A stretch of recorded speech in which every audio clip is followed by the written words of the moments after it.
Femeninos están a punto de comenzar con mangas de 25 minutos.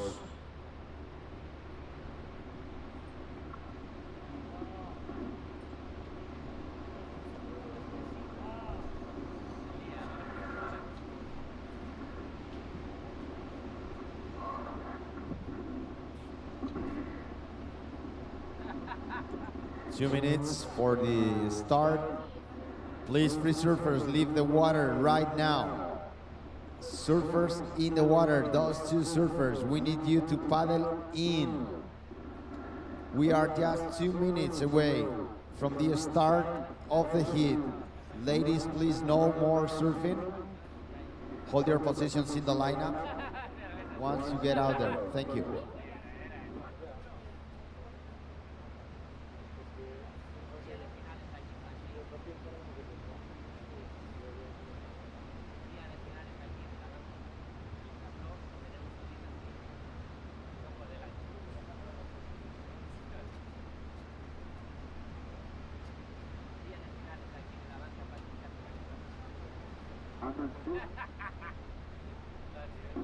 We are less than 2 minutes away from the start of the heat. Please, those free surfers in the water, get out of the comp area right now. Esos dos free surfers que estáis ahí, haced el favor de salir inmediatamente del agua.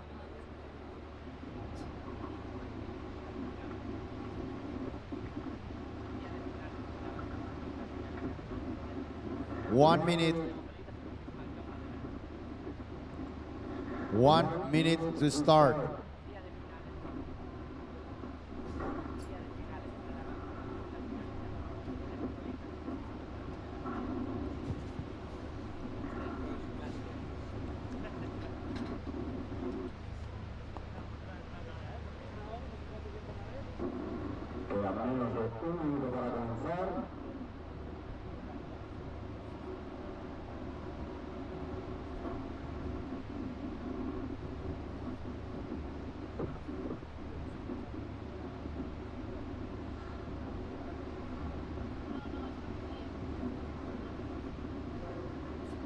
Seconds, 30 seconds for the start.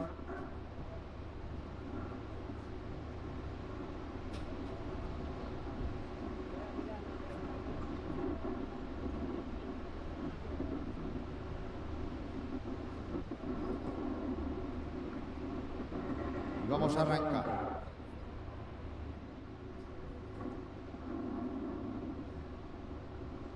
Counting down to start, ladies, in 5, 4, 3, 2, 1. The heat is on, ladies. Carolina Mendes in red and with the blue jersey, Novak Klapp. Empezamos, por tanto, ya la última jornada de competición de esta edición de la ABANCA Pantin Classic Galicia Pro. Los cuartos de final femeninos acaban de arrancar con la portuguesa Carolina Mendes, de rojo, frente a la alemana de color azul, Novak Klapp. Vamos a tener 4 mangas de chicas ahora, 4 mangas de chicos después. Esos serán los cuartos de final, que darán paso a las semifinales. Entre estas las 2 mangas de chicas y 2 mangas de chicos. Una vez concluidas las semifinales, daremos paso a las 2 finales. One more day of Pantin Classic, ABANCA Pantin Classic Galicia Pro. One of the most important stops on the European Tour this year for the regional qualifying series here in Europe. Welcome to the beautiful beach of Pantin that you can see already on the screens. We're just about to start first heat of the day. I'm David Prescott. Joining me is Chico by Chico, Francisco Alves. Chico, good morning. Good morning, David. Nice morning here. Looks really calm, no wind, a bit smaller than yesterday, but looks really fun. I think it's finals day, so yeah, I'm really excited to see who's gonna get on top at the end of the day. I was not calling it yet, waiting for an official decision, but I think you're pretty right with calling it finals day. If everything goes according to plan, it will be finals day. Okay, it will be finals day. You know, but I don't want to jinx it. Always, I'm trying to keep Murphy away from us. You know, that guy who writes that law, the Murphy's law. has a tendency to stop by on what we usually call finals day. So let's take it one hit at a time. But yeah, that's the plan for today. As you can tell already by what's presented to the surfers on your screens right now, like Chico announced, it's smaller than yesterday, definitely. And the forecast, it's not looking like it's going to improve for tomorrow. Actually, it's northeast winds coming for tomorrow. The direction of the swell will also change northeast. So that's pretty much where you see the cliffs on the right side. That's the direction for the wind, which is okay. Should be a lot more secluded from the wind here. But with this northeast direction, meaning that the swell will be like this huge cliff, will put a lot of shadow into the swell. We have an option. Sometimes we run a few days of competition there that we call Marnella on the other end of the beach. That will get some swell, but that will be more exposed to the northeast winds as well. So there's a very strong chance, if everything goes according to plan, that today will be finals day. That's what's on the plan for today. Yep, and now we have Carolina Mendes from Portugal. So amazing result for Carolina here on the quarterfinals man-on-man with Noah Klapp. So a good matchup to start up the day. Yep. And what do you reckon it's the strengths and I'm not going to say weaknesses of each individual surfer in the water, but what do you reckon is going to get the nod in terms of condition-wise from what we have seen over the course of the last 2 days? No, Klapp surfed great yesterday. Just remembering Carolina's interview, I believe it was with you actually yesterday, and the way she got out of the heat, she's really in tune with the board for this type of conditions. She was actually talking about that, how this board really connects on those flat sections. So, and the past, seeing Carolina surfing under these conditions too, well, it's a little bit tough because we are Portuguese and Carolina is surfing for Portugal. But I don't want to jinx it for her, but I'm going to say Carolina right now has the upper edge on this one. Although all of these surfers can win the event. You know, getting to these stages or in quarterfinals, any of these surfers can win the event. And there we go, first wave for Noah Klapp. Nice first snap there, winds up again and gets a beautiful snap under the lip and a third. So beautiful start there for Klapp. 3 turns. I feel like the second and the third were the best turns of this wave. She got a bit of rhythm in between turns, which was great. So she got the first one, then on the second one she actually improved, had a bit more amplitude, and she was able to generate more speed for the third, and she was able to finish it off. So a good start for Klapp. You know what's going to be hard too is for the judges to score at the start of this heat because conditions are really different from yesterday. They have like nothing at this stage to compare, although they got here on early stages and watched some free surf. And let's see the replay. Yeah, this was just a setup snap. This one I enjoyed a bit more amplitude than the third. Pokes the nose a bit, but makes it. So I don't think it's going to be a huge number. As you said, judges will be most likely identifying what's a bad, good, and excellent way for today. But yeah, I think it's going to be a healthy number nonetheless. I don't think it's going to be a bad start for. Yeah, I have a feeling they might wait for Carolina's first wave too, so they can compare. So this is Chico by Chico. David Prescott, Zé Ferreira is here also. You cannot hear him. Normally we are only 2 here talking with you guys. But welcome to the last day of ABANCA Pantin Classic Galicia Pro. Yeah, 37 editions of this event. And we had some really good days of competition throughout the week. Unfortunately, Mother Nature not really cooperating for this last one, but still plenty of opportunities for the girls out there. And as you can tell, there's still some size on this swell. And like Chico said, most of all, it's clean. It's super clean, which for this size makes a lot of difference with these almost light variable winds. This morning, temperature is really balmy too. Not a super early start, so it's looking like. And now we're going to see Carolina, and we can have something to compare. It's a bigger wave for Carolina. It's a single turn there. So interesting to see how the judge is going to compare this single turn of Carolina with the wave of Noah Klapp. Definitely Chico, a bigger wave for Carolina. Steeper section, but only 1 turn. Yeah, Carolina got up there. She was able to make it, but as we also saw yesterday, Tessa Tyson started off with a beautiful wave for the day. And suddenly we saw all the surfers struggling to find waves with potential to do big turns and actually combine turns. So same for today. Klapp starts off the heat with 3-turn combo on a wave that looked like a good one for a day like today. And Carolina answers back with the typical one-turn wave that we have been seeing. So let's see how they compare. 283. Yeah. So 517. They enjoyed the connection in between maneuvers for Klapp, and I think they were. This was the right call in terms of score-wise. So I think we have a scale right now, and from here judges will adjust from time to time. Depends on the conditions as well, tides. But for a day like today, when it's this small, what happens when it's high tide, David? Ooh, that's we have to wait and see, but That's the that's the question mark. That's the question mark exactly, and that's what we said about not being 100% with finals there or not yet. You know, it's pretty small. Because we have high tide on the afternoon. Like midday we have like half tide. Yesterday I think it was like around 2 o'clock, something like that. It was around 3. 3, yeah. So. Well, it's we started here, so there's no way we can finish the event. I believe we don't have enough time before the high tide. That's a question mark. We might be on hold for a couple of hours and wait until the tide goes lower again. We have daylight until 10 p.m. pretty much, so it could be something like that, you know. Because on high tide on this side, we had a good indication. The wave of Carolina actually has more size than I was expecting for today. But I've been watching from the beach, you know. There was almost shoulder high, you know. So it was bigger, definitely, than the wave of Noah. So the question mark is this well is on the drop, how much it will drop throughout the day, you know, and big tides. But we might have to be on hold throughout the high tide. Let's see. My only question mark is we had some proper swells the last week, so the sandbanks. That's my question now, Francisco.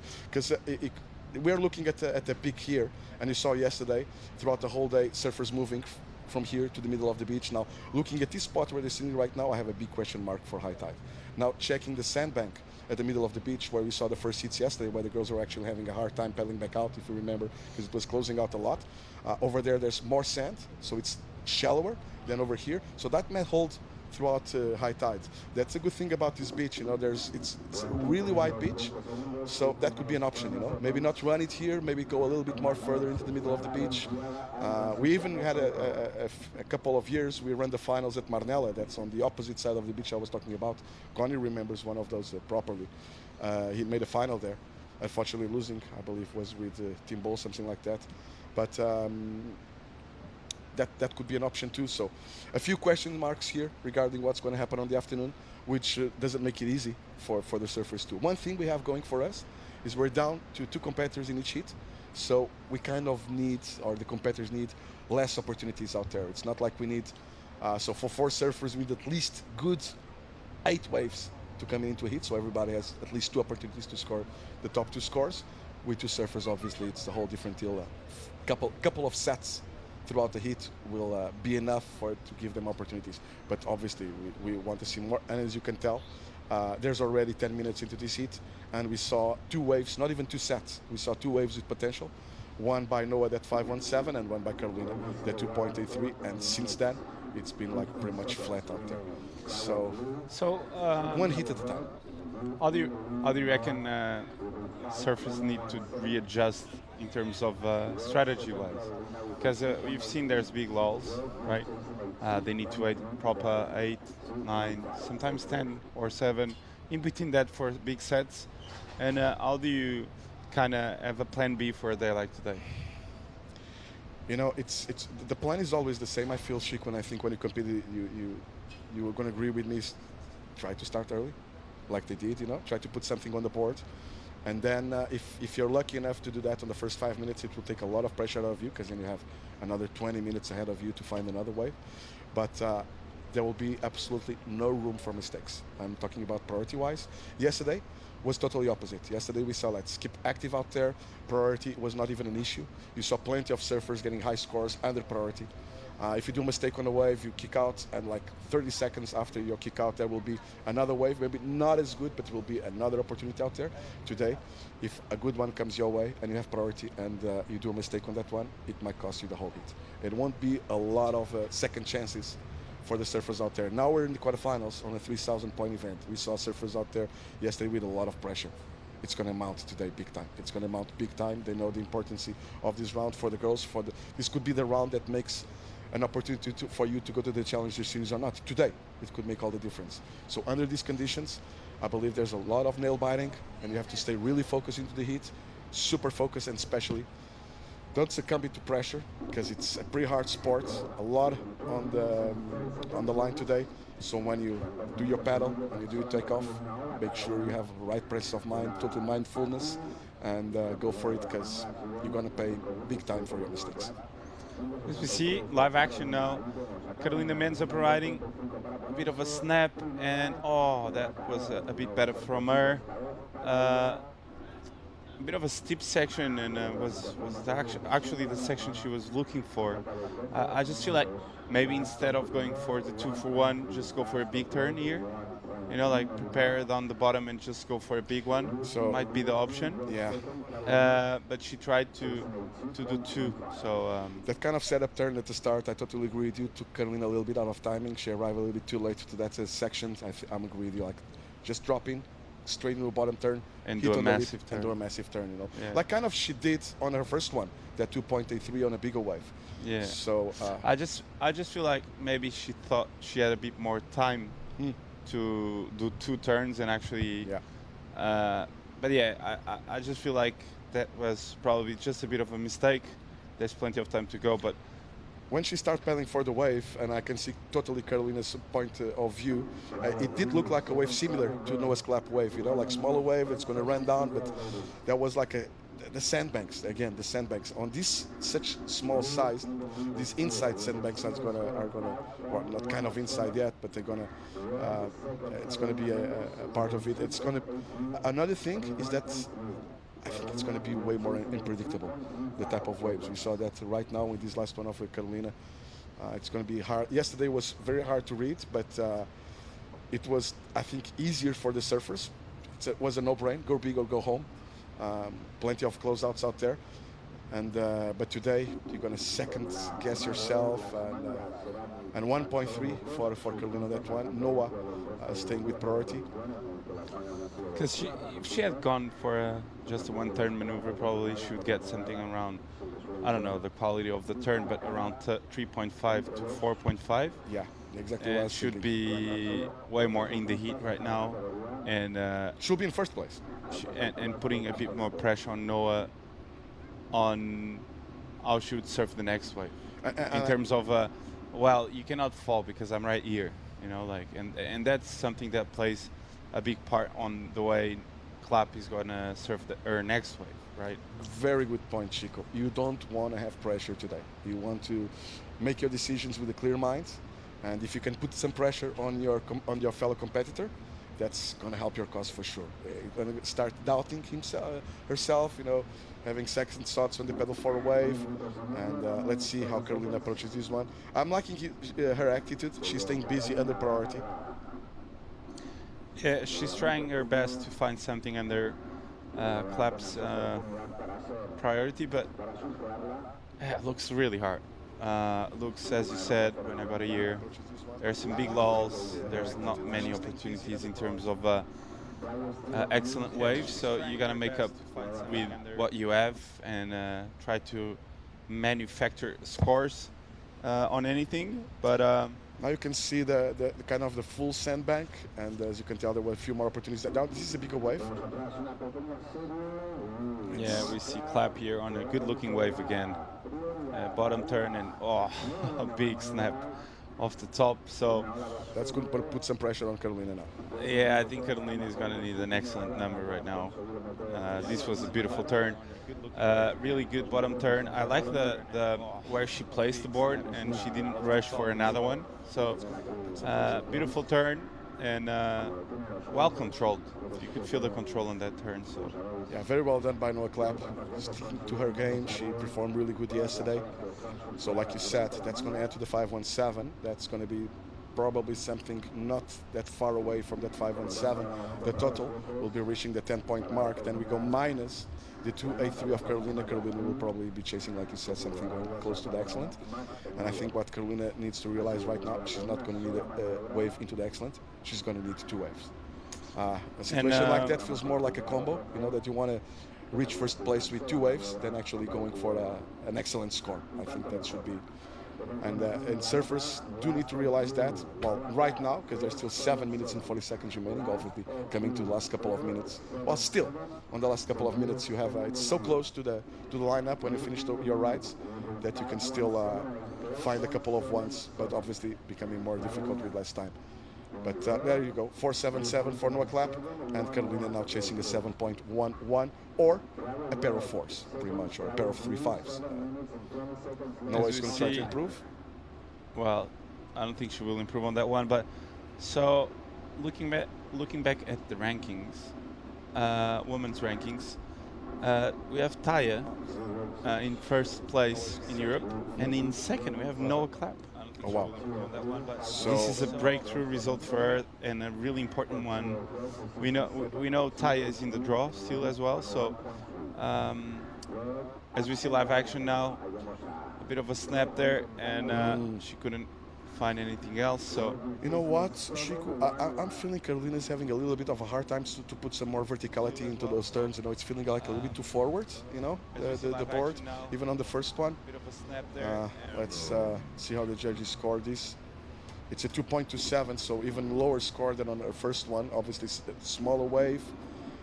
So maybe pivot a bit more on the leap. Exactly. I was looking for just like put the board and really turn the board on the leap instead of trying to snap it. And yeah, I was looking for the words. Yeah. And that's exactly it. Yeah. Just like put a bit more pressure, just release the tail a bit and do the turn more on the pocket. I think on this second wave, she should have committed to that single turn. I think on the back of her mind, she was still thinking maybe I can get a second turn out of this one, you know. But Carolina is interesting because once she has a bit more space in terms of amplitude of the wave, she can do that. She can do that really well. So I think based on the conditions, it's actually maybe not playing into her favor, the type of wave she's surfing right now. Like really shallow, fast and steep. So probably yesterday we saw her having a beautiful performance and surfing really tight in the pocket, doing some beautiful turns. So major ones. And major ones, yeah, on the inside on bigger sections. But what's the difference? More speed and more space. Yeah. And of course there's some strengths in our surfing, and Carolina, once she opens up, her surfing does the talking. So let's see if she can do it now. Just a foam claim, and you know, we have to take our head off to Noah Klapp. So far, no mistakes whatsoever from Noah. She really used good her priority. Carolina's been surfing pretty much under Noah's priority throughout the whole heat. And more important than all, and we talked about that at the start, Noah, when the opportunity presented to herself, she really performed and did really good. So 517 and the 477, both of those waves with priority, so really good use of priority. Good choice of waves also from Noah Klapp. Now 4 minutes and 20 seconds remaining. Noah has priority. Carolina so far is on that last one. Well, she knows, you know, that she's chasing that 7.11. I still believe that she can try to do it on a couple of waves, but that window of opportunity is closing fast. Yeah, 4 minutes with the lows we have seen today is it's going to be really, really hard for Carolina to turn this hit around. I think probably with a one wave or a huge turn on a bigger set, she can do it, as we see Noah Klapp again with a tight snap there on the pocket. I don't think she will improve with this one, but just making sure Carolina wouldn't go on this one. As we see, I like the board. The board looks good, and her feet, I don't know if it's an epoxy or not, but looks really fast and and really in tune with the conditions we have for today. So 3.67 for Noah, not improving, but like you said, that was a chance there for Carolina at least to improve, to reduce the distance to first place. And well done by Noah, realizing there's only 4 minutes remaining. Carolina will probably, this was one of the 2 opportunities that Carolina was needing to take first place, and Noah just took one of those opportunities out of Carolina. Now with 3 minutes remaining, Carolina needs a 7-1-1. She has to do it on a single wave, I believe. Yeah, but the 1.3 she had was the one big turn she could have done on that section. Sure. So probably that turn was a 4, 5, something like that, and she would probably need something like in the 5 range. So completely attainable. So I think the first mistake, and probably the most important mistake Carolina made, was the 2-for-1 wave. For sure. She tried. That 2.83, yeah. As we see Noah Klapp again, having a look on that one, deciding not to go. Looks like a better one behind. Let's see if Carolina can catch this one. No. So looks really hard to find a wave with potential. Yeah, like we said at the start, you know, you don't want to be chasing today. You don't want to feel the pressure. You want to be in control. You want to make sure that you stick to your game. And if you start improvising today, I think it's going to be pretty hard. You reckon we're going to see a lot of buzzer beaters today? Good question. Good question. Yeah, you know, on these only 2 competitor hits, most of the time under these conditions, there's someone running away with the scores and someone chasing the whole time. So I hope so. That means we have opportunities for everybody. We're going to have exciting hits. But under these conditions, what we're seeing right now, I believe it's going to see what the story. I hope I'm wrong. I hope I'm totally wrong. But that might be the story we're going to see throughout the whole day. A surfer who really adapts to the conditions, and another one just chasing. And like I said, because you're chasing and there's not so many opportunities, you feel more pressure. That's going to build more noise in your head, and you're going to stay less focused, and it's be even harder for you. So, and your fellow competitor knows that. So it's going to feed on that too. So it's going to be a good day for those who have like the right presence of mind. A very bad day if you start questioning yourself and your decisions. How important for today is to get that first wave? Crucial, I believe. We saw that one before. The first good wave, I would say, not the first wave that breaks, but just the first proper opportunity. So I feel like it's going to be one of those days that we're going to see a bit of a paddle battle for priority at the start of the heats. I agree with you. And we might see some interference calls actually.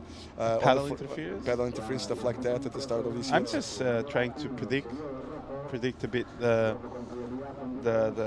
play out of the day, but I feel like it's going to be about patience, being aggressive at the start, not falling, not doing two for one turns.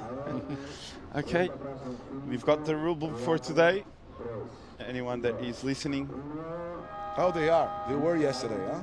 And they were making some decisions based on our comments. We're kind of helping them coach, especially when we talk about what the judges were looking for and stuff like that. And I'm glad to see, you know, I did my best on my breaks when I was pitch announcing to spend a lot of time inside the judges' tower with them, trying to realize what they're looking for and stuff like that. And I think on a day like yesterday, that helped a little bit to compare, so we can translate what the judges are looking for to the surfers. Kind of what I try to do when I'm pitch announcing live for the surfers out there, but here on the webcast too. So yeah, Francisco, I totally agree with you that the importance of that first wave of being patient too, and you know, I believe there should be a lot of coaches and competitors watching our webcast right now, and they saw this heat, they saw what happened out there, and I believe Noah. They're taking notes. They're taking notes, and I believe Noah was close to a perfect heat under these conditions. You know, not like performance-wise, but decisions-wise, I think it was very close to a perfect heat by Noah Klapp. I'm gonna leave you with Zé Ferreira right now, and I'm gonna interview Noah Klapp, the winner of the first quarterfinal. So take it away, Zé. Thank you so much, Chico. Have fun interviewing Noah, and congratulations to Noah Klapp and the team Germany. Well done. I was put on the spot there by Chico with the favorite. I don't like to go like I have, wow, let's leave it. And I think you should assume, you know, we're here have fun too. I don't like safe surfing or safe commentary. Zé Ferreira, welcome into the booth. Good morning, Zé. Thank you, David. Good morning to everyone. And we have Kika's first wave already. That's good. Assume, you know, Waves, the conditions changed a bit from yesterday, right?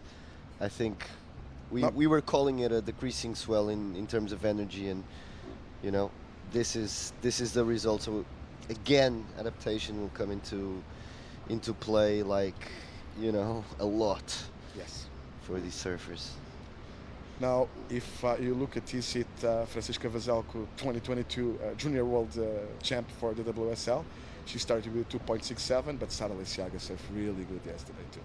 So I'm not gonna take my risks on this one. If we're talking about resume, we're talking about Francisca Veselko. She's a former world champ, junior world champ, so obviously she has a stronger resume than Sara Leiceaga, but Sara was surfing really good yesterday. Yeah, and with these kind of conditions in men on men, it's also about the rhythm that you feel at in this specific contest. And from this phase onwards, you'll see surfers that really are in the rhythm and have confidence. You know, they were able to store some confidence from the previous heats, because everyone is surfing well. Everyone that arrives to this phase is surfing well. There might be one or two surfers that might have been a bit lucky or were very smart in terms of wave selection, but are not like in that flow, technically speaking. And so I think that when it's only two surfers in the water, it's great to see that as well. You know, who's in the rhythm of the ocean, but also, you know, in the flow as a surfer within your own surfing. So. Yeah, no resumes today. Is really all about the flow. 100% with you, Zé. Nice start here by Sara, definitely. Bigger wave here. So a 2.67 on the first one of Francisca. Now Kika will have priority, but that's definitely a nice turn by Sara. Yeah, that was beautiful surfing there. Let's watch the replay. So bigger wave, nice bottom turn, and she hits it off the top. Nothing very explosive, but that was a good way to start the heat. And are like one turn maneuvers, one turn waves still counting today, Dave? Do you reckon? Yeah, I was thinking these bigger waves are closeouts at this time of the tide. So at least right now, I think that's going to be huge. Yeah. You know, because we saw the waves of Carolina that were way smaller, and it's not like they're almost closeouts too. They just open up a little bit more. So I think comparing a single turn on these closeouts with a smaller wave with a couple more opportunities, I think those will be the crucial ones, the ones we saw by Sara Leiceaga. Yeah, and the judges think exactly like that, what you just said. So yeah, you can see it. You can see it in the scores. They will look for the bigger turns in the bigger waves. I think a lot of changes from yesterday, but that one is still the same. Now another single turn there for Sara, and I believe Kika has interested on this one. Yeah, and she's up and running. Let's see, nice turn. So I'm sure she was briefed by her coach Rodrigo, who's for sure watching this. You know what I'm loving for both of them? And there you go, the pedal battles Chico was talking about. And I think Kika has the upper hand there. So that was really smart, and then we got a replay of this last one of Sara. But vertical surfing here from Sara. She did a nice job. That was very vertical, and the wave was good. But then Kika, what do you think about this, Dave? Wow. Nice. I think that was a pretty radical turn by Kika. Nice one. It's nice we have Goofy and the regular out there too, so we can compare on the backhand and the forehand too. I love the release of the fins of Kika on that one, but I also liked Sara's turn too. I'm going to put a little bit of an edge there on Kika on comparing. Same. On this one, maybe like half a point, close to a point gap spread, but. Again, it's hard for us when we have, and please don't take us wrong, but it's hard for us when we have a Portuguese surfer out there, because there's two Portuguese commentators here on the booth, you know? And I don't want to feel like, because Chico asked me the favorite between Noah and Carolina. Actually was Noah winning it, and very well deserved.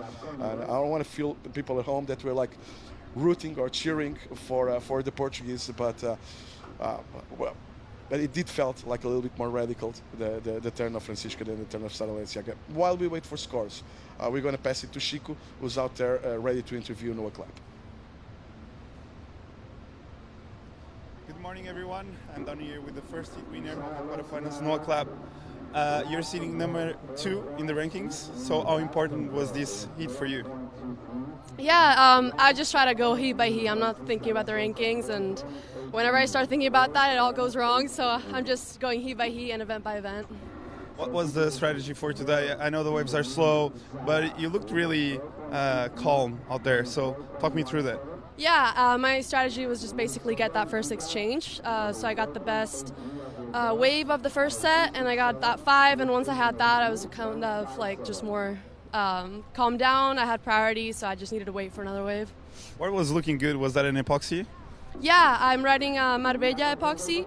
The shaper is super nice. He gave me a batch of boards, and yeah, it's fun. It works really well. It's really fast and responsive. Yeah, you're looking really good. Good luck for the semis, and yeah, good luck. Thank you so much. Back to you, boys.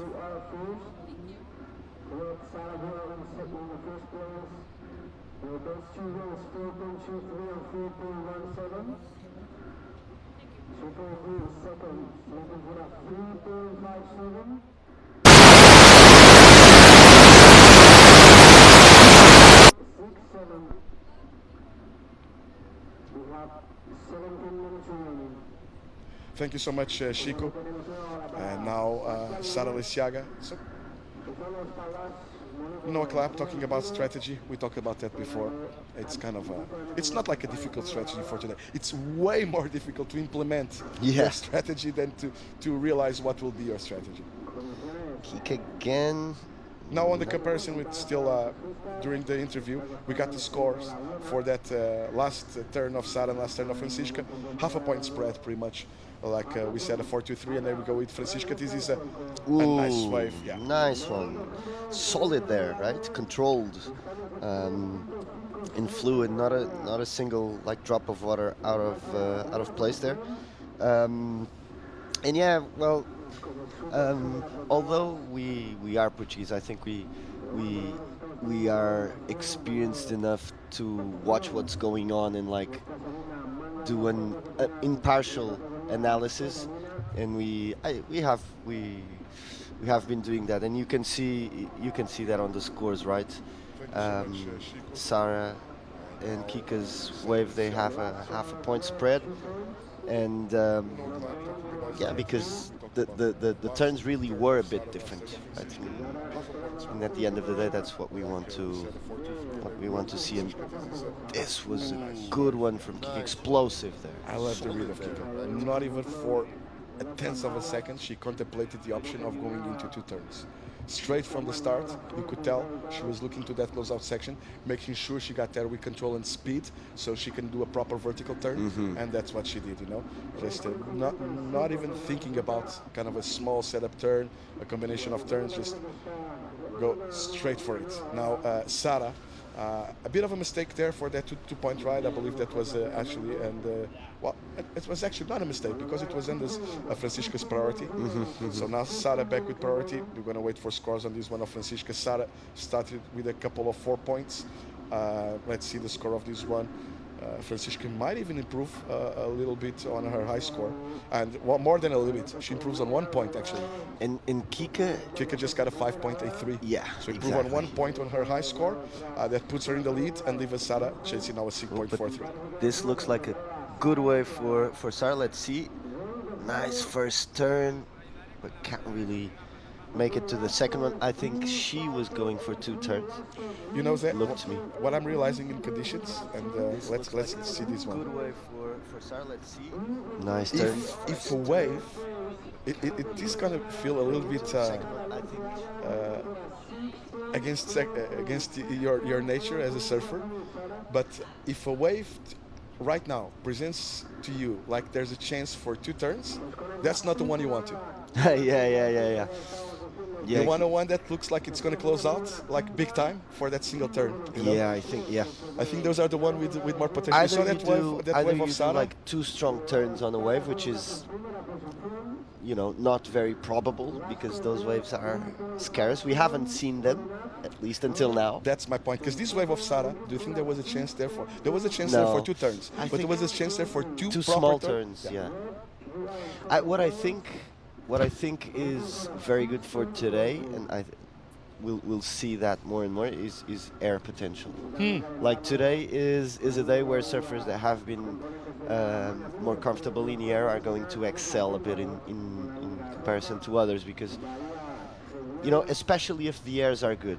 Also, the tide will change. Tide is pushing in, I believe, already. So high tide will be at around 3 something. Yesterday was at 10 to 3, was it? Yeah, I think so. You checked it. Yeah, at the time. exactly. So today is at 10 to 4. And so conditions will still change a lot, but I think at least now that would be a good strategy as well. Like having one, because then you always have the danger of being repetitive if you're just going for like bottom top turn. So if you have like one good turn on a wave and then another air on the as a second score, I think that would be wise. And even throughout the heat, it's not like they're going to have it. Judges do have, and it's in the criteria, the variety of turns, diversity of turns, different turns. It's going to be pretty hard to put that into a single wave, but like he said, you should try to put that into the heat. Exactly. Into the heat. As like a whole strategy, a larger strategy instead of. Yeah, because since I'm sitting here, I think I haven't seen a wave for 2 turns. No, and it might get, like you said, too repetitive today, and making a point of difference throughout the heat, surprising the judges. Yeah, actually Kika did that a little bit. Like her first turn was more like a fin release top turn, and then kind of like a re-entry floater, right? Very good point. Very good point. Very good point. Yeah, it's now, Zé, my question to you: will that be easier or less difficult on the forehand, on your backhand, to put some more variety? What do you think? I would say it depends from surfer to surfer, obviously, but I think it would be easier to put more variety on your forehand. Yes. But I would say that it will be easier, like, to go vertical and like strong and explosive on your backhand in these small waves. So each one has its own advantage, I would say. You know, it's fair enough. Totally agree with you, and that's what we've been seeing pretty much throughout competitions. That's been pretty much the conversation. Once the surfing gets a little bit smaller on point breaks, those backhand turns, oh my God, they look so good. You know, like you can really go for it. But then it can get a little bit repetitive too, like you said. Like so on the forehand, bottom top turn. although there are some surfers out there who can actually do like 3-4 combos on different turns on the backhand, and always putting a flare, a different twitch on that. You never get tired. You never get tired. But it's harder, I believe, to mix than when you go on your forehand. So very good point. Definitely. But very clever from Francisca. I didn't even consider that, but it was super smart between that 4A3 and the 5A3. Totally different turns. Similar size of wave, similar size of section, but totally different turns, showing the judges, okay, I can do a lot of different things here. Yeah. I'm not sure if she was thinking about it, Now, but she did it. Exactly. And it's a point to maybe to take, you know, even other competitors to watch that and think, okay, that's you know, that's counting for something. Now that's a good question for a former competitor like you. How much is that on your mind when you pedal for a wave? The plan to mix, or how much is that just improvisation? The plan to mix turns. I did a turn like this on the previous one, so I really want to do a different turn on this one. Or it's just like when the section presents to you that you decide what you're gonna do. I think so. Or just like when you're doing the bottom turn, how does it work on your mind? What's your mind's process? I would say it's a mix between everything you do before a competition, while you're training, like the work you do with your coach, the analysis you have on your own surfing. Because usually you're training, obviously, to be better as a surfer, but from a certain point on, when you want to evolve, you go to Indonesia. You know, and then when you're training at home, you're thinking about scores. You're thinking about hitting on the section with where can get you the more scoring potential. So you're kind of directioning your training into competition. So when you get to More competition, objective surfing. more objective surfing. So when you actually get to competition, you're doing what you have been training, kind of. So it's not as if you have a specific plan and your surfing is different in that heat, you know. The surfing is the same. You're just adapting to the waves, but you know that, like, if the section presents itself, The routine starts working. exactly. That's it. It's a bit automatic, because you know, if you were totally free surfing and going for airs, yeah, that's one thing. But if you see a wave and if the section presents itself, you know that you have to hit there, like, and that's going to give you a certain score, and then you probably have to do a carve if the wave lets you. You have to finish off well, you know, you have to risk it but not too much. So, and those things you train them and you get better at them while, you know, not in competition, before competition.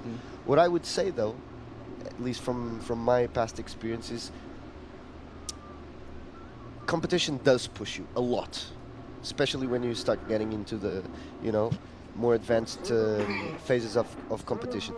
And so you put yourself in situations that normal training doesn't allow you. So you actually evolve as a surfer in competition, as a competitive surfer. Maybe you don't evolve, like, you know, in your flow or in your air game, or but you do evolve, you know, because you push situations to the limit. And I always felt like when you do good in a competition, you do evolve well as a surfer. Like you kind of like surpass new little limits. And how hard is it to change those mindsets? Because I have a feeling some surfers can really do it. I'm going to put names there. Dane Reynolds. Surfers can really do it, and some surfers can't do it. Like Dane Reynolds, all the time he looks at me when he competed, he approaches the opposite we're talking about. Approaches every single that's true. surf as a free surf session. So it was like, for sure, top, maybe the best surfer during some years, the best surfer in the world. Yeah. But when it comes to competition, well, we saw Dane having a very hard time to adapt. So that mindset has to do with your personality too. But there's For work. sure, But for for sure. sure, there's a lot of work, like you said, involved in that too. No. Yeah, well, you see guys like Matt Wilkinson and even Jack Robinson that were, you know, had more of like a free surfing approach. And when like they turned the you know, the switch on and started to redirect their training into competition, Properly everything coached. changed. I remember you talking about Wilco, who got trained by Glenn Hall, Micro. Yeah. Was talking about good competitors. Yeah. That's a guy that we can really, that's a really good example of what we're talking about. You go and check Micro on free surf, he's really good too. But then as a competitor, I think he gets better. Exactly. Even Adriano de Souza, for Even instance. they are really good You know? example too. Really good example too. We have a good example in Portugal too, called David Raimundo. That Yeah. you know, really good. Yeah, you know? yeah. And David was not like, you're gonna go and watch a free surf session in Portugal back in the early 2000s, and let's watch this one because this is Francisca using her priority. Now, see, that was the waves I was talking about. If it looks like you're gonna have more than one opportunity, it's not the waves Yeah, that you're exactly. looking for. Smaller turns, less water, less explosion. Let's watch this one. It looks like a good one, but yeah, it's a bit tricky, that first section, then a little re-entry there. So yeah, I think the judges will feel that. But 4 minutes to go, and Sarah needs a 6.43. It's a big score for a day like today. I would say her best chance would be to, you know, better. Well, actually, with 4 minutes to go, maybe her best chance would just be like to go big on one wave. You know, she's waiting a bit more to the outside. So Now, correct me if I'm wrong. It was Francisca's priority when she took off on this wave, right? I think it was Francisca's priority. Because if she was, I'm guessing she just got bored. Because the plan will be staying with priority, you know? Yeah. Well, I'm sure Sari is thinking, look, I need a 6-4-3. If I catch a wave, it's slow. If I catch a wave, I'm going to lose priority. It's possible that I don't catch any more waves. I'm going to wait for a big one. So there you go. Scores for last one of Francisco on that combo of turns. She got a 4.23, so not going into her top two. And some of the judges even going into the high threes, not even going into the 4-point range. So there you go. Scores for last one of Francisco on that combo. Yeah, Kika there, She got a 4.23. trying to find more waves, trying to stay active, even trying to sell Sarah a bad wave so she can keep priority. And even more than that, if she sells Sarah, she was going to keep priority, and Sarah's not going to have a lot of room, a lot of time to have another chance, to have a second chance. So Sarah with priority, 3 minutes remaining.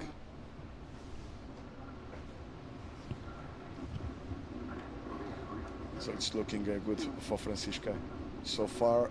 So a 4-2-3 on that combination, that smaller wave, compared with the 5-8-3 on a single turn. I see we have access to the scores from all of the 5 judges. Between the single turn of Francisca for one of the judges, and I'm with him, and this last one of Francisca, one of the judges gave almost a 3-point spread.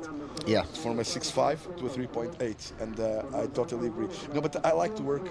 I judge, I help at home too in the Azores as head judge sometimes. You know, not the last few years, but I love when I'm head judging to open the scale. You know, I really like an open scale, and I can see one of the judges is working with an opener scale, with a scale more open than the rest.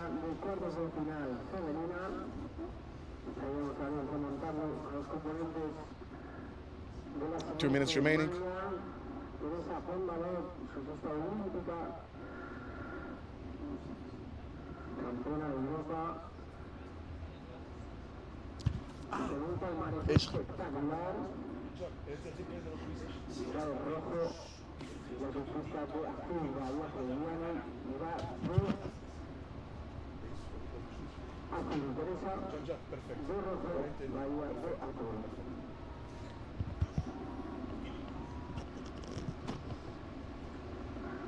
Yeah, I have to take my hat off to Joran Kin.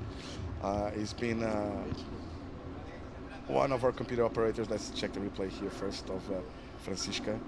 Well, Hard conditions. Hard conditions. Under priority, there was no harm done on that one. Joran who's been in charge of the computer system for decades. When I talk about Joran, I talk about computer system, and I have to mention Manuzio, who passed away a couple of years ago. It was like the man who invented pretty much this system, a man who had the vision that we could have computerized scores, that we have a webcast, and that started in the early 2000s, and Joran just stopped by adding some more technical information that we can provide to you guys back home, trying to understand even better. What Joran just did for us is put us a little bit more even inside the judges' booth and try to understand. We can just have access right now to the replays that the judges are seeing too. So we know when the judges are seeing replays, we know what they're comparing, which waves they're checking once again. That's going to help us a lot to translate what's happening inside the tower. Zé, I believe there's still not a lot of understanding from the outside what's really happening inside the tower, of Judges Tower. How do they work? And when you do understand that, you start speculating. With speculating comes conspiracy theories and stuff like that. I think that information is a very big thing, you know, and if we can translate more For sure. into the general public and the competitors and coaches. In everything. In everything. Like look at politics, for There instance. you go. How, if we can get it cleaner and really explain how the judges work. I don't think I have the technical means here to go inside the judges' booth with the camera like I did last year, but we really want to translate what's happening inside the tower, how they work. And Joran Kinner, thank you so much, Joran. Bassa is inside helping with the replays, actually the replay operator, a full Basque team. Good friends too, but again, if you're listening, big shout out always to our Manuzio, will never be forgotten, and thank you so much. And yeah, I get a bit emotional because I'm sitting here pretty much because of Manu, because of Nuno Jani and because of Manuzio too. But there's surf culture, and you know what? You guys been pushing me, and some of the judges too. I'm gonna write a book, man. I'm gonna write a book. You know, I'm realizing now. I still feel like you should. You've seen a lot of. But still feel like a in Grom, you know. surfing. Only now I'm realizing that I've been doing this for a while now because I still feel like a Grom and I still feel like I'm a newcomer. Mostly because I've been working with Nuno Junior for so many times and I feel like Nuno is, and it still is like the man, the legend, and I'm like a rookie. And I've been No, a 17, not anymore. Not anymore. After maybe almost Not 20 anymore. years, That's I'm not a rookie beautiful. anymore. That's beautiful what you're saying. Very humble, but it's not true. No, enough of me. Let's go back to the heat. Now we have another battle between France and Portugal once again. Now Teresa Bonvalot and Baia Frediani on this one. Yeah. So congratulations to Kika and good job for Sarah. Here it's already a good result. If you so obviously everyone wants to push forward and win, but it obviously only one can go through. And let's see how this one plays out. I'm going to go out and interview Francisca. And before I go, I have to say, both of you guys, it's been a long week for me. Every single morning I wake up and think, I can't do this. I've been beach announcing the whole time. I can go for the webcast. But I'm having so much fun with both you guys, Chico and Zé, that I feel I have it's better than 10 expresses. I really appreciate guys having fun. Chico, back in the booth, I'm going to talk with Kika Veselko. From my home break, from Kirkevelers. Woo!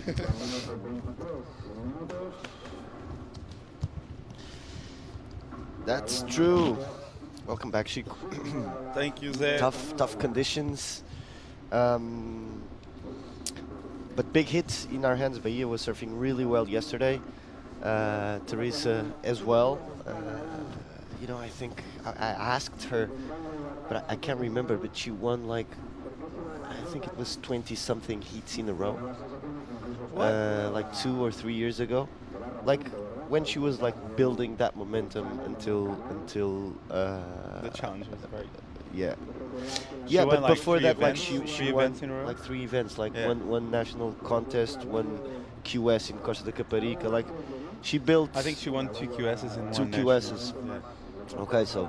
Oh yeah, São Miguel, like in Santa Barbara, Azores, and then Costa, and then the national. I think that was it. We can see that they are really far. Yeah, to they're the fighting right. for priority. Like Yeah, I there's- hated this game.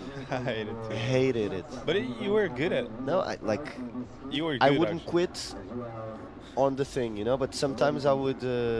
That wouldn't be good because then I only started the heat like at 15 But Teresa minutes. loves it. Teresa loved it, but she has someone that is not letting go, and you know, Frediani has the priority. She has the upper hand there. And on a situation like this, both of them sitting probably just in the channel, do you do a restart or not? Or you just because judges That's can a say great question. because That's a judges great can say, listen, there were waves. You were not sitting on the right spot. There's no restart. Exactly. You know, in my opinion, if obviously this is open to Discussion. yeah, and different opinions, but if they're fighting for priority, and because of that fight they miss waves because they're literally bad positioned, I think there should not be a restart.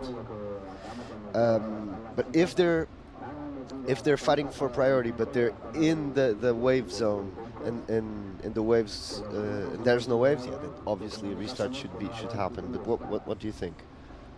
Well, recently there's Kelly said, like not recently, probably like 3 years ago, Kelly said the probability of the first wave being the best one of the E is like really low.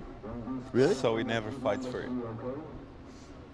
That's interesting. Yeah, Taj wouldn't do it too. Like there's a couple of surfers that wouldn't. They would sit yeah. on the right spot and let him just perform. They just think like the probability of that first one being the best one of the whole heat is really low. Yeah. Like, I don't remember the percentage, but it was like 20% probability. The truth is, imagine like the amount of insights that you can have by actually analyzing heat draws and heat scores from QSs or from challengers, because there's different insights to be taken out of different competitions and Locations, different yeah. locations, and Would be amazing to Would have be like a amazing, study. right? And I think for coaches, Do you reckon there are some coaches doing that already on I the think city so. level? yeah, on the CT level for sure. Like because there's that information is available. How can you do like a proper study like that based on? It's fairly easy. It's fairly easy. You have to analyze. For instance, if you want to know the probability of the best wave of the heat being the first wave of the heat, Yes. you go grab like, a lot of contests because you need a nice quantity of contests for the statistic to be solid. And you go heat by heat and see. But you need to put on the equation like the 4-man format and the man-on-man format, right? Yeah, but Would still be, would the be first easier to do on the man-on-man one. but the first wave of the heat is still the first wave of the heat in man on man and for guys. Then you can go further and further and further, right? You can see if there's any difference in between when it's a man on man or when it's a 4-man heat. You can, I've always been saying this, but on a QS level, before the man-on-man, if you have 10 points combined score, your probability of going through it's 90%. I think it was like 12 points. No, not 12 points, 10 points. So basically, the guy that goes through in second place, usually, if you do 10 points, you have a 90% chance or 80% chance to go through before man-on-man, right? So in this contest is a great example of that. Yeah, this was one of those.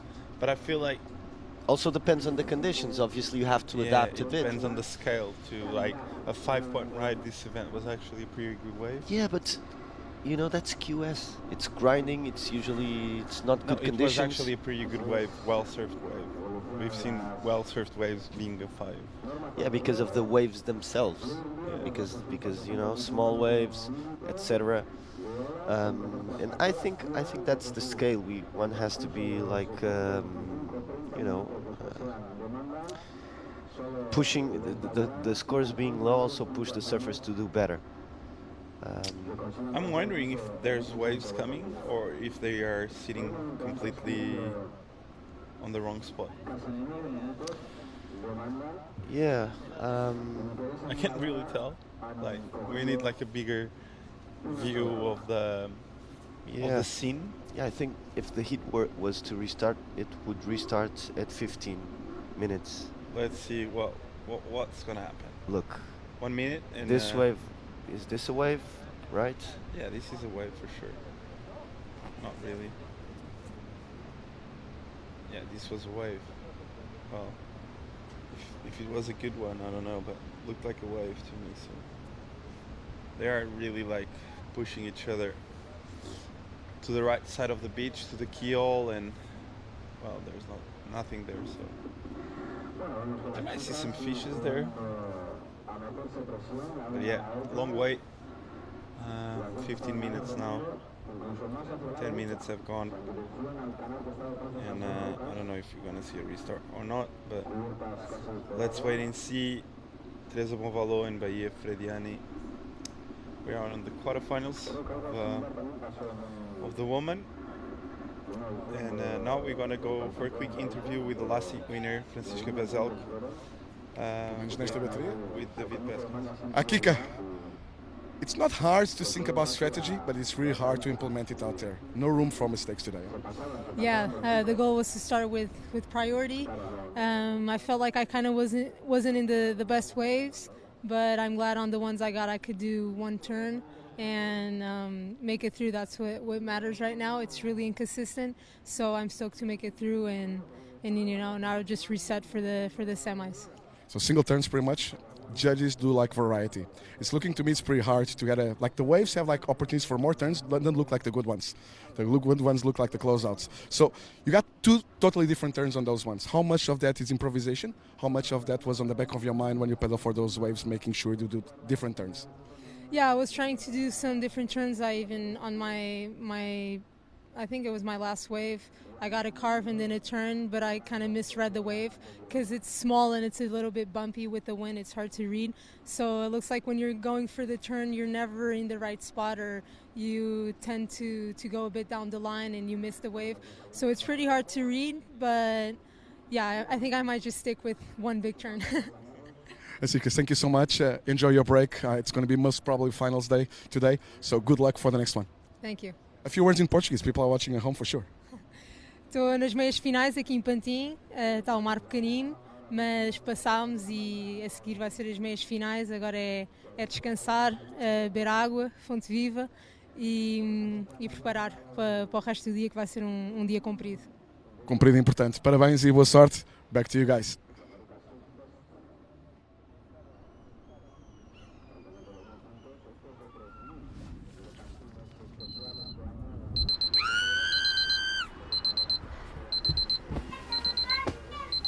Terra de lecer, terra de soñar, terra que te pide tempo de acordar. Deixa-te levar polo natural, algo que te pide volver a topar.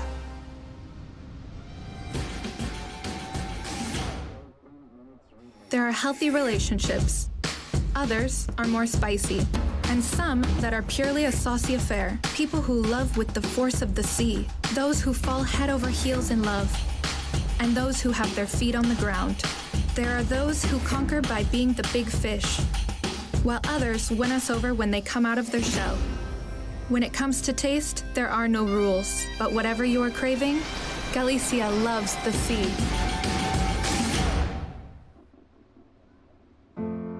Míralos, arreglando el mundo. Lo arregláis los domingos. Lo arregláis hasta la hora que haga falta. Algunos lo arregláis sin salir de casa. Y otros desde la mesa de una terraza. Os encanta arreglarlo, aunque os nos den la razón. Lo arregláis con las de siempre y donde siempre.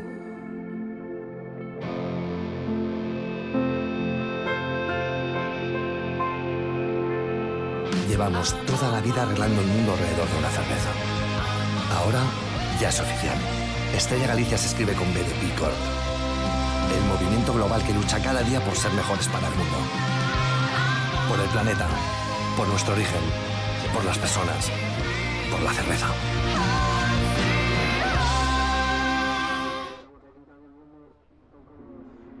Crafted with unparalleled robustness, meant to defy the abyss, and powered with a high-end manufactured caliber, every edge and every curve mirroring a legacy of craftsmanship. The all-new Tag Heuer Aqua Racer Professional 300 continues to break new grounds, above, below, and beyond. Tag Heuer Aqua Racer.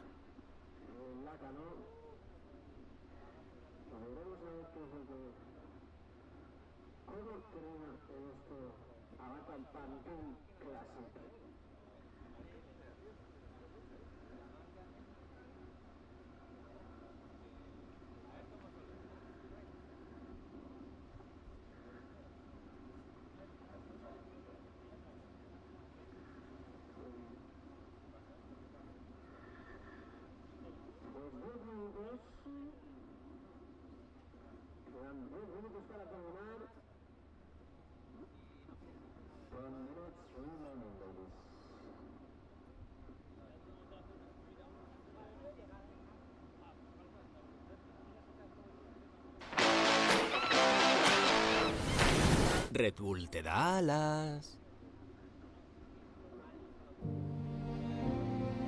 We have been protecting what we love for more than 15 years through environmental awareness and activism. We are not perfect, but we want to leave a positive impact. Welcome to the regeneration. You are the regeneration.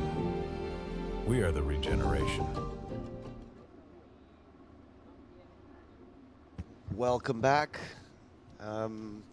before going into commercials, we didn't have any waves, but we still don't have any waves.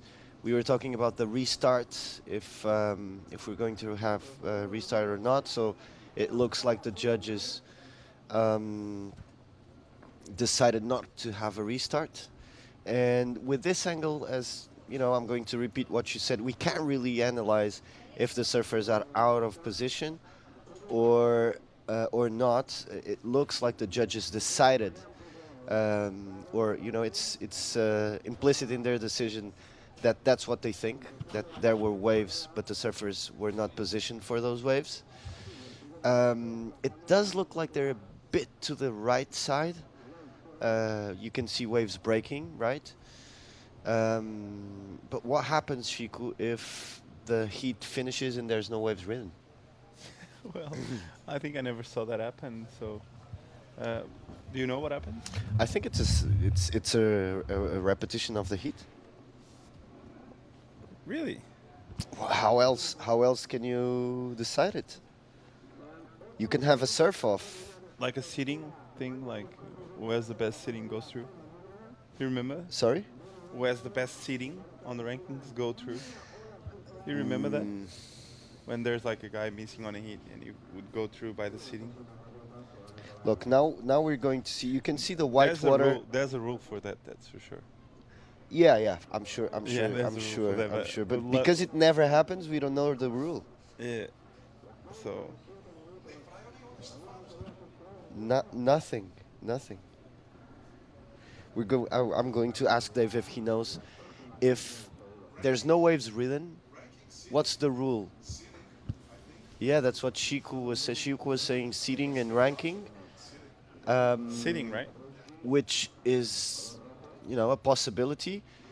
But like a question that it's even more important, I would say, for this heat is, do they know? The you rule. know, because the surfer who has, if that was the case, if seating decided, the surfer who has the worst ranking should be like, you know, I don't care about priority. I'm just going to start to do something. This will be interesting. Doggy there, beautiful dog. Quite yellow. Quite yellow, yeah. Yeah. Was it the screen or? No, I think the dog was yellow. Yeah. Beautiful scenes, though. We are there on top of the mountain, on those white tents, and the beach is starting to be packed again. So there's a lot of crowds here. People love surfing, and they actually watch it, and.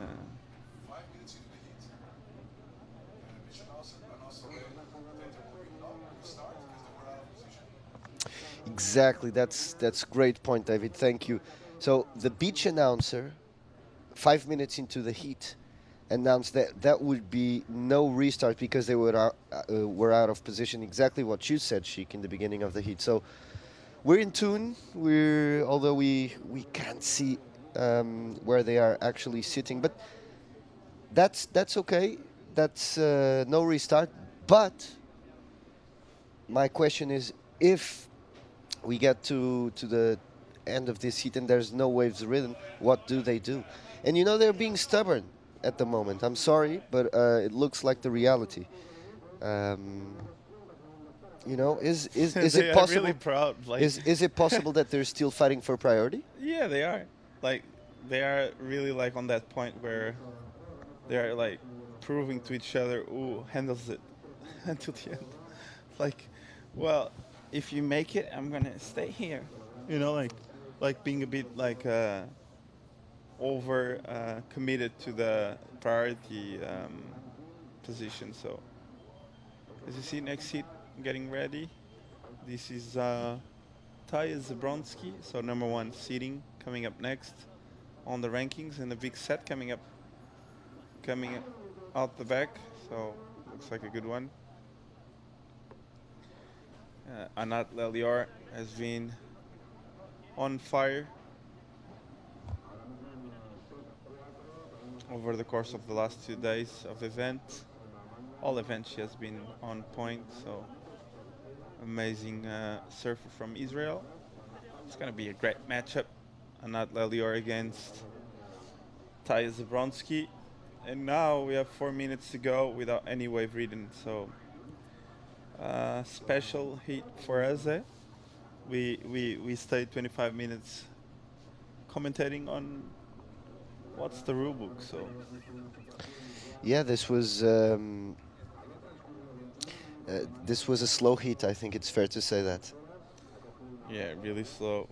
Not a slow heat. I think we had waves. They are just like fighting for priority so bad that they forgot they're on a heat and they need to perform. Yeah, well, yeah, that's not common. Do you reckon Teresa knows about the seating thing? I don't even know. I'm going to see how they are seated, both of them. Maybe Teresa knows, like she's usually on top of her thing, so it's possible that she knows, but I don't know how's the ranking. So let's go into that.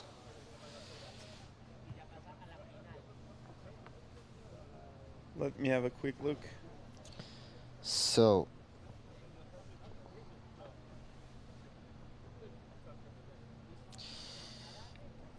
Frediani or Teresa. They're not in the top positions. So Frediani is in 40th place, and Teresa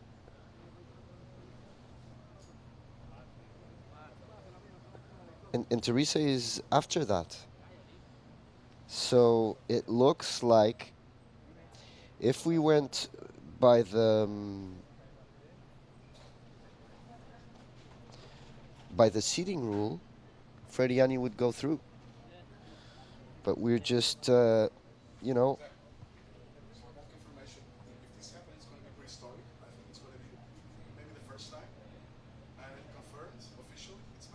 It's by seating, okay.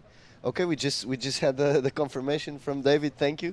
We have been really kind of struggling there. This is very interesting. This is almost an historic moment, and they know it. Now we have some action. Okay. So there's no. This is a really cool situation happening here. So we just had our first wave surf. If there was no waves ridden, surfers would go through by seating, but they don't know that. And so Bahia Frediani, who has a better seating than Teresa, would go through. But she doesn't know that, so she lost priority. And now Teresa just caught like a wave, and 1 minute to go. There's one wave coming, it looks like. And let's see if Bahia, look at this. But no, but this is not a good wave. So, you know, this is 193, so now Frediani needs like a...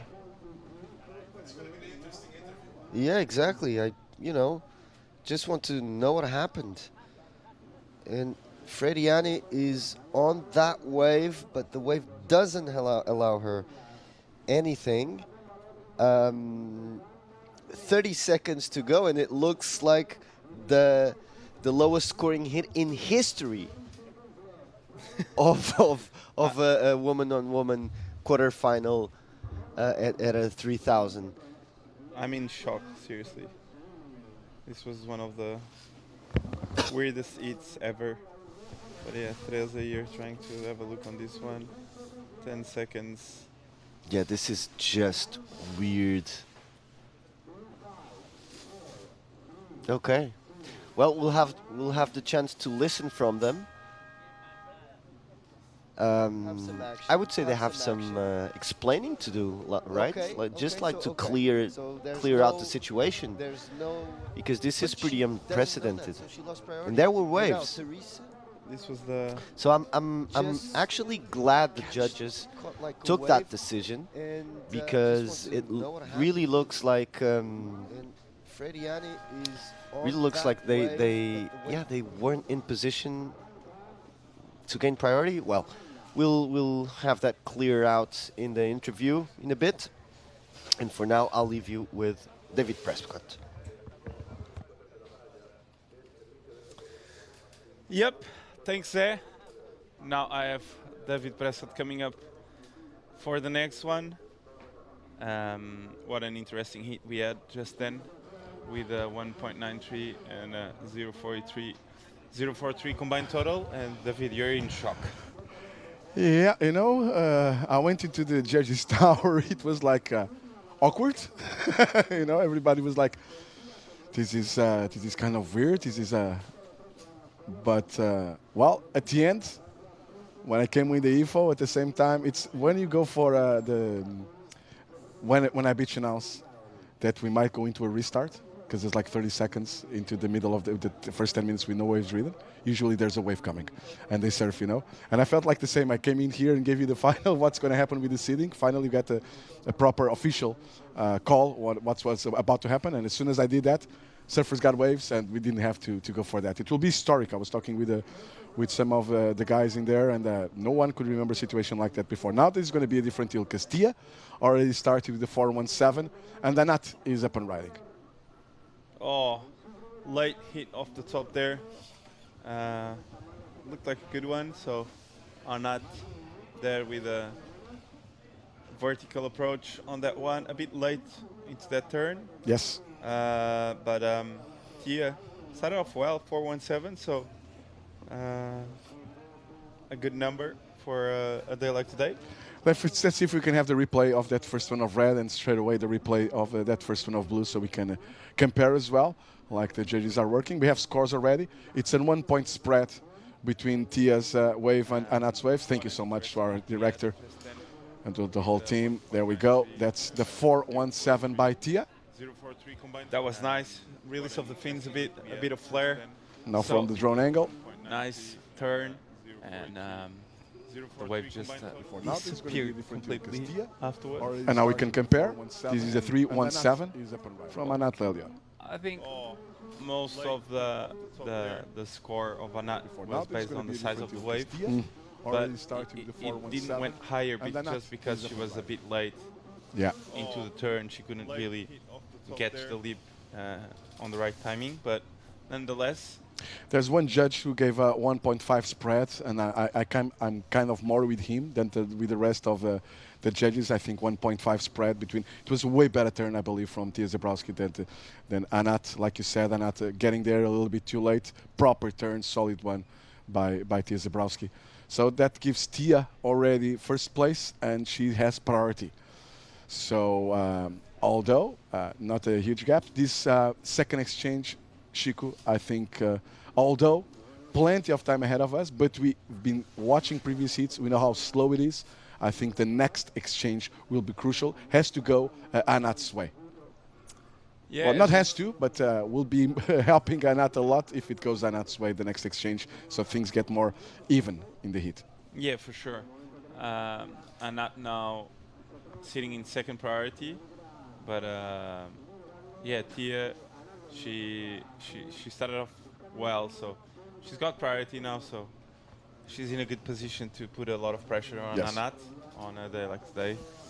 Let's see if she can apply a bit more pressure on the next set that comes in. So we saw that Teresa coming out from her heat, and well, making through a heat with a 193. It's such a difficult sport, you know, and we're totally trusting on the Mother Nature, and from time to time that happens. Although I was a little bit on them as well. They were really out of position, and I went to the beach. From the camera angle, you really can tell from here. But at least the first 5-7 minutes of the heat, they were totally out of position on that one. So that's why the information came from it was relayed by the beach announcer, but obviously decision from the head judge. The rule back in the day was if we go midway into a heat with no waves ridden, and no waves ridden because there were no waves into the heat, not because they were not positioned themselves properly, go midway and we do a restart. Nowadays, we just wait the first 10 minutes. Doesn't matter if it's a 30-minute heat, a 20-minute heat, we wait for the first 10 minutes. But always decision by the head judge if let's put it in between comments, the ocean's fault or the surfer's fault. Another thing is that if we're running on a very tight schedule too, sometimes that happens, especially on finals day, we're aware that it will be the last day of the swell, the next day will be flat pretty much, and we don't have enough time before sundown. We might change that rule too and let the surfers know there will be no restarts today for the whole day. That can happen from time to time as well. Nice. Now, this one, no restart. We've seen 2 waves. Two waves already. They're safe about the restart. For sure. And it seems to me like a pretty even heat. Both of these girls out there, they're really strong on single turns. Anat and Tia presented us yesterday with some of the stronger single turns of the whole event. Anat, we'll be talking about that, as a surfer who comes from Israel, used to surf on mainly beach breaks. And you saw throughout the whole season, surfers from Israel, both on the boys and the girls division, they're really, really strong on the single turns. And the new generation from Israel, it's amazing. Amazing. They've got some really good surfers as we see live action. Anat here getting a quick snap there, and the wave just disappears as we see Tia there out the back. Goes for a quick foam climb and opts out, but she's going to lose priority. So Anat here, I think she's going to get the first priority. So a really important moment and a bit of a mistake for Tia. I believe so too. I think Tia got a little bit too excited after seeing Anat taking off on such a small wave, and she thought there was potential there, but actually these are all throwaways. We talk about Kika, about this situation during her interview, and that's my point too. I think waves that look like they have an opportunity for a couple of turns are the ones that you don't want to go for them today. You just want what looks like a closeout, so you have enough power there to put on a really strong single turn, because you just saw with that 137 and 15 for Tia and Anat. We have Zé Ferreira with Teresa Bonvalot, which I'm really eager to see and curious to see, to hear Teresa's point of view on that previous heat. So we're here with Teresa. Congratulations in first place. That was a different heat. We could call that a slow heat. What happened? Yeah, I mean, it's still a win, so I'm happy. It's just really tough out there, and I'll say that whoever gets the best first wave kind of sets like the rest of the heat. And me and Bahia, we're fighting for the first priority. We both knew obviously that we were way too much to the right. I wasn't gonna give her the inside, so I just sat there, and in my mind I was okay with that. And to be honest, I thought someone, not me, but maybe her, would like just forget it and go for the place sooner. But I was not that worried. Like, okay, if I'm not catching waves, you're not catching waves. So, and yes, in the last 2 minutes, that's when everything started, and yeah. So. Cool, yeah, different heat. Everyone, like I would say, the judges, or the priority judges, everyone was like, because this is not something that happens every day if you didn't catch any wave. But I think at the 15 minutes, the beach marshal announced that they weren't going to restart the heat. Do you agree with that decision? I didn't even hear them saying that. In my mind, I was thinking that they will never restart the heat, so I was expecting that. If they did restart, in my mind, it wouldn't make sense, because obviously we were not in the right place. And yes, I mean, it's just really tough out there with this higher tide. It's not yet like on the inside, so you can have like one wave in the beginning and then nothing in the end. So whoever gets that first one, it's like one step ahead. So obviously we wanted both like to have that first one. So like there's always two people, so someone will have always priority. So yeah, we were just hitting way too much to the right. Okay, that was strategic. You do need some mental strength, like to, spend so much time waiting for that first wave. But if none of you catch a wave, the surfer who went through would be the one with better seating. Did you know that? I actually did think that it was gonna be me, because I've seen that previous, not really this, but that's why I always like whoever like sitting higher. If you have like one wife 467 and the other girl 467, whoever was with a higher ranking will be going through. But yeah, it was just like, obviously it's a lot of mentally, and I was fine with my decision, and in the end of the day, that's what matters the most. That's true. So congratulations, good luck. I wish you more waves on the next heat. Final messages back home? Yeah, foi hit assim bem intenso. Acredito que devo ter dado muitos nervos aí para casa, mas pronto, faz parte e estamos no próximo hit e vamos com tudo. Thank you. Boa sorte.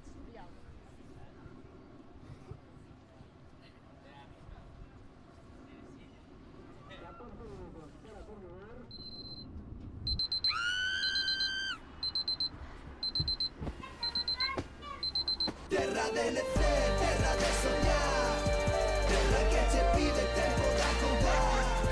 Déjate levar polo natural, algo que te pide volverte a topar.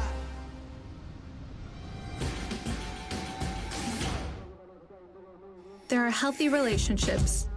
Others are more spicy. And some that are purely a saucy affair. People who love with the force of the sea. Those who fall head over heels in love. And those who have their feet on the ground. There are those who conquer by being the big fish, while others win us over when they come out of their shell. When it comes to taste, there are no rules. But whatever you are craving, Galicia loves the sea. And we are back live. Thank you so much, Zé Ferreira, for giving us a chance to peek a little bit into a surfer's mind. We're really interesting interview after kind of a very different situation out there, and it's cool to see how the surfers mentally approach that situation. So well done, Zé. Thank you so much for a great interview, a different one for sure. Huh? And again, you saw what this is Anat's second proper wave in the heat. She got a 1.5 on the previous one, and now the answer from Tia Zabowski. Kind of a close out there for Tia, and also interesting to see Teresa talking about kind of what I said to Kik as well. It's kind of a no-brainer finding out the strategy, Chico, but it's another whole different thing to implement your strategy out there, and no room for mistakes. Yeah, tough mind there. Yes. Showed a lot of toughness and a lot of willing to compete at the highest level, so she did it well, as we saw the replay of Taya. Well, showing signs of frustration. You could tell on Teresa's just body language how intense and how anxious she was during that heat. Huh? You could tell just by the way she was talking, she was kind of still releasing a little bit the pressure and the stress, because it did felt like a lot of pressure out there. Yeah, felt like they were sitting on a sauna, but with a couple more degrees than the usual. Exactly, Chico. Good comparison, funny one, yeah. Now we're owing actually Anat Lelior a couple of scores. The previous one, the third one with a combination of turns, and now this last one on a single turn. So well done by Anat. Yeah, this is the last one, the single turn, and we're still missing scores on the third one. So we're waiting for 2 scores on Anat. We had in between that one way for Tia Zabowski with incomplete turn. So Tia started really good with the 417, but the spread was only 1 point to the 317 of Anat. I think this with 11 minutes remaining, this might be a crucial wave exchange, this last one. Let's see the scores for Anat, because she'll be the only one out there now with 2 keepers. Judges most probably still reviewing. We are down to the last quarterfinal for the ladies division. Welcome to the 37th edition of ABANCA Pantin Classic Galicia Pro. Letting you know that up next we're going to have first quarterfinal for the men's with Afonso Antunes and the chameleon Nicolas Paulet coming up next on the next one. Now scores coming in for Anat 2.23 and a 2 point on the last one. So damage been done, but not enough to take first place away from Tia. Anat needs a 2.38, so quite a low number. Taya needs to improve on a 137, so she actually needs probably like a high 3 or a 4, right? Yeah, just to play it safe, you know. And again, so far, totally agree with what Teresa said, the importance of that first wave, Chico. That first exchange, it's almost half the work is done. Yeah, but I was talking with Zé about that first wave, and a couple of years back, Kelly said that actually the probability of the first wave being the best one, it's like really, really low. On every, it's really, really tiny. So in terms of probabilities, the first one is not as important as they think. So there's always like and the percent, there's always like 80% possibility of the next few waves being even better. I only think that, and I agree, who am I to disagree with 11-time world champ? He said that. He has a little bit more experience competing than I do. Chico, I only disagree on a day like today. Because it's going to take a while. On a day like plenty of waves, totally agree. I think that's on the back of surfers' mind sometimes, as it doesn't really help. But on a day like today, that they're really going to hold on to their positions until a proper one comes.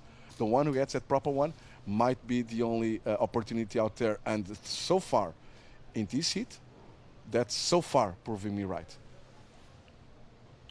Yeah, so far, yeah, the Taya got that first one. But like in this occasion, we saw 1, 2, 3, 4, 5, 6, 7, 8, 7 waves ridden, right? Taya was the first one, but we saw after Taya's wave 6 waves, right? The probability of that other 6 be better than the 417, it's huge. I agree, but I think that they're really selective when it comes to the first one, way more than when it comes to the second and third and fourth wave of the heat. And I feel like the first one is like the shake off the nerves wave. Yeah. Most of the surfers, they gain priority, they go, but sometimes it's not the best decision. I feel on a day like today, it's the wave that's going to put a lot of pressure on that. But I'm loving the debate with you, Chico. I'm really loving it. Well, you know what? We have plenty of hits. If we were in the heat, both of us, you will put me on 3 times combo for sure. No, with I'll give you priority straight away. But we were with different strategies out there, and this translates into the surfers. It's not like we've been doing this since yesterday, so I have a little bit of experience too. Obviously, you as a competitor, me more on the technical side, as just watching. But I would be with a different strategy than you are. You'll be like, I'll be like, there's a set coming in, but I don't think this has potential. I'm going to trust there will be another one with a better potential. It's going to be my score. And you'll go like, I'm going to start working straight away. I'm going to start adding. And but there's a difference between like letting the first one go without putting any pressure, or letting the first one go putting pressure on the other opponent. Yeah, I agree. I agree. So like there's paddling strategies that you can put a bit. Of course. And like the way he's going to surf the wave is not as good. Yeah. Just the way you paddle out, all of that, all those small details make a lot of difference. As we see a beautiful baby on the beach enjoying the show. It's a very family. I love the outfit. I love the how do you call it, beanie? Yeah. The beanie to protect the ears from the wind. And as now, you see, coach. Yeah, he's not like doing exercise with the board, That's like signals that they have with the surfers out there. Meaning like you should move that way or that way, you should hold on to your priority or not, your first, your second, play defense, play attack. So, and there we go. Tia catching a left, which I believe it's the first one we've seen this morning. Chasing a 2.38. Nice yeah. So, as we see a lot of waves coming, and Chico, unfortunately, well, let's watch blue. And that's here. Well, Tia is going to take priority away from Amnat. I have a strong feeling. Yeah, she will. And Tia will improve for sure on a 1.37. I think she's going to do like a high 3-4. Crucial moment in the heat, huh, Chico? Yeah, crucial moment. She went left, which is rare. and she put a really good score. There's something coming their way. Let's watch the replay here of Tia. I want to see the front angle. Oh, I think it's going to be way better than I thought. I think it's going to be the best number of the heat so far. I saw the drone view, that's why I couldn't really understand how critical that maneuver was. She had the speed, it was a set wave, and that's going to be the best wave of the heat. Under Anat's priority. Yes, yes.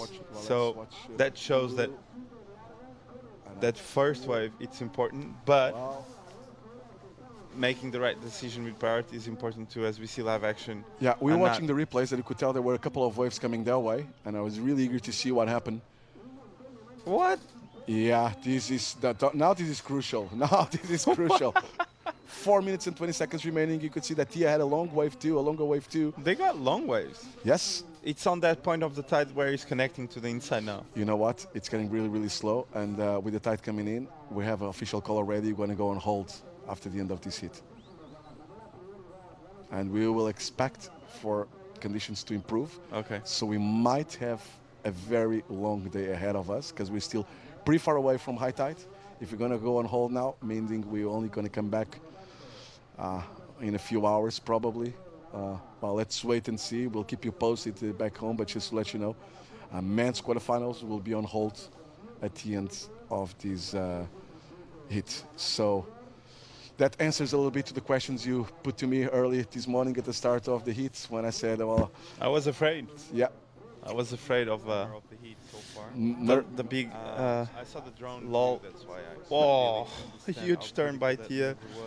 Carves back, waits for the wave to double up, and it's connecting now. Yes. So it's getting really fun, the wave. So yes. And she gets a bit of a snap, and the finishing turn here. Not the finishing turn, she gets another snap. So beautiful wave there by Tia. I love that first turn. That first turn was massive, but really well done. Looks like Anat got a wave too. And this is Tia's wave again, releasing the fins there. Yeah, super dynamic on that first turn. So she got a 4.9 on that left, I said, and she's gonna get a bigger number on this one. So this is Anat's wave. She got the double up. A bit of a slow start comparing to Tia's wave, but now I think she did a couple of good turns. Yeah, we have a finish. Another one, and another one. Bit of a snap, but this one. What? Bang. Oh wow! Well done. Well done by Anat on that inside section. 4 turns there, but comparing both of them, the outside of Tia was a bit better, but Anat finished it off really, really well with those 4 turns in a row. Cool, we can see both of them up and riding. So it's funny how the wave is connecting now to the inside already. As soon as we announce we're going to go on hold, that's the best set of the day coming in. Yeah, it's what I'm thinking. Like, it's getting really fun here on this section where Anat is surfing now. And I think we're going to see some fun ones there. We couldn't be on hold for only 5 minutes. Yeah, of course. But I heard that if we go on hold, you're going to see a man-on-man heat between Zefra and Chico. And I'll be here on the booth commentating it. And yeah, 1 minute to go. Waiting for scores. So that first wave, it's not factoring in at the end of this one. No, no, for sure. I was thinking about the wave before, for sure. That 417 is gone already, for sure, Chico. You're right. So you're right. You were right the whole time. 6-point ride for Tia. But you were playing with Murphy, huh? That's a dangerous game. You were playing with Murphy. It's just like... You know what? There's a saying in Portugal that goes like, luck protects those who dare. And you dared. So you were protected by luck. 6-point ride for Tia Zabowski. Now let's see the judges. We can tell right now what they're looking at. And they're checking the replays of the last one of Anat, obviously, and the last one of Tia. Really strong turn on the outside by Tia. Really nice attack on the inside by Anat. What do you think, Chico? Who gets the upper level on this last exchange between Tia and Anat? Well, I feel like Tia had a bit more speed out the back on her wave, and a bit more flow at the start, and judges might like the fact that she did a big turn out the back, right? And then she did like a couple more transitional maneuvers in between. But Anat, she did all the work on the inside. And it's the first time today we see someone performing all their best maneuvers on the inside on the last section. So, but on a day like today where the size of the waves are small, there's not really like outside, inside. It's the same size of wave. Especially on that last exchange we saw on those couple of right-handers. So tough decision, huh? It's going to be a tough decision. She needs a 7.73, so I don't think that's a 7.73 anyway. Yeah, if you're going to go to that, yeah, it's easier decision, I think. And I think that's almost 2 points spread between the 6 of Tia and the last one of Anat. I really like the approach of Anat on the inside. I think it was pretty dynamic. And I think he's going to have the upper edge on that one. But it's not enough. It's a 6.83 for Anat. So I think really good spread there between comparing what Tia did on the outside and Anat on the inside. Although, honestly, I was expecting, I was expecting a little bit more. The average is a 6.83, but at least three judges gave her more than 7 points. A couple of them throwing a 7, one of the judges 7.2, and on my mind that was a 7. It was a 1 point spread between Tia's and Anat, maybe, but unfortunately for Anat, not enough to take first place away from Tia. It's going to be a hard one for Anat, because on her mind, she did really good on the inside, let's face it. And super dynamic, no mistakes there. Now, the thing between the outside dynamic turn of Tia, it was a very quality turn for Tia. It was not only a turn on the outside, it was a super quality turn by Tia, but like you said, not a lot more, just connection turns for Tia and a small one on the inside versus the 3 of Anat. Not an easy decision, but I see Anat's wave as being better. I think 1 point spread is, at the end, 9/10 of a point between the two of them. Tia taking this one. I think we are going to go on hold for the men's quarterfinals. We'll try to put some info on the graphics there, and we'll try to let you know at what time we will come back, but what will be the next call. So I'm going to hold on here. We're going to stay with you live for a couple more minutes, see if I have an info here, and there's some more info arriving right now. See if I can have an official call regarding that last one. And now the only thing we have right now, it's we're going to be on hold. Stand by for the next call. Well, I'm going to interview Taya Zabowski, and I'm going to be back for the next call. Okay, thank you so much, Chico.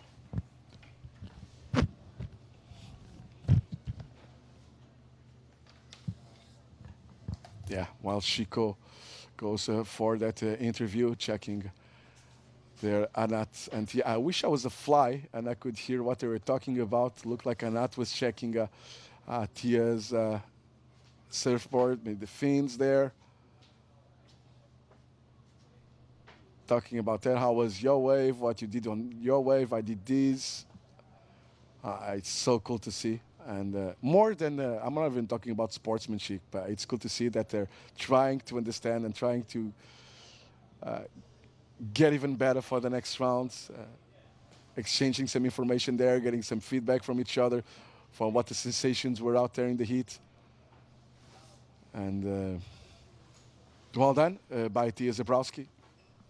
She's been surfing really good. I made some comparisons with the way she impressed me. Kind of feeling the same way I felt when I saw Erin Brooks surfing or Caitlin Simmers, but especially Erin Brooks. She was super young, coming into the ISA's World Junior Surfing Games back in 2019 at Tahara in Japan. And that was the first time I saw her surfing. She was surfing from Team Canada, which is a team that doesn't have a lot of traditions into surfing. Obviously, some strong names into Canada surfing, most probably. Peter De Vries from Tofino with some amazing wave quality. Just a little bit cold, so surprised to see such a young surfer, such a young age, surfing so good. And look at that's so cool. That's so cool between Anat and Tia, like helping each other just go up the cliff. Although I love strong rivalries like we used to have back in the past, like Kelly and this kind of stuff. I miss surfers like the Ginger Ninja, and yeah, that when they were like huge battles inside and outside of the water, but that's very cool to see too. So Tia is making her way to the interview with Zé. She's probably going to get a debrief with her coach. Meanwhile, you know already, we're going to be on hold, and there will be next call posted soon regarding what's installed for us for the rest of the day. Will this be finals day or not? In potential, that's some info coming in right now. Let's see if there's any updates here. Yes, we have an update already, which is really cool. We can let you know. Let me just check it.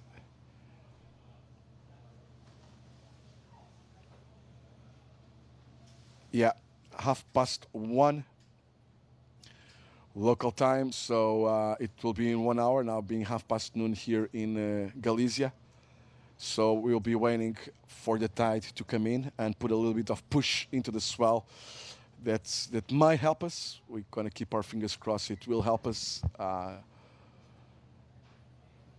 It will help us. I don't even want to contemplate the other option. It will help us. So next call in 1 hour. Tia is still on the debrief there. But definitely, Tia Zabowski already in the semifinals. She's still, I believe, 14 at the most. Yeah, 14 years old. And she's one of kind, because you look at Jordy Smith when he was 14 and he looked like he was 19 already, but he's not that kind of surfer. Huh? She's a 14-year-old girl who looks like a 14-year-old girl, and expect great things from Tia in the future for sure. And she's on her way still, so as you can tell, plenty of people already at the beach. And look at that dog sitting down there, like watching the surf. Oh, he wants to go for a photo, for a selfie with Anat. And there's the whole setup, and you can see it's a huge one. That's the huge standoff Stella Galicia on the right side, and you see the stands there. So a huge setup. Doesn't matter if it's a 3,000 or 1,000. The setup is pretty much all the same. A huge structure there. And Chico's been waiting, and Tia still getting the debrief there. Smiles there, and the opposite here, you see Anat looking down. Chin up, girl. Well done. Still a really good result. Mazel tov for Israel. Not even for the result of Anat, but from all the results in the last couple of years. For the first time, they were competing on the Euro Juniors with a junior team. And we do have to separate people from politics. And they've been putting a lot of effort. It's been really tough for these competitors. I don't have to tell the history what's happening back home. Everybody's aware about that. So, and keep in mind that, and try to separate that, please. Politics and the ones who make the decisions are a totally different deal from individuals. Okay, so let's keep that in mind. And great surfing, great approach from all of these surfers. They've been spending pretty much the whole year away from home. No way that we're going to get the chances, take the chance to go back home. So it's pretty much spent the winter around Hawaii, the Caribbean as well. Some of them around Europe too. So well done. Congratulations for a great job by the Israeli team. Now, Tia is with Chico Ferreira ready for the interview. Hi guys, so I'm down here at the beach with the last heat winner, Tia Zabowski. You looked in form out there. A bit of a close heat, but at the end was all about that last exchange. Talk me through that last set that came in. Firstly, I'm really happy to have a good wave in the first exchange. The comp started and I just take it as the first wave, and I did a score that made me comfortable on the wall heat. And then after that, I actually got 2 bad waves, so I was like, okay, I really need to choose a good one and to try to do a good turn, just only one. And actually got a good wave. It was like the best set we had, and I'm really happy to make a big first turn. And then after I got a bit down like the next wave, and just behind me there were like Anat, and I was like, I hope she don't have the score, and I hope I have a good score. And yeah, I had a little bit of pressure at the end, but yeah, it passed, so I'm happy. And talk me through the adjustments you make on your surfboards. So we've seen last few days it was really punchy, really powerful, and today it's a lot smaller. How do you readjust your mindset and your quiver? I don't really adjust my mindset. I always have the same mindset, just to take some wave, having fun, and see where I'm going. And for the boards, I actually only bring 3 boards, but I broke my magic board on the free surf, so I only had like a board for the little wave that I used today, and another board for the both of waves I used yesterday. Yeah. You're looking good, surfing really well. You want to send a quick message back home? Coucou tout le monde, je suis super contente, je suis passée en demi. Et puis on va essayer de passer, surtout que je suis contre Teresa, donc on va essayer de tout donner et d'aller en finale. Merci beaucoup et bonne chance. Merci, thank you. Back to you, boys.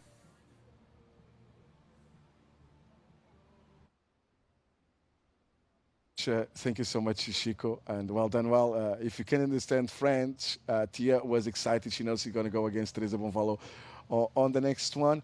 The importance of the first wave, again, I was fun to see that exchange with Chico and Tia. So Tia is ready to go against Teresa Bonvalot on the next one. That might take a while. We're going to go on hold now, like we announced before. It's now 38 minutes past noon here in Galicia. We have a next call in under 1 hour now at 1:30. Please stay with us, and we'll be back at 1:30 with some more info, keeping our fingers crossed, a little more push into the swell with the tide coming in. Those are big tides this time of the year, pretty much all year round, but big tides this time of the year here in Galicia, pretty much all over Iberia Peninsula. So kind of 3 meters between low tide and high tide. With that push with the tide coming in becomes way more relevant than you see on the other spots in the world. Now on this image that you can see right now, this huge beach of Pantin, there's another options out there on the sandbanks too. You know, you see further down the beach, so that can be an option, might be an option for this afternoon too. We'll wait and see. Let's say to Mr. Murphy, please stay away, stay home, stay asleep. We don't need you here today. Talking obviously about Murphy's Law. So, and we don't want to jinx it. So there's a lot of superstition into surfers, if you haven't realized yet, and I'm one of those. So stay with us. We're going to come back in less than 1 hour with the next call at 1:30 local time. Thank you so much, and we'll be back pretty soon. Thank you.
íbamos a entrar después.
Terra delle fe, terra de soñar, terra que te pide tempo da contar.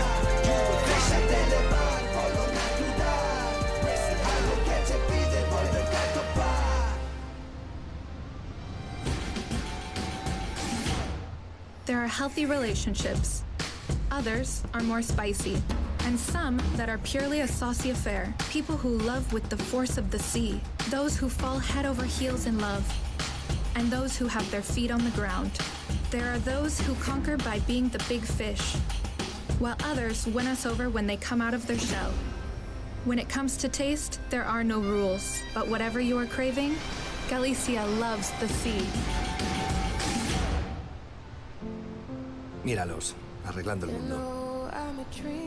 Lo arregláis los domingos. Lo arregláis hasta la hora que haga falta. Algunos lo arregláis sin salir de casa. Y otros desde la mesa de una terraza. Os encanta arreglarlo, aunque nos den la razón. Lo arregláis con las de siempre y donde siempre.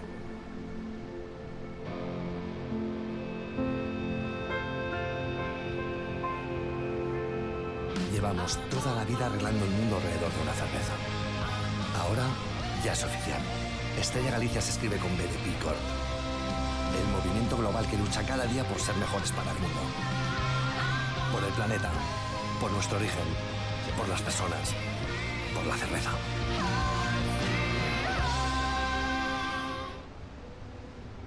Crafted with unparalleled robustness, meant to defy the abyss, empowered with a high-end manufactured caliber, every edge and every curve, mirroring a legacy of craftsmanship. The all-new Tag Heuer Aqua Racer Professional 300 continues to break new grounds, above, below, and beyond. Tag Heuer Aqua Racer.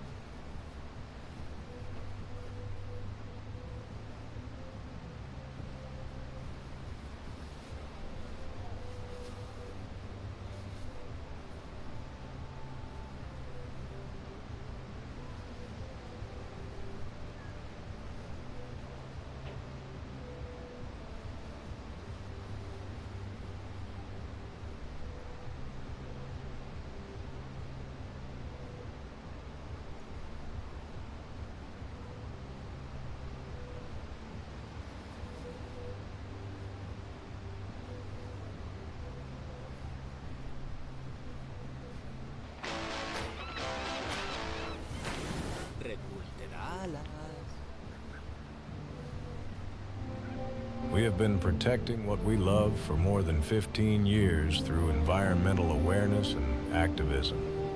We are not perfect, but we want to leave a positive impact. Welcome to the regeneration. You are the regeneration. We are the regeneration.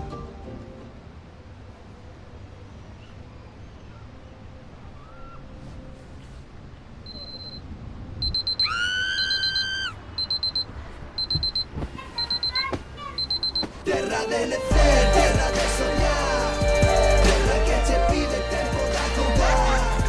Déjate levar polo natural, algo que te pide volverte a topar.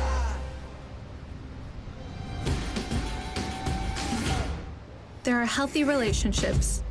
Others are more spicy. And some that are purely a saucy affair. People who love with the force of the sea. Those who fall head over heels in love. And those who have their feet on the ground.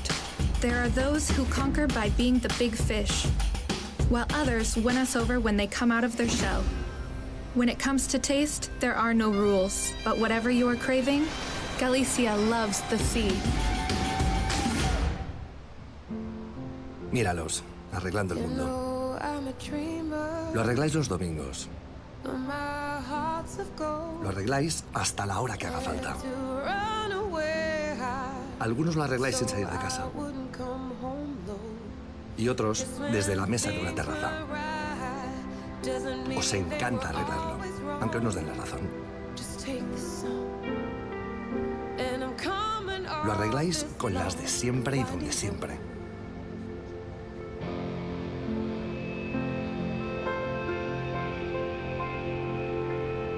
Llevamos toda la vida arreglando el mundo alrededor de una cerveza. Ahora ya es oficial. Estella Galicia se escribe con B de Picorp. El movimiento global que lucha cada día por ser mejores para el mundo. Por el planeta, por nuestro origen, por las personas, por la cerveza.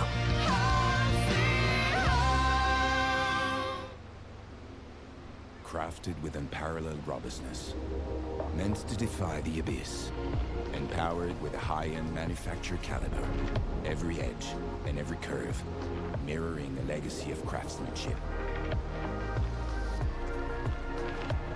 The all-new Tag Heuer Aqua Racer Professional 300 continues to break new grounds, above, below, and beyond. Tag Heuer Aqua Racer.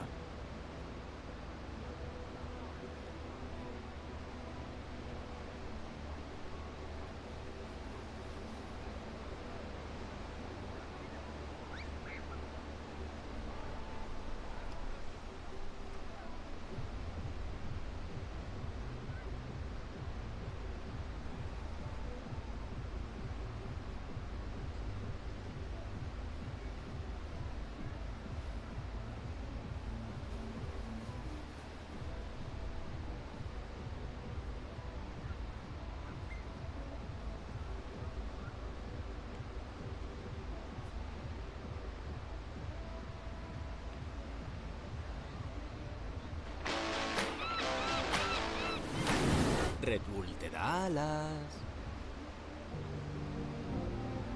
We have been protecting what we love for more than 15 years through environmental awareness and activism. We are not perfect, but we want to leave a positive impact. Welcome to the regeneration. You are the regeneration. We are the regeneration.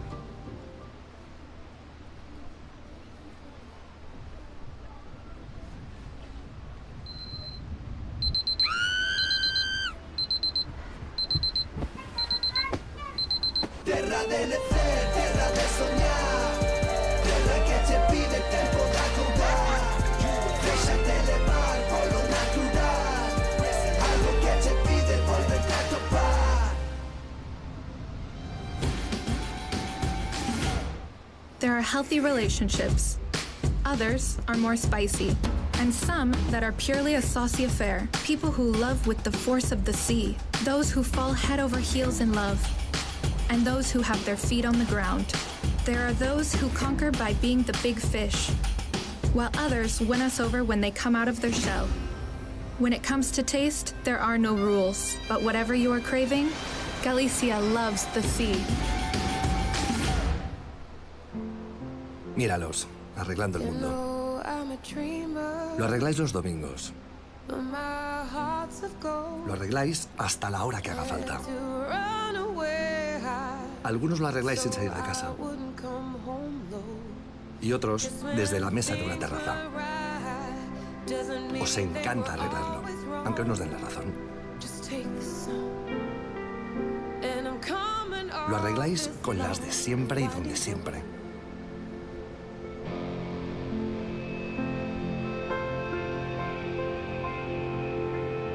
Llevamos toda la vida arreglando el mundo alrededor de una cerveza. Ahora ya es oficial.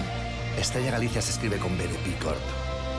El movimiento global que lucha cada día por ser mejores para el mundo.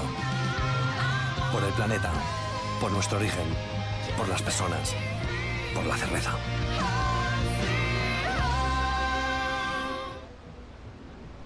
Crafted with unparalleled robustness, meant to defy the abyss, and powered with a high-end manufactured caliber, every edge and every curve, mirroring a legacy of craftsmanship. The all-new Tag Heuer Aqua Racer Professional 300 continues to break new grounds, above, below, and beyond. Tag Heuer Aqua Racer.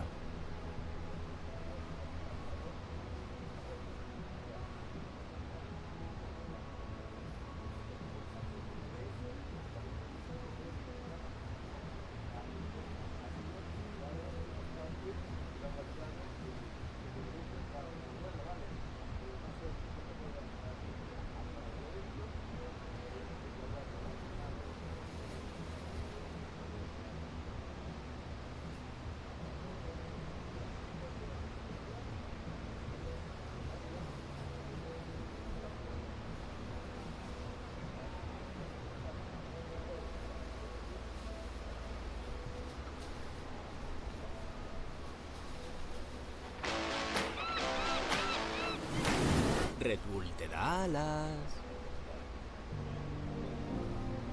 We have been protecting what we love for more than 15 years through environmental awareness and activism.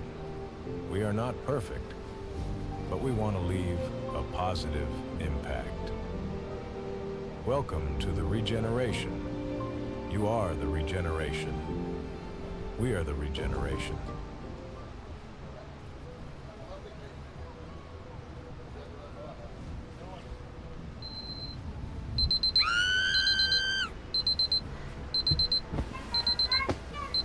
Terra delle fe, terra del sognare, terra che ti pide tempo da contare. Deixate levar por lo natural, algo que te pide volverte a topar. There are healthy relationships. Others are more spicy. And some that are purely a saucy affair. People who love with the force of the sea. Those who fall head over heels in love. And those who have their feet on the ground.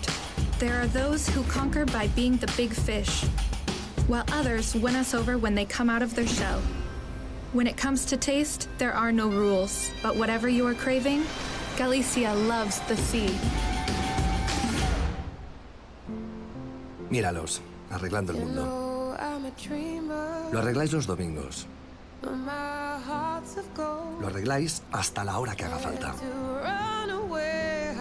Algunos lo arregláis sin salir de casa. Y otros desde la mesa de una terraza. Os encanta arreglarlo, aunque no os den la razón. Lo arregláis con las de siempre y donde siempre.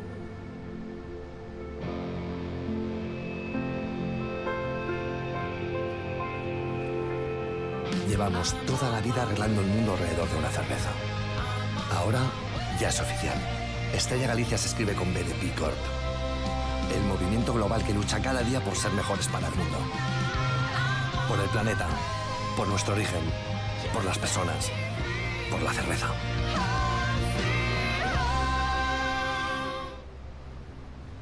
Crafted with unparalleled robustness, meant to defy the abyss, and powered with a high-end manufactured caliber, every edge and every curve mirroring a legacy of craftsmanship. The all-new Tag Heuer Aqua Racer Professional 300 continues to break new grounds, above, below, and beyond. Tag Heuer Aqua Racer.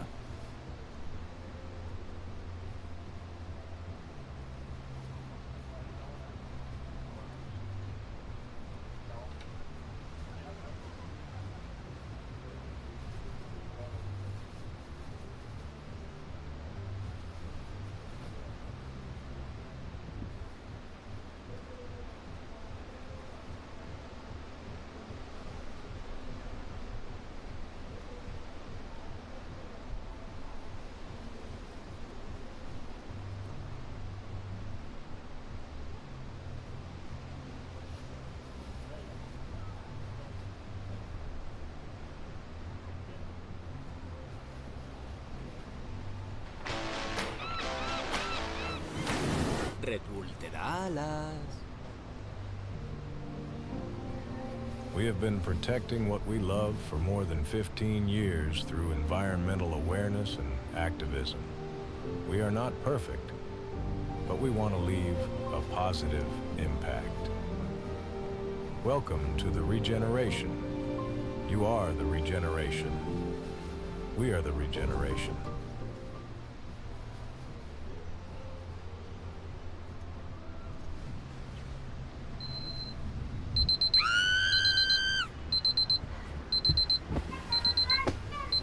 Terra delle fe, terra del sognare, terra che ti pide tempo da contare.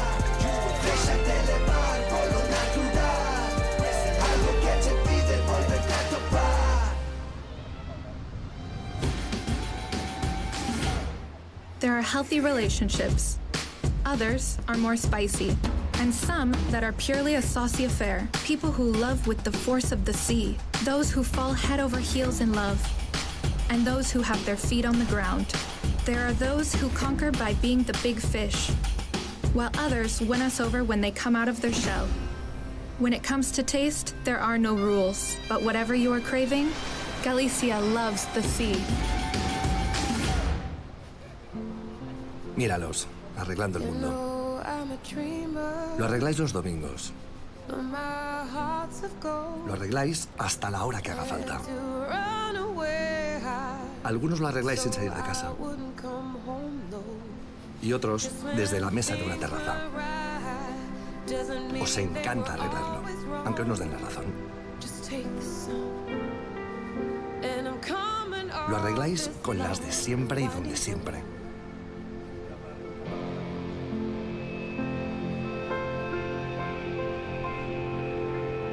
Llevamos toda la vida arreglando el mundo alrededor de una cerveza. Ahora ya es oficial. Estrella Galicia se escribe con B de Corp. El movimiento global que lucha cada día por ser mejores para el mundo.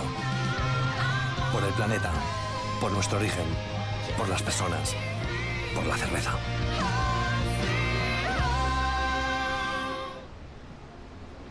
Crafted with unparalleled robustness, meant to defy the abyss, and powered with a high-end manufactured caliber, every edge and every curve mirroring a legacy of craftsmanship.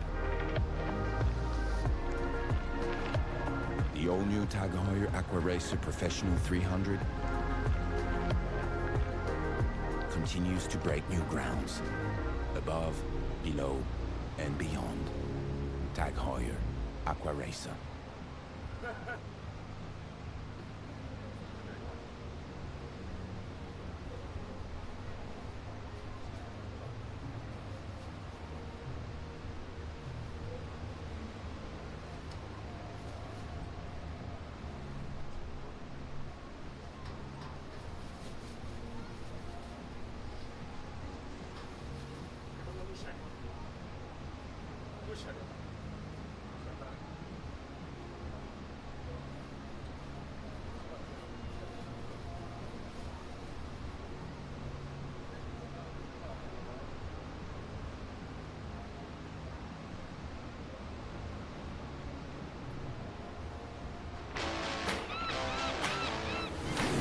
Red Bull te da alas.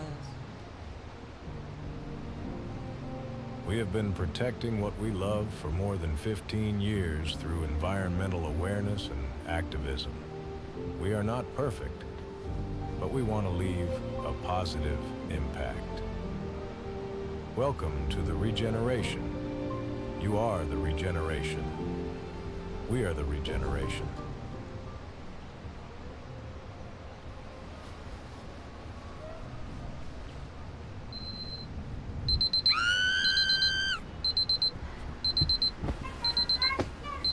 Terra delle fe, terra del sognare, terra che ci pide tempo da contar.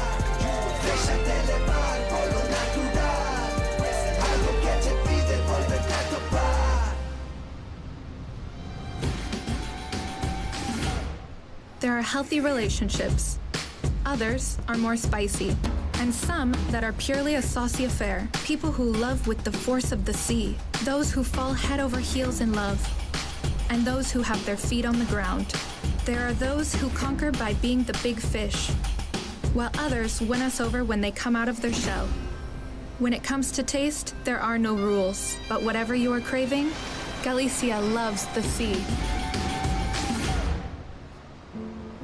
Míralos, arreglando el mundo. Lo arregláis los domingos. Lo arregláis hasta la hora que haga falta.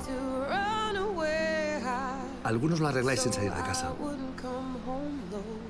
Y otros desde la mesa de una terraza. Os encanta arreglarlo, aunque nos den la razón. Lo arregláis con las de siempre y donde siempre.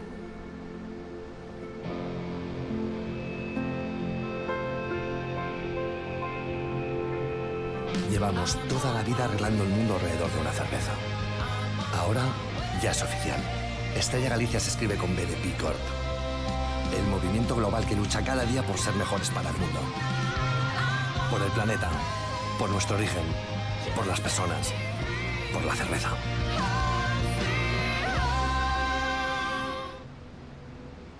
Crafted with unparalleled robustness, meant to defy the abyss, and powered with a high-end manufactured caliber, every edge and every curve, mirroring a legacy of craftsmanship. The all-new Tag Heuer Aqua Racer Professional 300 continues to break new grounds, above, below, and beyond. Tag Heuer Aqua Racer.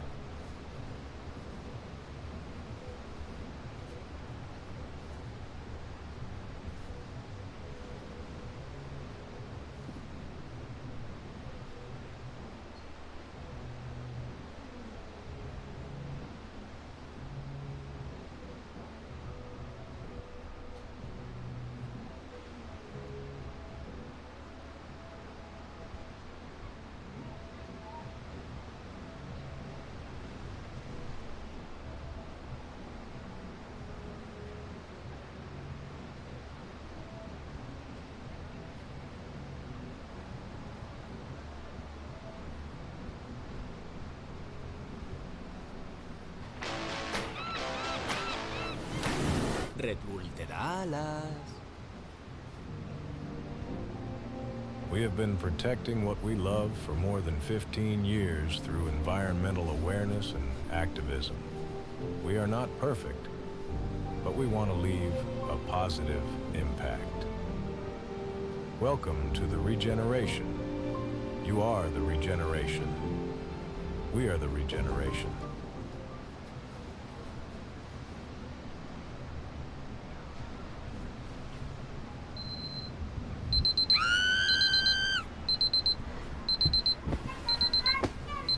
Terra delle fe, terra del sognare, terra che ci pide tempo da contare.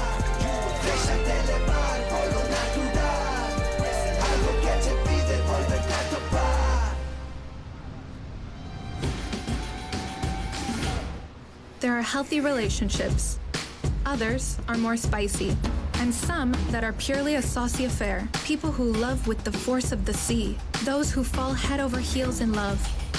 And those who have their feet on the ground. There are those who conquer by being the big fish, while others win us over when they come out of their shell.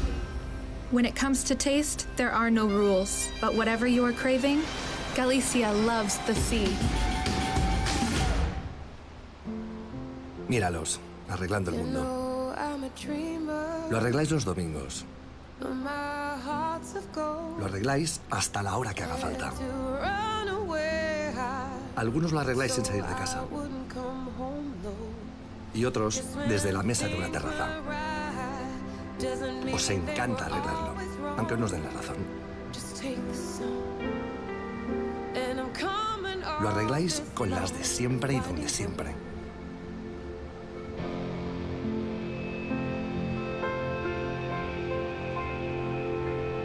Llevamos toda la vida arreglando el mundo alrededor de una cerveza. Ahora ya es oficial. Estella Galicia se escribe con B de B Corp. El movimiento global que lucha cada día por ser mejores para el mundo. Por el planeta, por nuestro origen, por las personas, por la cerveza.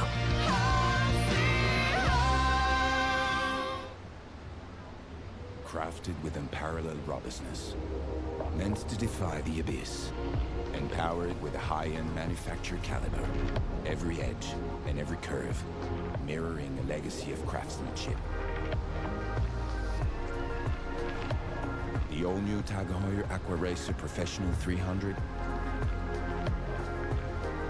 continues to break new grounds, above, below, and beyond.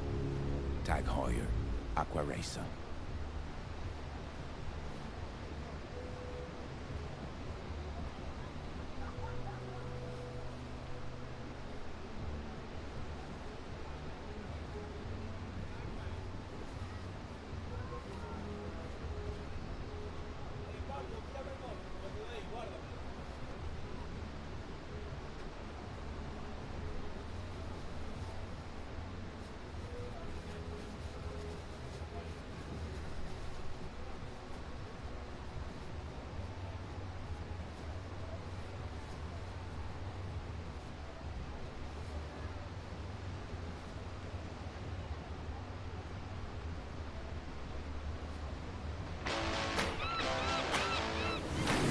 Red Bull te da alas.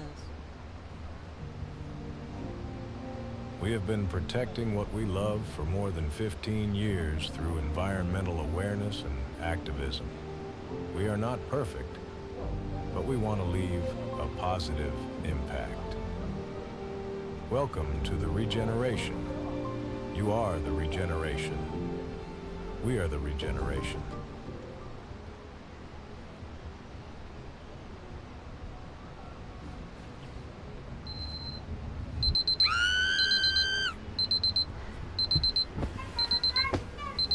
Terra delle stelle, terra del sognare, terra che ci pide tempo da contare.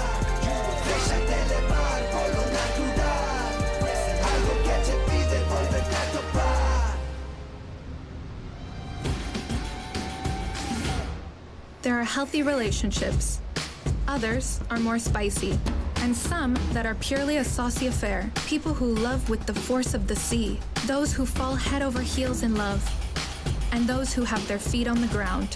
There are those who conquer by being the big fish, while others win us over when they come out of their shell. When it comes to taste, there are no rules, but whatever you are craving, Galicia loves the sea. Míralos, arreglando el mundo. Lo arregláis los domingos. Lo arregláis hasta la hora que haga falta. Algunos lo arregláis sin salir de casa. Y otros desde la mesa de una terraza. Os encanta arreglarlo, aunque no os den la razón. Lo arregláis con las de siempre y donde siempre.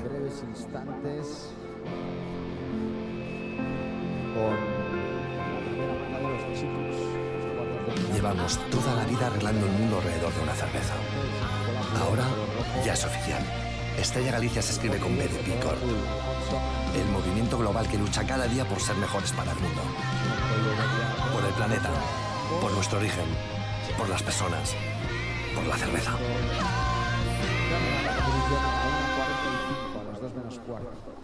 Crafted with unparalleled robustness, meant to defy the abyss, and powered with a high-end manufactured caliber, every edge and every curve, mirroring a legacy of craftsmanship. The all-new Tag Heuer Aqua Racer Professional 300 continues to break new grounds. Welcome to the 1:30 below, p.m. and beyond. We're going to Tag start Heuer Aqua Racer. the men's quarterfinal heat number 1 at 1:45. So in about 15 minutes, we will have Nicola Pule and Afonso Antunes competing for one spot into the semis.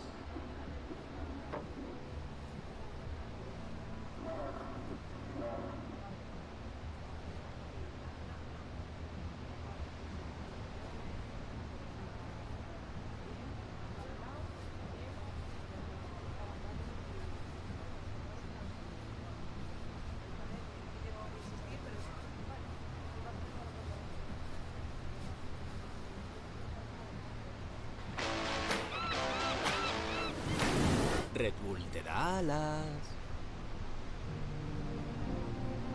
We have been protecting what we love for more than 15 years through environmental awareness and activism.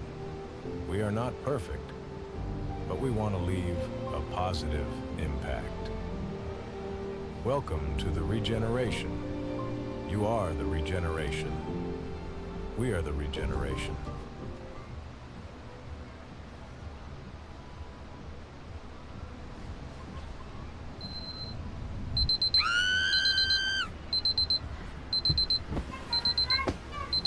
Terra delle stelle, terra del sognare, terra che ci pide tempo da contare. Deixate levar por lo natural, algo que ci pide volverte a topar.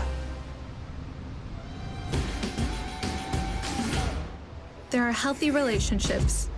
Others are more spicy. And some that are purely a saucy affair. People who love with the force of the sea. Those who fall head over heels in love. and those who have their feet on the ground. There are those who conquer by being the big fish, while others win us over when they come out of their shell. When it comes to taste, there are no rules, but whatever you are craving, Galicia loves the sea. Míralos, arreglando el mundo. Lo arregláis los domingos. Lo arregláis hasta la hora que haga falta. Algunos lo arregláis sin salir de casa. Y otros desde la mesa de una terraza. Os encanta arreglarlo, aunque nos den la razón. Lo arregláis con las de siempre y donde siempre.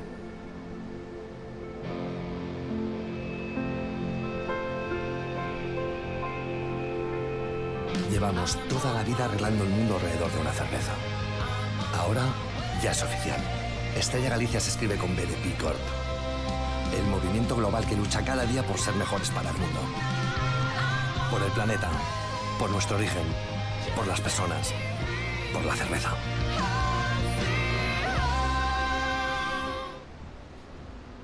Crafted with unparalleled robustness, meant to defy the abyss, and powered with a high-end manufactured caliber, every edge and every curve, mirroring a legacy of craftsmanship.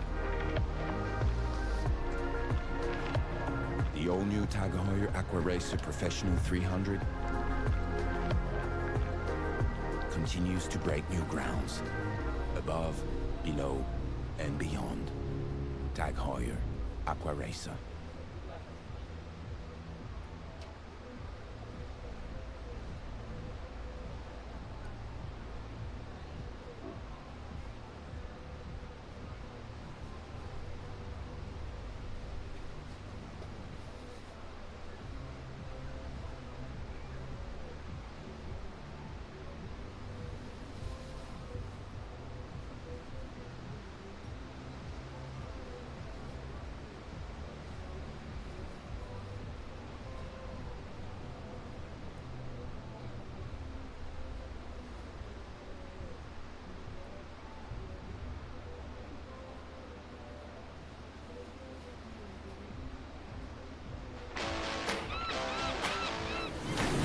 Red Bull te da alas.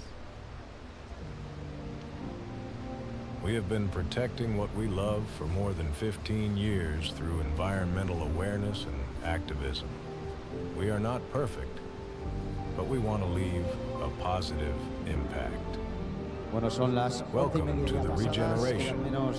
You are the regeneration. Para dar comienzo a la competición We are the de los chicos. regeneration.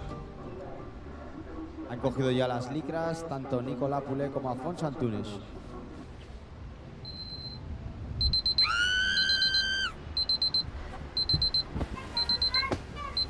Terra del ser, terra de soñar, terra que te pide tempo da contar. Déjate levar polo natural, algo que te pide volverte a topar. There are healthy relationships. Others are more spicy. And some that are purely a saucy affair. People who love with the force of the sea. Those who fall head over heels in love. And those who have their feet on the ground. There are those who conquer by being the big fish, while others win us over when they come out of their shell. When it comes to taste, there are no rules, but whatever you are craving, Galicia loves the sea. Míralos, arreglando el mundo. Lo arregláis los domingos. Lo arregláis hasta la hora que haga falta. Algunos lo arregláis sin salir de casa. Y otros desde la mesa de una terraza. Os encanta arreglarlo, aunque nos den la razón. Lo arregláis con las de siempre y donde siempre.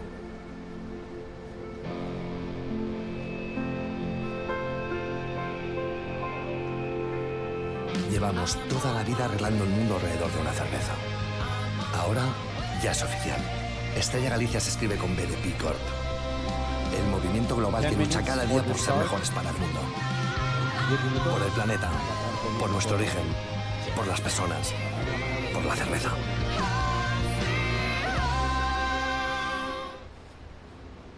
Crafted with unparalleled robustness, meant to defy the abyss, and powered with a high-end manufactured caliber, every edge and every curve mirroring the legacy of craftsmanship. The first hit is complete. The all-new Tag Heuer Aqua Racer Professional 300 continues to break new grounds, above, below, and beyond. Tag Heuer Aqua Racer. Ahí va Afonso Antunes bajando. Un fuerte aplauso para él, por favor, el primer competidor de los cuartos de final. Boa sorte, Afonso. Y tenemos calentando en la loma, arriba del todo, a rojo, Nicolás Poulet. Está ahí junto a su entrenador. Bon courage, bon chance, Nicolás.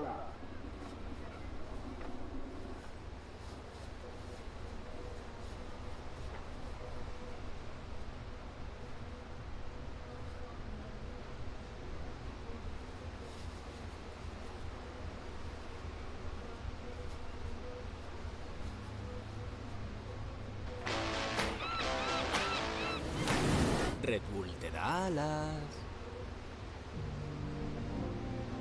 We have been protecting what we love for more than 15 years through environmental awareness and activism. We are not perfect, but we want to leave a positive impact. Welcome to the regeneration. You are the regeneration. We are the regeneration.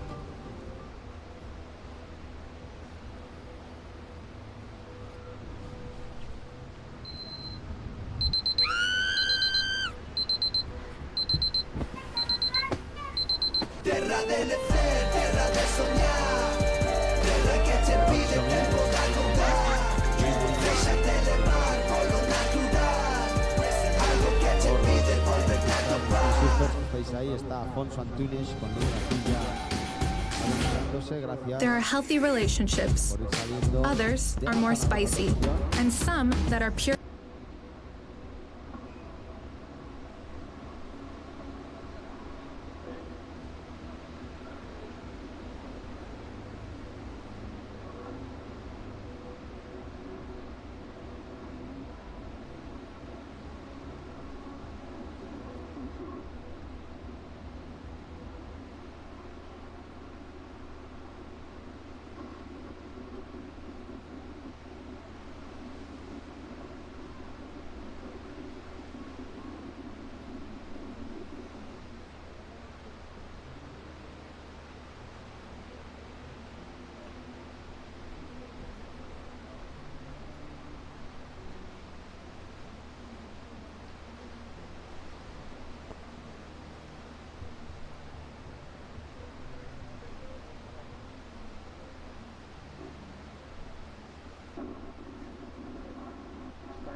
Quedan 6 minutes for the start.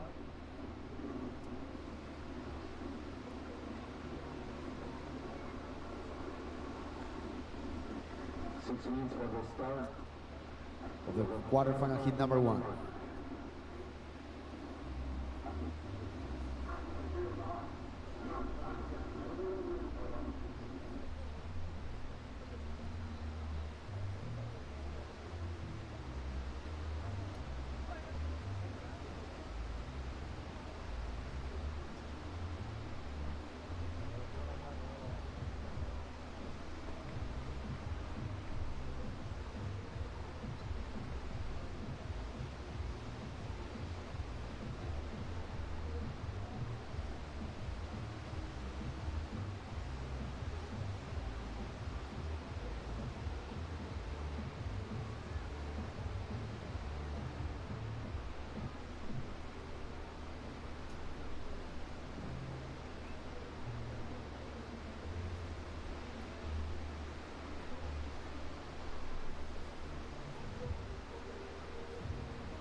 5 minutes for the start, 5 minutes. Quedan tan solo 5 minutos para dar comienzo los cuartos de final masculinos.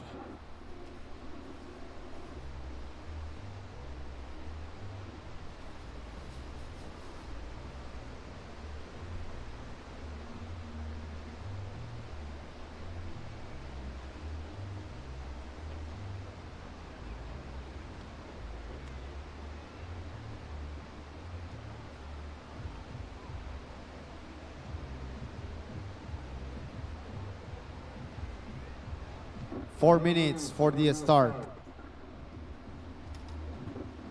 4 minutes remaining for the start of the quarterfinal heat number 1 of the men.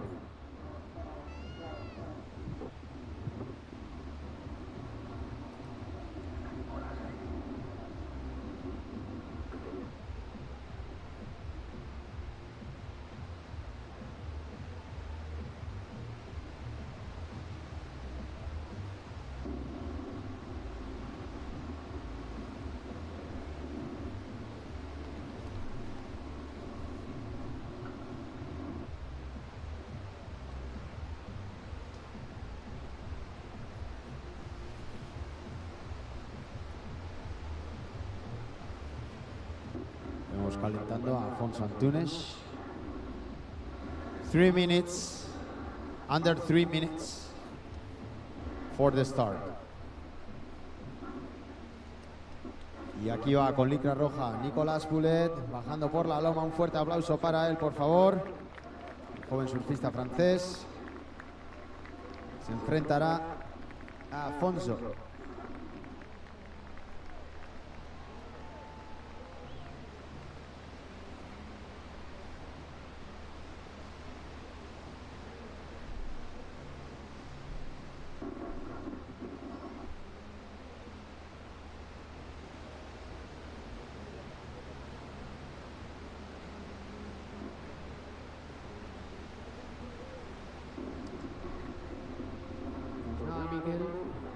Irueliño. Volvemos. Cuartos de final. A punto de comenzar. Así es, a ver qué tal se da esta primera manga. Vemos que las olas por lo menos rompen cerca de la orilla, tienen un poco más de consistencia, pero siguen siendo pequeñitas, ¿eh? Sí. Difícil surfear con estas condiciones tan flojas. Bueno, 2 minutos, 2 minutes remaining. No more surfing, guys. 2 minutes remaining. No more surfing. Hold your positions in the lineup until we start the heat. Yo solo pido una cosa, que haya como oportunidad. Haya olas, sean pequeñas, pero que haya movimiento. Que la oportunidad es de coger, de dejar. Movimiento el que vas a generar tú en tu pinchada, Mario. Hacia las 6 de la tarde, ¿no? En el puesto de ABANCA. DJ Mario Azurza. El Chico López. Codillo alto. Okay, 1 minute, surfers, 1 minute, no more surfing.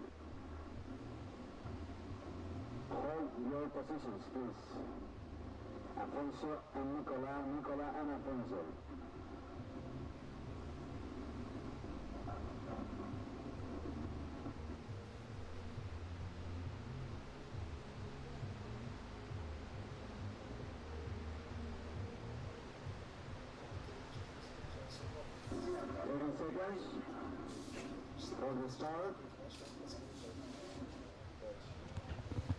And as you can see, we're back live on your screens. So 1 hour on hold, pretty much. That was it. Just a little bit over 1 hour, an hour and 15 actually. We're just about to resume competition. Quarterfinals, heat 1. As you can see already out there, wearing the red singlet, Nicolas Poulet, France in blue. Afonso Antunes, and we're 10 seconds away from the start of quarterfinal number 1. Zé Ferreira joining me in the booth. Welcome back once again, Zé. Thank you, David. Yeah, we just started quarterfinal number 1, man on man, literally now. Yes. And two of well, pretty much everyone that got here is a standout of the competition. But I think Afonso Antunes had a great heat yesterday with Hansi Odriozola, who's going in the next heat. And yeah, we're expecting good things from these quarterfinals. I think we will have great heats. Hello everyone, I'm Zé Ferreira here with David Prescott, a legend of Pantin. You have been doing this contest for 20 years, is that it? 20 years in 2 years. My first event was 2006. 2006. So wow. it's been a while. I'm realizing that now. A lot of fun. It's actually an honor, such an important event, such a relevant one, an historic one. It's been an honor being here. Got here with Nuno Jonet as a Grom still, as a rookie. And it's been really an honor to be part of such an important, such historic event with 37 editions. I think I have like close to 17. I haven't even realized that. So my pleasure, and hope you guys are enjoying it home. We're going to have a nice one. We have the chameleon out there. Really cool interview yesterday with Nicolas Paulet, saying we have to be a chameleon on a day like today to adapt to the conditions. And then Afonso, you're saying surfing really good. Since his first round, and I think made a huge difference, Afonso turned the heat around on the dying 5 seconds of the heat with a high score, with a 6.5 at the time. And I think that did huge things for Afonso regarding confidence. And of course, there we go. Afonso is in the quarterfinals now. He has a strong opponent against him, Nicolas Paulet, who adapted really good to conditions yesterday. I've been making fun during the interview, asking him what was the plan. He said, you have to be il faut que tu aies un caméléon. You need to be a chameleon to adapt to the conditions out there. So a great hit. We saw Afonso paddling out way before the heat, like let's say 5 minutes before the heat. So 2 different approaches from Afonso and Nicolas. Afonso got out there early, already got like 4 or 5 waves just practicing. Meanwhile, Nicolas was just warming up, staying focused, and he paddled out straight into the heat like cold with no waves ridden so far. So let's see. What we do expect, Zé, is for these boys to have opportunities. Exactly. That's what we wish. And we did have almost like an historic situation. In all my years of competition, I haven't ever seen a situation like that, yes, where 2 surfers in a woman's round didn't catch any wave until the first minute, and there wasn't a restart. So I'm sure everyone is talking about it in between surfers, and that will not happen. And there we go. Nicolas Paulet interested in this wave, but not going. So that because he didn't stand up, that doesn't give Afonso priority. Yes. And so no priority still. I'll advise you to go and check, especially the interview with Zé Ferreira. Really good job, Zé, with the interview of Teresa Bonvalot, which was Teresa totally honest. I really enjoyed the honesty of Teresa, talking about how her mindset, what was going on through her mind throughout the heat, the options, the right ones, the wrong ones, how the whole heat develops. Like they announced on the last, let's say, 5 minutes of the heat, they finally actually 2 minutes of the heat, they finally got a wave. But it was a very low score heat. I believe Teresa went through with kind of something like 1.7. 193. 193 total. Imagine. My God, yeah. That's the lowest scoring heat I've seen on like a woman-on-woman round, you know. One thing I'm 100% sure, like you said before, Zé, it was, I can't remember too, as announcing for so many years, I can't remember a situation like that on days with waves, you know, because there were waves, small waves, but there were waves. One thing I'm pretty sure, Teresa will learn her lesson. They both will learn a lesson out of that situation. What I felt when I was... Or learn something out of the situation. Oh, that's for sure. But you know, might be my perception. But I think that was very conscious from Teresa's side.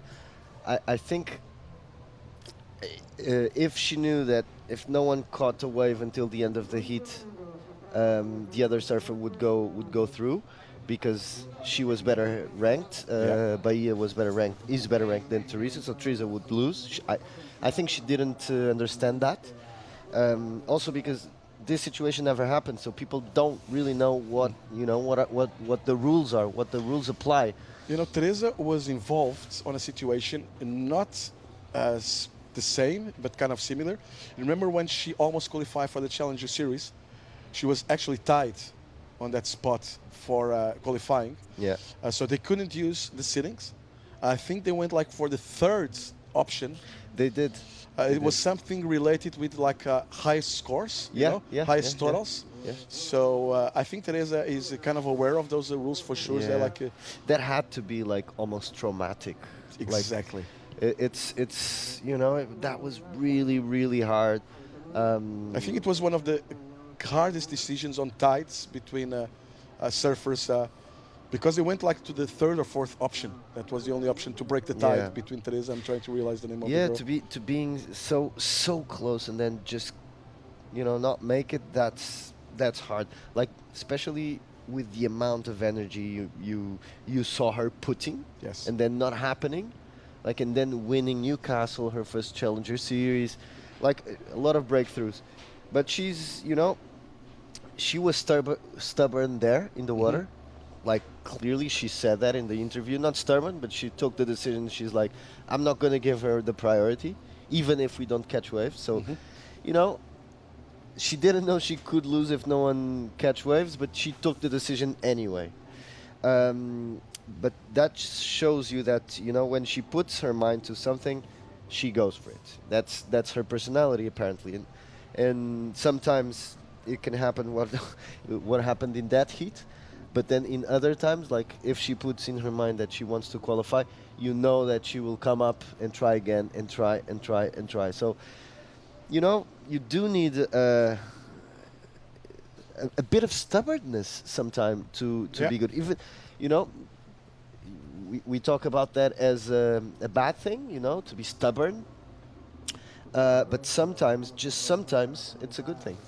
I'm trying to find the word to translate it in English. Sorry if I'm getting it wrong, but there's been stubborn and being obstinated, obstinado. Yeah. Means like someone who's like, it's different. It's kind of same thing as stubborn, but it's like if you believe in something. Bold. It's more than bold. Bold is being like, it's kind of a brave thing. It's like believing in your decision and sticking with it no matter what. Yeah. That can translate into Joan Duru. When we say like live by the sword and die by the sword, that's pretty much what we're talking about. Now, Zé, I'm curious to see, because on that hit we'll be talking about, and Teresa talked about that, when the head judge said there will be no restarts, they were not positioning themselves right. They were waves passing them by. So that's the decision of the head judge. Now, these two boys are with a good position. They've been paddling for waves. They're just missing waves there, but they're in a good position. Just the waves did not cooperate. We're 1 minute and 45 seconds away from the 10 minutes into the heat. It's crazy what happened to the ocean. There's an option there by the head judge to restart this heat if we have the first 10 minutes with the boys on the right position with no waves breaking. Although, could be a message sent to the surfers out there, because we're running on such a tight schedule, especially going on hold for this last hour, and you can see what's happening with the swell. That's not giving us good indications for tomorrow for sure. So maybe the message for all the surfers saying there will be no restarts whatsoever today. I talked about that before. That could happen from time to time. We have to do that. So I'm curious to see. I reckon we're going to find out in the next minute. I do hope the surfers get a wave. I'm trying to push into that. Like I said before, surfers can be superstitious, and sometimes we talk a lot about that situation, and a wave just arrives for the surfers and they have an opportunity there. But yeah, tomorrow it will come even further down. There's, the swell will turn a little bit to the west, which is more direct here. No wind tomorrow, which would be good, but even this swell is a bit from wind. Yeah. So if you take the wind, you take the waves further more. So exactly. But anyway, it won't be easy. Actually, conditions really are not collaborating. It's very hard. Like, you have moments where you see, white water and it looks like it's breaking. You know what these conditions remind me? We had a similar day, both of us, on the booth here in Pantin. The year that Yolan Hopkins did the final with the girl from Great Britain. I will remember her name. Campbell? No, not Lucy. There we go. Restart. Restart, yeah. Restart. You can hear. I don't know if you could hear it on the microphones, but we could hear it loud and clear. There's a restart for this one. So you're going to see the timer on the graphics on your top left corner. They're going to go back to 25 minutes in 3, 2, 1. There you go. 25 minutes again, counting from now. So the surfers were on the right position. It's a pretty important round, these quarterfinals. So the head judge option. So if this happened on this heat, that's going to be the story for the next the 3 remaining heats after this one on the boys quarterfinals. Yeah, and they did try to paddle on Alice waves. Alice Barton was the girl I was trying to remember. Nice. It's satisfying, right, when you finally hear it. Yeah, but they did try to catch waves. They, that they're trying, so they showed intention. But on their perspective, those waves didn't have potential. And so if they think that the waves didn't have potential, the only thing was that the head judge could say, okay, they didn't think the waves had potential, but they actually did. But the head judge agrees with the surfers, yes. So that's why the restart happened. It's we are working with an incoming tide. We're trying to use a little bit of that energy from the push of the tide coming in. So this is kind of a test. Hans Odriozola here with Zé Seabra, his coach for the Surf for Tomorrow project. Zé Seabra, who coached Tiago Pires, the first Portuguese surfer and one of the first Europeans to qualify for the World Tour for many years, was on the road with Zé Seabra, Tiago Pires, Saka. Zé Seabra also a big wave rider, an historic big wave rider from Portugal. Actually, cool story from Zé, during that Waimea, the Eddie Aikau, they do the ceremony in the land and then the circle in the land. They do also the circle in the ocean. And on the circle in the ocean, only the guys who were invited for the event, and it's very hard to get an invitee for the Eddie Aikau, are allowed to join the circle. One of the years, Zé Seabra was free surfing at Waimea, and they recognized Zé as a pair, as a big wave surfer. That invited Zé, although he was not on the event, they invited Zé to join the circle on that Eddie Aikau. There's a good story by João Valente in Surf Portugal from, this has a few years. This is a story with more than 20 years for sure. And then on my home spot, not my home spot, at the island where I live, at São Miguel, on a year we had a huge hurricane, Gordon. There's a spot that people would like mind surfing it by the airport. Really, really big wave surf spot, but nobody surfed it before, and Zé got a gun, like a proper rhino chaser. And it's super hard to pedal out. He did it by himself. He surfed alone? Alone. People in São Miguel, more than 20 years after, they still tell the story. Yeah? I had a chance to talk with Zé about that. Oh no, I got a ride with Zé Seabra here to Pantin last year. So I had a chance to talk a lot with Zé about those situations, and I talked with him. Hey, what was your plan to come in? And his plan was, if I had to, I was ready to pedal all the way to the harbor, which is like 3 miles away. Wow. And it was like, I'm talking about Hurricane Force 2 swell. Because the hurricanes pass so fast by the island. But my Because you can have like is really big and messy in the morning and being like clean and offshore in the afternoon. Yeah, the winds are always changing. But my point is, like, how big was it? Because it's dangerous. If no one surfs, no one knows what's there. I can tell you. He's very brave in that. It was like at least 6 meter faces. Okay. At least, Yeah. like proper. What And we no could call safety, no nothing. not at all. By himself, just the crowd watching from the land, and it was solid 20 feet, solid. Wow. And I'm talking about an island in the middle of the Atlantic. So we can relate with that, with the situation going on in Hawaii, something like that. Yeah, it's for not sure, like for sure. I'm not like taking off the power of the swell that arrives in Portugal, but we don't have a continental shelf in the islands. So Obviously. this is like pure swell from a hurricane. So yeah, that's what. Wow. That's So shout Zé Seabra, shout out to Zé Seabra. Shout out for Zé. He will big be wave surfer, coach of Hans Odriozola. That's all about Hans, who's going to go surf against Luan Noguez on the next one. Yeah, Now, I wonder what he's, telling him, because what do you say? What do you tell your athlete when there's no waves? keep your presence of mind. Stay cool. and do like Zé Ferreira. You know what? They were kind of making fun of you yesterday. I really relate with what you said about outer body experience and try to see where you are. Yeah. Like, I know they know. They were just nervous to hear the truth. And I think that's one of the things that Zé is probably telling Hans and all of these guys, like, stay focused, stay mindfulness, stay present in the heat. If you can, kind of try to imagine where you're sitting, the whole context of the scene, and now let's see, because we're already 5 minutes into the restart. Exactly. But there's some movement there, apparently. As we see Hans getting ready. Hans and Zé getting ready. Oh. Oops. No. This might be, I think this is going to be the first one for Nicolas. Yeah. Oh, no. Oh. Wow. Yeah. Two situations, like, I haven't seen two restarts in a heat ever. I'm having second thoughts about this one, because I think that, like, this one, although we are looking at it from the drone angle, which is not what the judges are looking at, but it did felt a little bit, these last couple of waves, there were a little bit of potential there, just the boys. Yeah. But still, there were very, very small waves. And look how close they are from each other. Like, you have a huge beach, which means that, look, they're touching clashing. each other. They're touching. So a lot of tension there. Obviously, they've been at the water in the water for 20 minutes already. So that's, you don't want to leave the first wave with potential to the other person.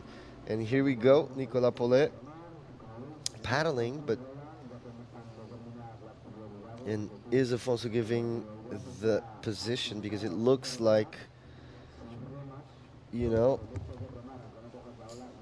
I was trying to hear what the beach announcer is saying, trying to get some clue what's happening, because I felt like they got a little bit out of position on this kind of a mini battle there for position. Yeah, well, I would say one of the things that I'm thinking that if I was a coach, I would say is get the ball rolling, because then if you're stuck in this dynamic, it's the second time it happens. Yeah. Oh, it's they're better positioned to this heat. Look at them. That this is like. It's the next one, because this next one kind of feathered on the outside. But and they saw that too. But this is like interference potential, material. Yeah, good point, Seth. Very good point. Look, and Afonso is up and riding. Oh no! No. Wow. It was kind of a bluff, the wave too, huh? It looked like it was actually going to deliver, and the wave just became like a kind of a mushy white water and not a lot more. Yeah, would be great if we had a bit more of if our director perspective. Can give us like an open angle. An open angle of how this is, just to see how. Se nos puede dar ángulo pouco distinto del drone desde la playa para que podemos ter uma ideia do que passa en el agua mejor y contextualizar, nos encantaría nuestro director. Muchísimas gracias. Thank you, guys. Yeah. But you see, Afonso had the priority. They were fighting for it. He was fighting to keep it like since the beginning, and now he's not. He left Nicolas Paulet almost like in a free surf, Like if you paddle to a wave, that your next wave, the other guy has been there for longer. So, because there's a decision, and he can say like, no, I'm going to get the priority back.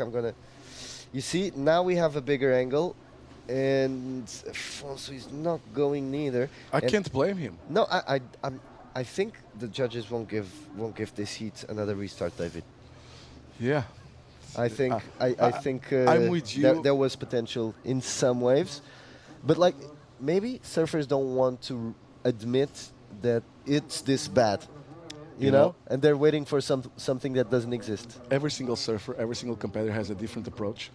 A lot of times I announce we're like 30 seconds into a restart, and you see clearly one of the surfers doesn't want to restart. And it just stands up on like something like really very dismal, something that just to not having a restart. Because it's potentially finals day. That's what's on plan for today. These boys been out there for a while now. That's going to take energy out of you. And you still need to go for the 20 minutes. 20 already. minutes. And all of this tension, all of this, and the water is not like balmy here. It's a little bit cold. It's not like proper cold, but it is cold. And they're getting their bodies are not like active Exactly, anymore. exactly. And that's really bad. Like I would hate that. And I'll bet you that Hans and Luan on the next seat are now biting their nails pretty much and looking to the ocean. Afonso wants to go for it. Okay. And now he's up and riding. And we're 10 seconds away for what will be potentially a new restart. And Afonso makes sure he cut a wave. Thank you, Afonso. There you go. So clearly, Afonso, and you could see that even on the way he was paddling for the waves. I think he saved everyone. Yes. You know. But clearly, you want to start surfing. You could tell that from his approach. And look, he was paddling, looking back. Is this worth it? There's anything behind? 10 seconds on the way. One small turn, a bigger one to finish. It's gonna be pretty hard for the judges to score in these conditions. Yeah, exactly. Also because there's no reference. It's like judging the first heat of the day all over again. And I'm eager to see how much will they open the scale Tuesday. Oh, this looks like a bigger wave. Let's see. Nice first snap. A bit more of open face here for Nicolas. Afonso is on the one behind. Okay. Nice wave for Afonso. And he will have the priority. And we can hear all the screams. I think the Portuguese group is... Oh, paddle battle. Paddle battle. And Zé, I was thinking, his dad, former Portuguese national champ, really good, really well-rounded surfer, super good in small conditions. True. Joran Antunes. Very technical. Super technical. And like a silent killer in competition. Oh, totally. Like I call Guilherme Ribeiro. So, Afonso, I'm pretty sure, has practiced a lot of times with that. Let's watch a replay of this one. Yeah, nice snap. A bit of a rail catch there, don't you think? And then the wave kind of just lost potential. He did well there. So 3 turns for Nicolas. And then Afonso, who got 2.67 on that first one, got this. Let's see it again. The first turn was nice. Then another snap, foam climb, and finishes off pretty solid. What I like for Afonso was the mix of turns at the start of the wave. Yeah. Good mix, good approach there. Now let's review once again from the drone angle. First snap there by Nicolas. That was nice. Kind of half turn on the second one. Very weak, yeah. Yeah, half turn. And then another snap here. So the wave really, really weak wave. And clever by Afonso. You saw how he kicked out, not coming all the way to the beach and making sure that he stays in front of Nicolas for priority. Scores, we're still waiting for them. 3.17 on the first one of Nicolas are like way better. The first couple of turns by Afonso. It's hard under these conditions to call it connection of major turns, but they were a connection of a proper turns by Afonso and a mix on turns as well. So Nicolas we saw with the first snap, proper one. Then the second turn of Nicolas was kind of a half a snap. I felt that it was not the proper turn, and Afonso really well done on the first couple of turns, and then even getting a few more out of that wave. More expressive, Nicolas Paulet there, and numbers are starting to drop for Afonso, who is on this wave. Nice surfing. So, it looks like to me that Afonso has the juju so far. Yeah, he's feeling super loose under these conditions, and still keeping with speed, control for Zé. Here we go with the score. 6 points for Afonso Antunes on his second. Scores about to come in for second of Nicolas as well. Now we're already missing scores on this one. Afonso will most probably improve on his 2.67 with this one. Hard wave to surf. Yeah. The 3 turns were on the white water though. Exactly. I was going to say that. Not a lot of clean face or no clean face whatsoever on this one. Yeah. But super clean surfing. And the 4.1 on the second of red for Nicolas. Yeah. So we start to see how this will play out. So stronger turns will definitely amount to better scores. That's logical. We just wanted to see what judges will consider as stronger turns. This is his last one. Foam climb, speed, and then can't make it. Now that will be a throwaway for something like a 1.5. Now standing by for the last one of Afonso. I think Afonso just got another wave. Yeah, by the cheer at the beach, I think so too. We might get a replay of that wave number 4 radio Afonso. Here we go. Thank you so much to our director. Stronger turns. This is his last one. Nice first turn. A reverse. You said it, and he did it. That will be a throwaway for something like that. Nice. Okay. So Afonso has this under control. I'm loving the variety that Afonso is putting out there. A bit of flair, under these conditions, trying to put some novelty into his waves, showing different stuff to the judges. Got two different turns on that 6-point ride, then putting an air out there too on this one. So, well done, clever by Afonso to try to make a difference. And he's achieving it. And that's a great result for Afonso. Afonso has been finding his feet in competition with some amazing performances. Everyone knows how good of a surfer he is. He got a couple of injuries also. Injuries. And so he has been on this up and down. Sorry, Zé. Just 3.8, the last one of Afonso goes with the 6. That leaves Nicolas chasing a 5.71 with 9 minutes remaining. Yeah, and Afonso still has a wave to come. The one of the air, exactly. The 3.8 was for the one with just the one with the white water with no clean face. That was the 3.8. We're still waiting for scores on this one of Afonso. But go ahead, Zé. Sorry. I'm sure he will better that 3.8. No, yeah, and it's good to see that he has been more consistent. He has been putting his surfing into competition. He also released an amazing clip not so long ago, and with the great surfing. So it's good to see, really, really good to see. Here we have Nicolas Paulet. This wave looks better. Scores for last one of Afonso, 5.17, leaves Nicolas chasing a 7.07, and you could tell when Nicolas pedaled for that wave that he heard already the requirement, because you start losing a little bit of objectivity. Look at this one. There's no way there's potential on this one. It's just a closeout. And he gets desperate, goes for a turn that's actually forcing it a little bit in that section. Really good to see. And yeah, but still plenty of time, and we saw great things throughout the whole competition by Nicolas. Like I said, great interview yesterday. The chameleon adapting really good to all conditions. But a 7.07 under these conditions and with the second priority, it's not going to be an easy task, obviously, for Nicolas Paulet. Afonso with priority. We know what Nicolas is capable of. Great surfer. Otherwise he wouldn't be here as well. Of course. And but pretty young too. I think they're kind of same age. In a heat like today, same age, I think. Nicolas, I would say. Day like today, there's the waves with scoring potential that come are not enough for the two surfers, at least now. Right? Yeah. So there's one of the surfers who's going to catch the better waves and the other no.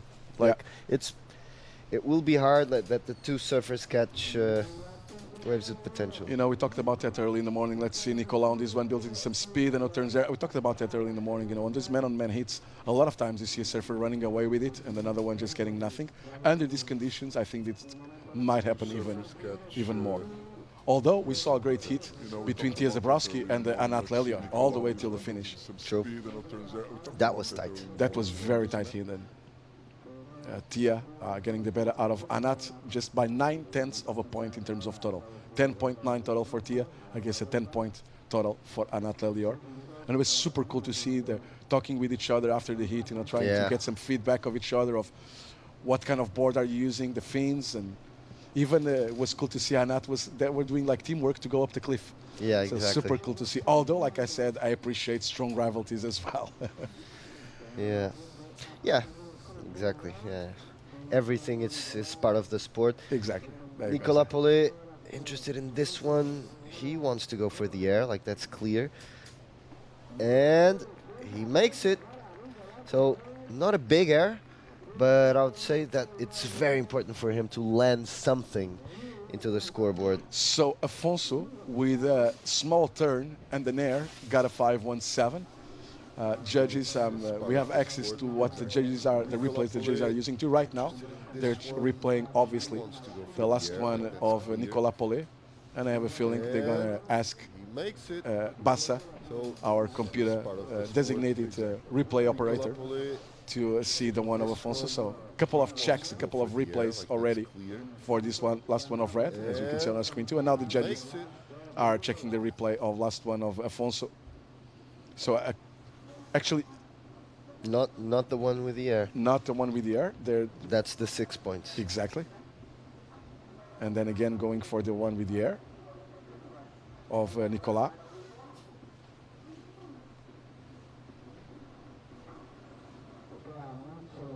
Yeah, no, straight away, what I want to see is the Afonso's air. Yeah. Because that's the... But... So judges deliberating, comparing. So Nicolas' score about to come in. He was chasing a 7.07. It's going to get close to that. It's a 6.9. And now he needs a 4.27. So this he just let up. I confess that I thought it wasn't... You weren't expecting such a high score? Expecting such a high score. But truth is, he, you know, there was... the board was really out of the water on that one. I think air by air, I really liked more Nicolas' air compared with Afonso's air. Yeah, If you go air to air, and the judge is really putting some value on that, 6.9, so that's now the highest score of the heat. Obviously, requirement for Nicolas went down to a 4.27, and Afonso with priority. Straight up, I wouldn't give it more than the 6. My opinion. You know, 6.9. And I'm checking here from all the 5 judges. One of the judges only gave a 0.2 split between Afonso's and Nicolas. But it came, it averaged almost as a 1 point spread between the two. I think this is... That's why you use 5 judges and we put the computer system taking the highest score and the lowest one and getting the average out of the 3. So 4.27, it's what Nicolas Paulet is looking for, and he caught this wave. But as a reference, we could remember the second of red, a 4.1. So this last one of Nicolas for sure, and then there's the score of 1.93. Here we have Kai Adriozola waiting for his brother to compete. There he is. He's a reference to a lot of kids. He's a young surfer, 18 years old, but he's while he's taking the while he's doing the Challenger Series, he's also taking a course in university. Wow. A degree in engineering. Right? So that's not something you see every day. Coming from San Sebastian, Donasti, they look like a very focused, grounded family, the Odriozolas. And these 2 boys look like, although they're doing really good, they look like they're really grounded, really humble too, you know. Really, yeah. Very well educated. Part of that series that you talked about with Leiceaga, the EDP Surf for Tomorrow. Exactly. 1 minute and 20 seconds priority with Afonso. The boy sitting really close by. Now, let's see. Is that a sell from Nicolas? Afonso is not going to buy this one. Was that a mistake to let Nicolas go or not? Let's see. No mistake. No mistake there. 1 minute to go. This will be very tight till the end. And there's a set coming. So, yeah, Afonso really has to make way. So hard to choose where to go, huh? 40 seconds.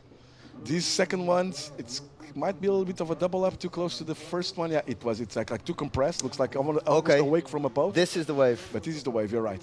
But there's only one, and there's 30 seconds. Afonso has to take. He's gonna let Nicolas. No, he's not. Good decision. Last second decision by Afonso. Huh? So. And he goes for the air. He does, but he does not land it. No, incomplete. Now 20 seconds remaining. Alone to the lineup is Nicolas, and Afonso is look at his head. Biting his nails. Biting his nails. Looking to the watch. 10 seconds remaining. Is there something coming our way? Pretty shallow out there, you can tell. Afonso with water up to his waist. That's the only reason why the waves are breaking, actually. This is replay, and there's no waves ridden by Nicolas Paulet, so Afonso is in the semis of the ABANCA Pantin Classic Galicia Pro. Great result for the Portuguese surfer. Zé. Nice, very nice. I'll be waiting for Chico, but honestly, I'll be stoked to interview Afonso. Yeah. You know, I really want to see that interview. That will be cool. So I'm leaving now, and I'm gonna let Chico joining you, Zé. Yeah, see you in a bit, Dave.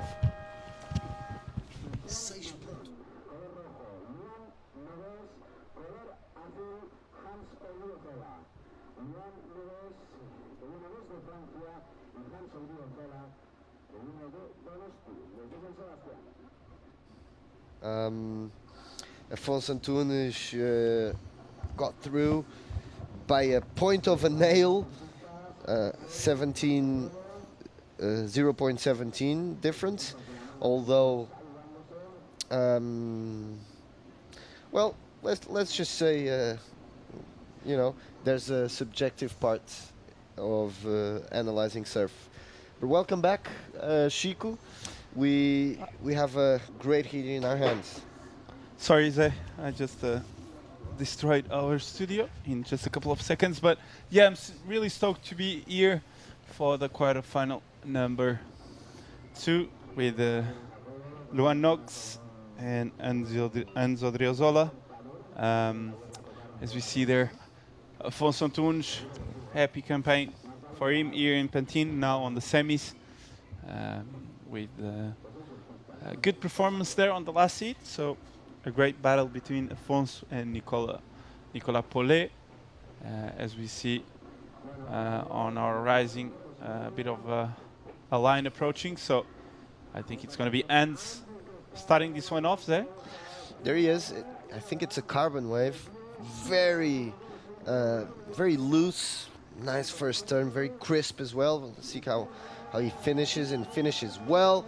You can see everyone is pushing, and it's great that we're looking at this new generation doing well, right? Luan Nog is a young kid.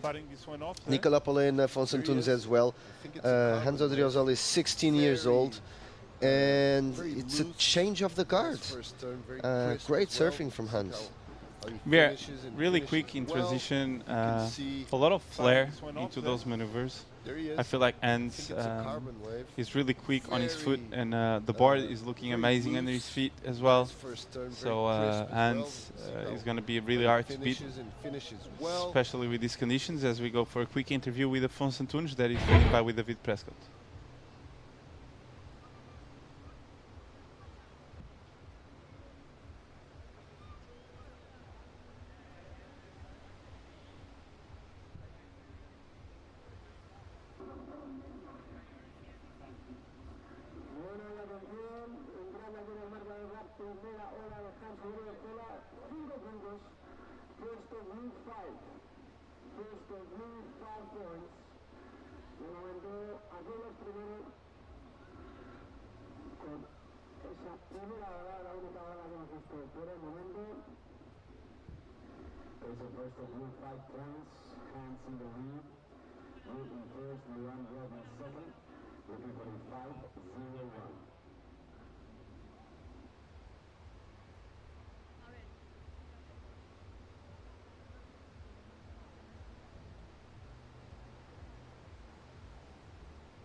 Recordar para los que estéis hambrientos que hay en la zona de los food trucks, están cocinando una paella.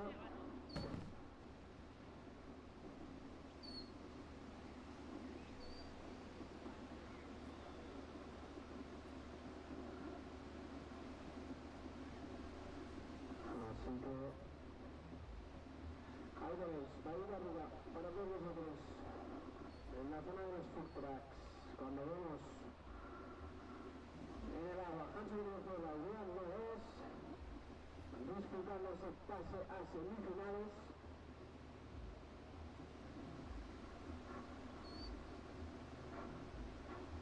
A ver si tenemos un poco de suerte y se anima un poco la cosa durante esta segunda manga de los cuartos de final. Parece que sí, pero no. Ahora en su primera ola, bonito recorte, haciendo un catjack, haciendo velocidad y terminando con la final. Jugando, sí señor, fuerte aplauso.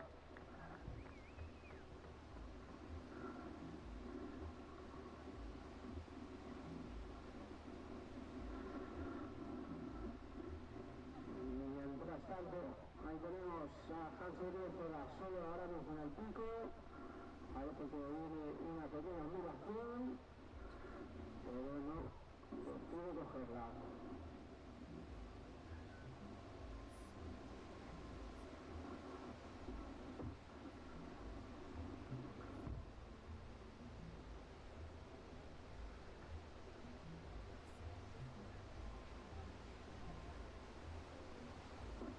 Alright, so last of red one was a 4.17.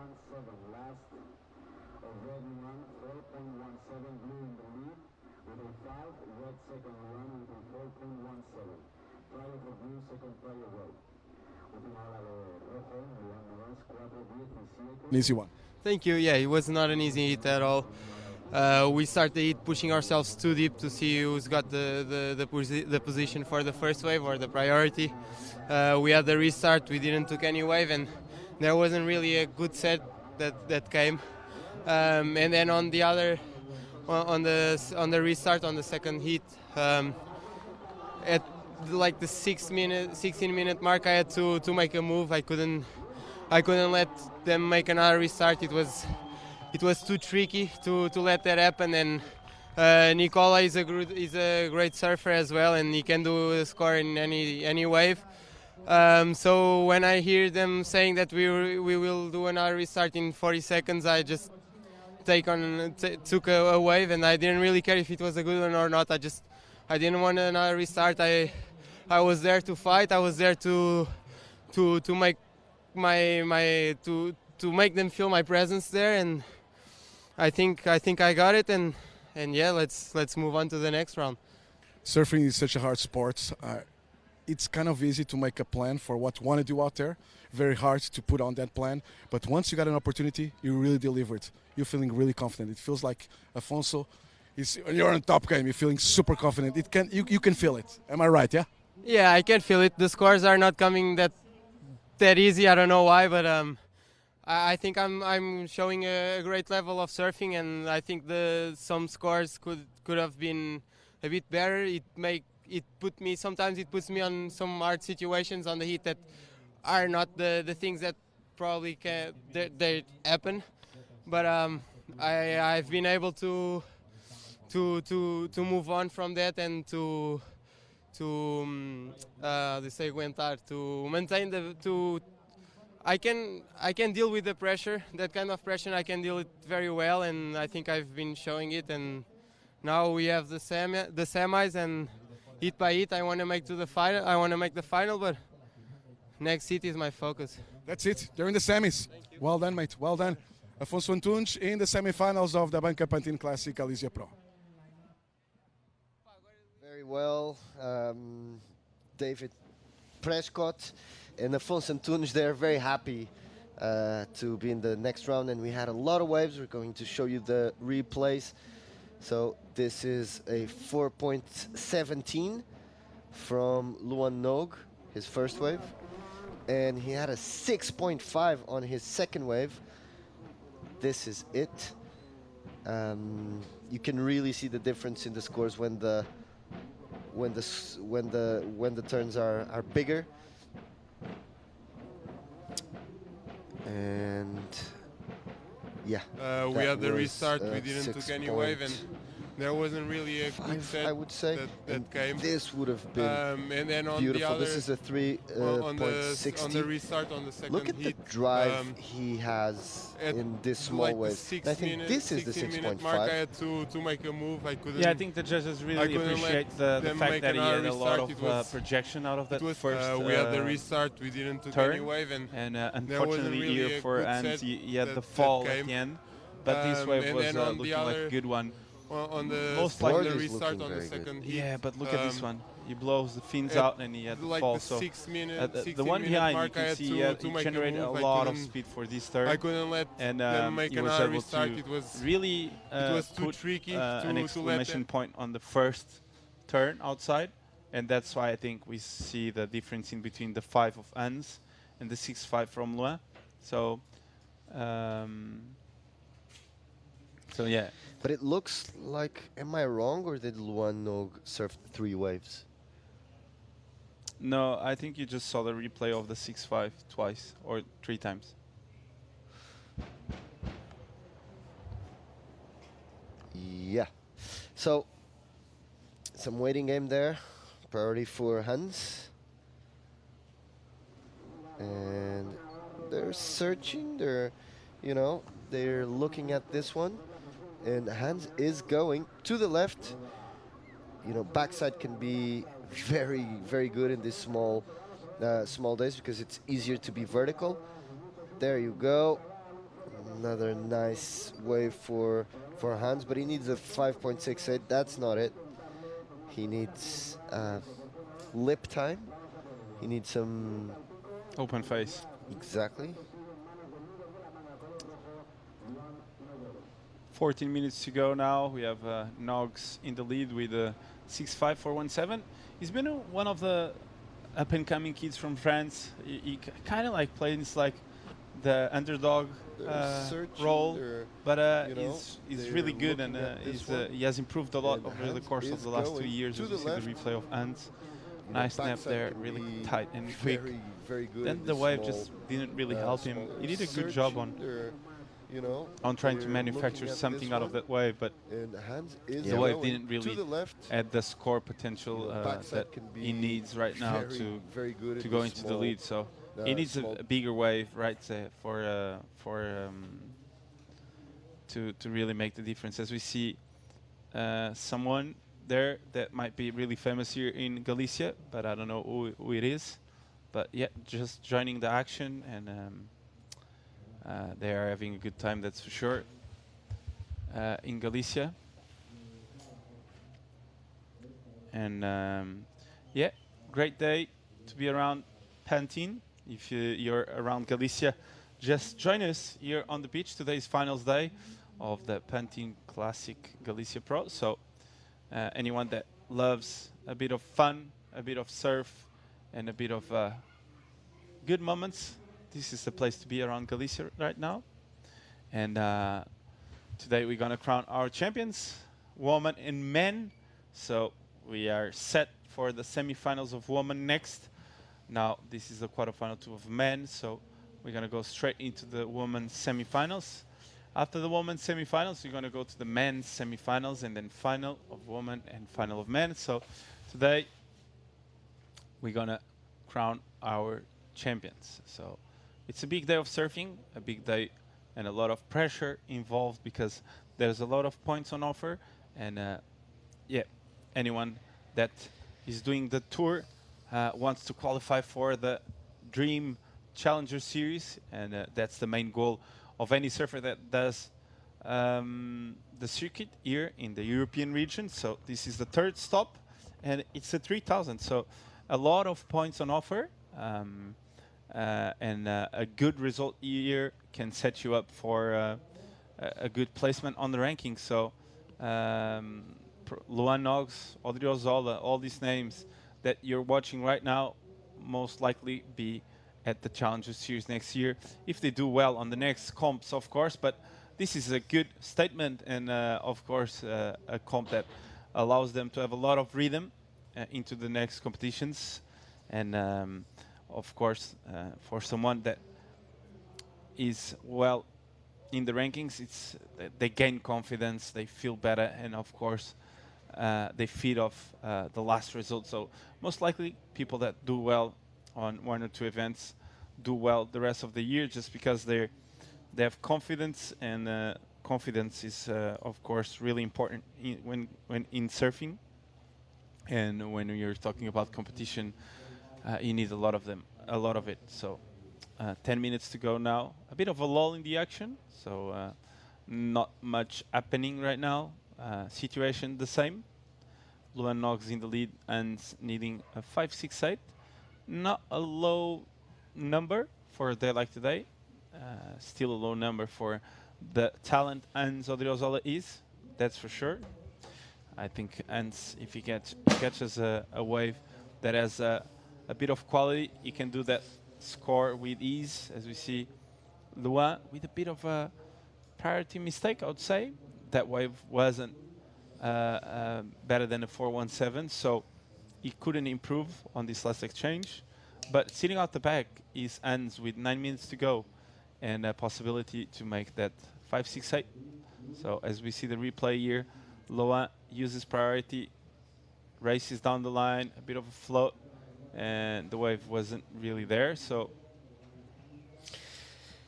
well, 6.5 is definitely a keeper in a day like today. He's not going to improve on that 4.17 there. Hans is still looking for a 5.68. 9 minutes to go, a lot of time there. But are there a lot of waves? Well, 9 minutes to go. I think there's a couple of waves coming for sure. As you see, next seat preparing. Joran What a heat there. This is one of those heats that, and it's not like sorry, but not a juniors heat. generational wise, it's a heat that has 2 older guys yet. They're like what, 30, both of them. Yeah, well, I think is around younger. there. Gatia must be like is my 20. age. Jorgan is your age, so And so Gatia 30, is like 31, right? No, 30. No, you're 31. I'm not. I turned 30 in June. I've turned 30 in June. This June. No. 29. And no, Jorgan is the same. No, you're from 91. No, I'm not from 93. No, I'm not from 93. I'm 94. No, you're not. I am. You are 31. I turned 30. No, I know you are not. Whatever. Jorgan You're just is trying the to same appear age, and younger. Gacia is just a bit younger. I feel like, because when we were younger, he felt younger than us. So again, Hans, nice one, and unfortunately, that's what he has to do. So he has everything in the right place. Everything. Yeah. 5.68. It's not an easy score if you don't push a little bit, and he did well. I think that's the way.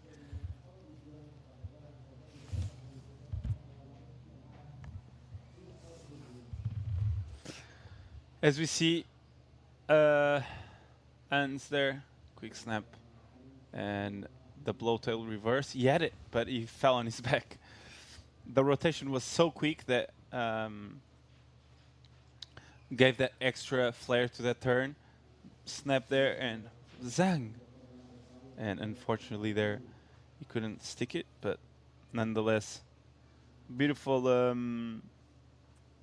turn by Hans, as he has now 7 minutes to go without priorities, eh? What do you do? Well, not much to do. You can't invent waves. You have to wait for them. That's his best hope. As we see Gatien, 2 big guys in small waves. It will be interesting how they manage it. Hans now. First little snap goes to the bottom. That's more like it. And another one. Another one. So under Luan Nogue's priority, Hans did, you know, a very nice attack to the first position. We'll obviously have to look into that again, but great effort there by Hans. You know, just trying, checking out his luck on what looked to be a intermediate wave, and he did very well to stay active. 5, 6, 8. That's what he needs. The judges will be looking very carefully into that, and us too when we have the replay. Luanog caught a wave right behind it, but nothing of consequence. So that will come in as a low 1 point, a throwaway. But the judges will have their hands full with Hans' last wave.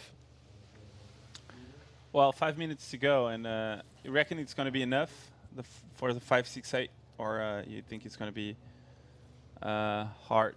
As we watch the replays there, is it a 5, 6, 8? Quick snap there, gets another great snap, in the third, and the wrap. So, well, I think that's enough. Yeah, me too. I think that wave was really well served. He had some really good moments there, and I feel like it's going to come in, I would say, on the 6 range. What do you reckon, Zay? Yeah, I think so too, you know. It's so hard to do what he does. Like, he's maintaining the speed without without all the all the bumps and all the speed bumps you need to do. So he's maintaining the speed with a low center of gravity, with the bottom turns, with the rail. So it seems to me like Han did a great job there, and let's see what the judges think.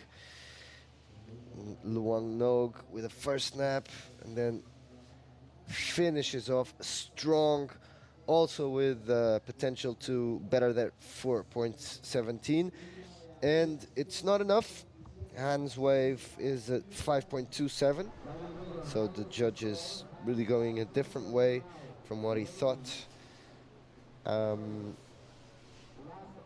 it's not the score. And in the meanwhile, Luan had this first snap, then a check turn, and strong here to finish. So it looks to me like, yeah, the judges are more impressed by,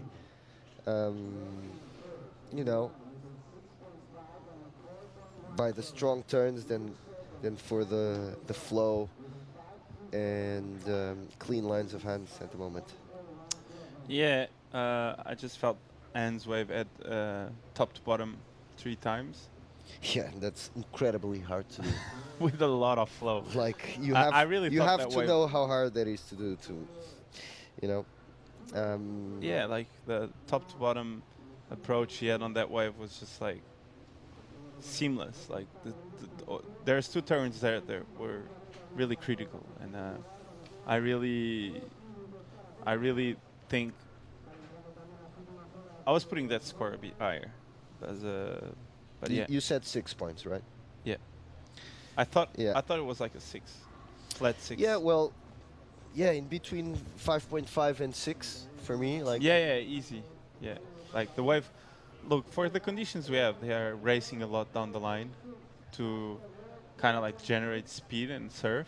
And on that specific wave, he went top to bottom like 3 times without racing it down the line. But anyway, even if Hans did it, Luan improved. And so he would always made the life harder for Hans. Now Hans needs 584, so he needs a bit more. Yeah, 2 minutes to go. But great effort from both of them. Like, nice heat. And in these conditions, it's really not hard. Actually, both heats have been great. I'm sure we'll have some great action, even though the waves are, as you see, small conditions, hard conditions really change. Even from this morning, we had more energy out there than what we have now. But the change will probably improve the conditions as well. And Hans is praying for a wave. He has priority. But Luan has definitely made life hard for for Hans. 5-8-4. And here we go. Last chance for Hans Odriozola. 5-8-4, that's what he needs. He's going to the air. Floater. Another, and yeah. Nope. The wave didn't seem to have potential anyway. And 49 seconds. Luan Nog is going on this one, so giving priority away. Nice first off the lip. Another one with a lot of water. And the third one. So great wave, great effort there for Luan Nog. Probably improving on his score. That was great surfing and great competing from Luan Nog on that one. As we see, Luan, happy campaigner, surfed really well surfed it by both of them. As we see the replay of Hans, you're trying to get around it and gets a bit stuck here.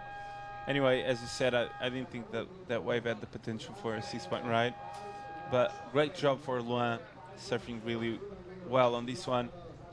Hans also really tight hit overall, but 5-1-7 for this one. Nice tight snap in the pocket. Another one, this one was better, and a third. So Luan really tight in the pocket. Board looks good. A bit of volume.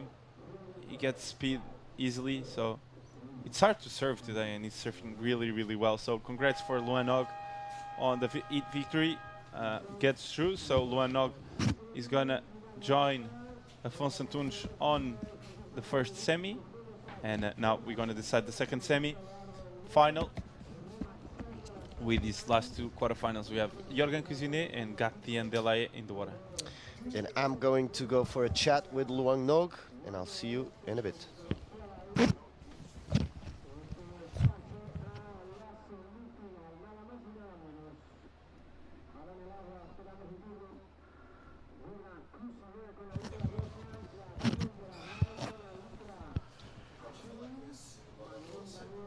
And we are, well, I am back. We never went away.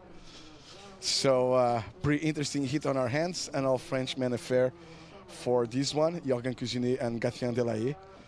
So Yoran's been the man in form throughout the whole event so far, with still the highest individual and combined score of the whole event. Now, let's see how he goes against his fellow countryman, Gatien. Luan Nogues advancing against Hans Odriozola on the previous one. Well done by Luan. And Chico, we have to say congratulations to the Frenchmen. The French Armada are doing really good. A lot of Frenchmen on these last rounds of on this quarterfinal. We just saw Luan qualifying against Odriozola. Now we have an all-Frenchman affair out there on this quarterfinal number 3. Yeah, they are unstoppable. They're always a lot the later rounds in the European region. It's good signs they're doing good work, and there are a lot of them, and they are good. So this is gas operating. Beautiful low tail there by Gatien. Two surfers kind with the same build, Gatien and Yoran, kind of similar physically, you know, tall guys, slim guys in these conditions. So interesting to see that too. Back in the day, surfing was pretty much all about smaller dudes like myself at the time of Adriano de Souza, which is one of the surfers that I obviously relate. And nowadays you see like really tall surfers out there, and these are some of the tallest surfers in competition. Well done there by Gatien. Yeah, that turn from Gatien with a lot of power, technique involved. I really like how he pushed the back foot. Look at the Yoran at the back. Look how he's paying attention to these turns of Gatien. Checking out, like, was it a good decision to let him go in the first one? Exactly. What do you reckon? You think it was a good decision? I'm waiting for the score. That's safe. That's safe surfing. The scores are coming in, so I think it's a good decision. Now, one judge just type in. Yeah. Sorry? It is. It is. It's coming in as a 6 point right. Pretty much what we. Let's one more judge to score. Let's see if we do what we call a champagne, when all the judges throw out exactly the same score. So far, Judge 1 a 6, Judge 2 a 6, Judge 3 a 6, Judge 4 a 6, Judge 5 a 5.5. Its averages as a 6. We get rid of, or the computer system, not we, gets rid of the highest score. It's one of the 6, gets rid of a lowest score, a 5.5. 3, 6 is still remaining. So obviously, 6 point total average for this one of Gatien. So a good start, definitely a good start. He shook some of the pressure out of his back. Half of the work is done. You can say already, I surfed on this heat, you know? So now he's going to patiently wait for a backup, but definitely pressure goes into Yoran. Straight away, starting off like this with 6. Chico, as a former competitor, let me know, how fast does the time flies under these conditions? When you're losing, when you're losing, and there's no waves, and it's like a very, very slow heat when you know there won't be a lot of opportunities. Time flies fast, huh? Yeah, time always flies fast, no matter if you're competing or not. But I feel like when you're losing, or when you're kind of behind the heat, feels like it goes a bit faster. And when you're winning, it goes a lot slower. Yeah. Zé will be now interviewing Luan Nogues. Zé, take it away. So congratulations, really tough heat. Hans has been surfing very well, had the best wave of the contest yesterday, but that didn't turn you down at all. How did you prepare? What was your strategy there? Oh yeah, I've been training in this kind of waves lately, so I was prepared for this kind of waves, and I had the first wave that was a 6.5. I mean the second one, so I was very happy with this, and I tried to keep building my scores, and I had a 5.6 at the end, so very happy. Yeah, that was great surfing you had there, and the turns very explosive, a lot of water, a lot of power. How you're looking into the semis now? Yeah, I'm just gonna rest and drink some water and everything, and get prepared for the semi, and just gonna try to surf my best, and we'll see. All right, good luck. I'm cheering for you. Do you want to say anything back home? Ouais, tout le monde, ceux qui regardent et tout, c'est super cool, et on va essayer d'aller plus loin, quoi. Nice one. Good luck.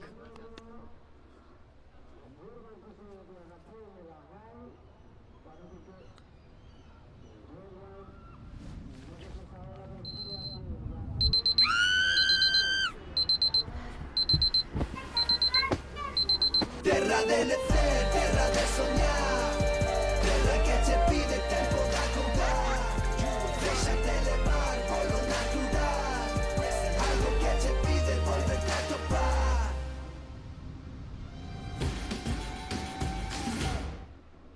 There are healthy relationships. Others are more spicy. And some that are purely a saucy affair. People who love with the force of the sea. Those who fall head over heels in love. And those who have their feet on the ground. There are those who conquer by being the big fish, while others win us over when they come out of their shell. When it comes to taste, there are no rules, but whatever you are craving, Galicia loves the sea. Míralos, arreglando el mundo. Lo arregláis los domingos. Lo arregláis hasta la hora que haga falta. Algunos lo arregláis sin salir de casa. Y otros desde la mesa de una terraza. Os encanta arreglarlo, aunque no os den la razón. Lo arregláis con las de siempre y donde siempre.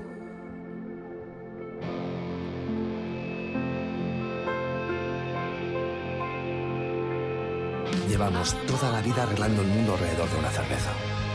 Ahora ya es oficial. Estella Galicia se escribe con B de B Corp. El movimiento global que lucha cada día por ser mejores para el mundo. Por el planeta, por nuestro origen, por las personas, por la cerveza.